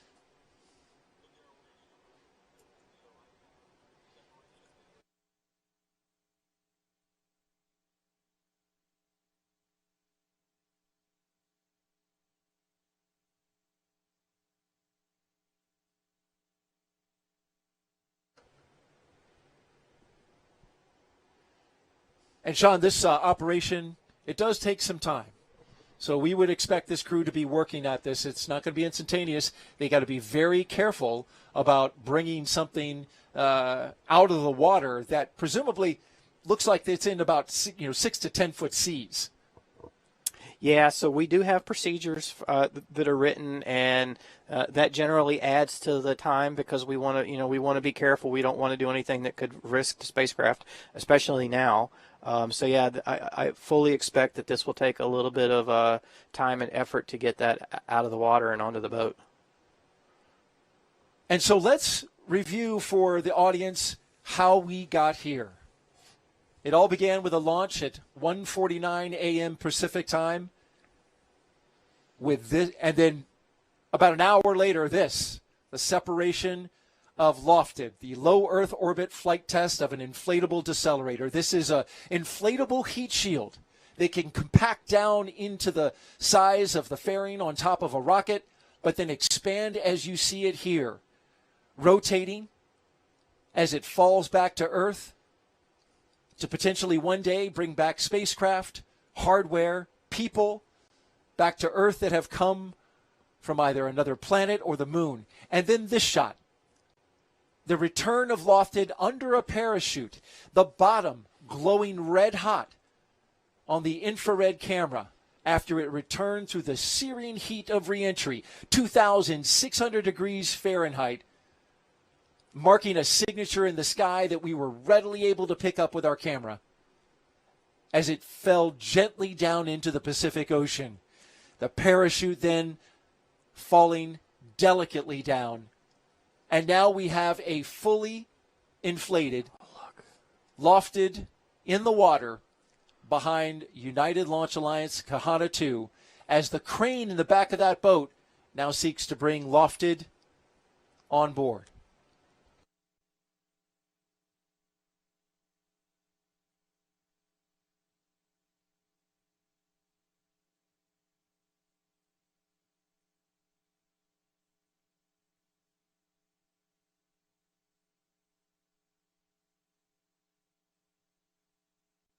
There's a light glowing just off the back of the ship there, Sean. I know that's our reentry vehicle, and I think you can see the strobe lights finally from the boat. You can see the flashing of the strobe lights. How about that? And this is no longer an infrared camera. We're actually just looking live as we see it in our color camera. And now currently being blocked by the camera, it looks like that's the strobe light, right? Yes. We have strobe lights and reflective mirrors on the back to enable be able to visually identify it in the water. So that makes the strobe light brighter and easily seen. Yes.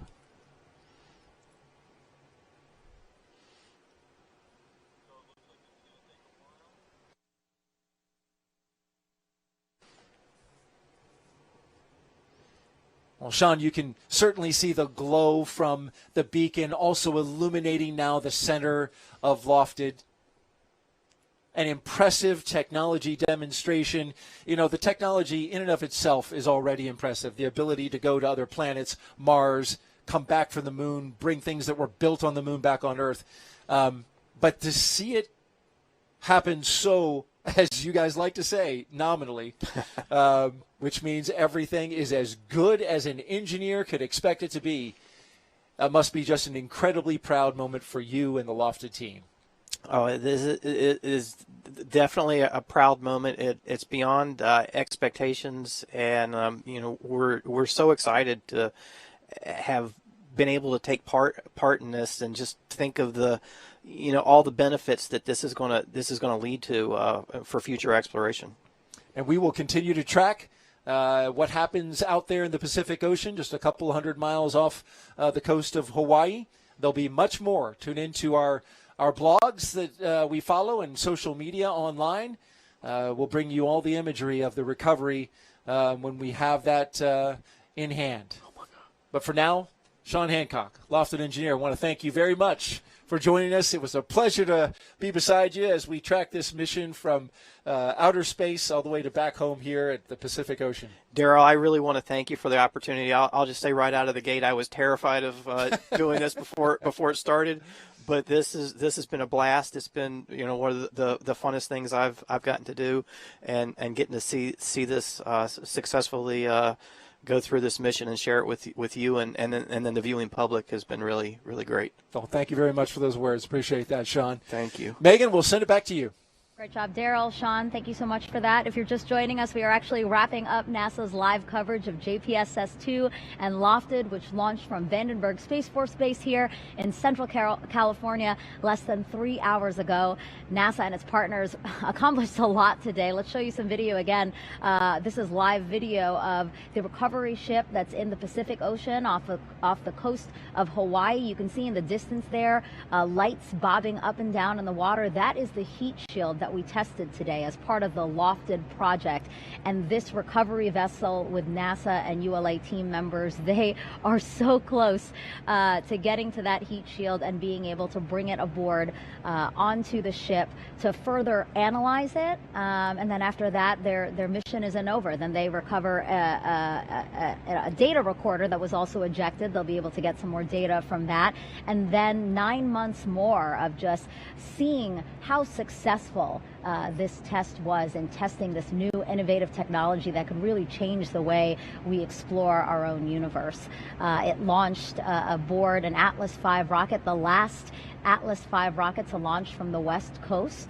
It launched with JPSS-2, which is the newest polar orbiting satellite, as part of a system that NOAA will manage. We do want to give one update, though. The team is still waiting to confirm whether or not JPSS-2's solar array was deployed. Just because they haven't been able to confirm it doesn't mean there is an issue, but teams are monitoring that closely as more telemetry data becomes available. We did just want to mention that. If you do want to follow along with that mission to see whether or not we're able to confirm, or when we are able to confirm solar array deployment, you can head to these websites we're about to pop up on the screen there. On the right side there, that's where you can find out more information about JPSS-2. And over there on your right, that's where you can find out more about LOFTID.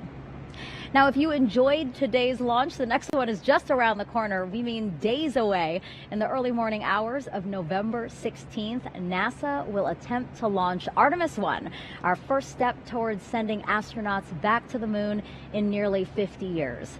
Live coverage will begin on NASA TV and its YouTube and streaming channels at 9:30 p.m. Eastern Time on November 15th for a 10:30 p.m. So sorry, everyone. 10:30 p.m. launch.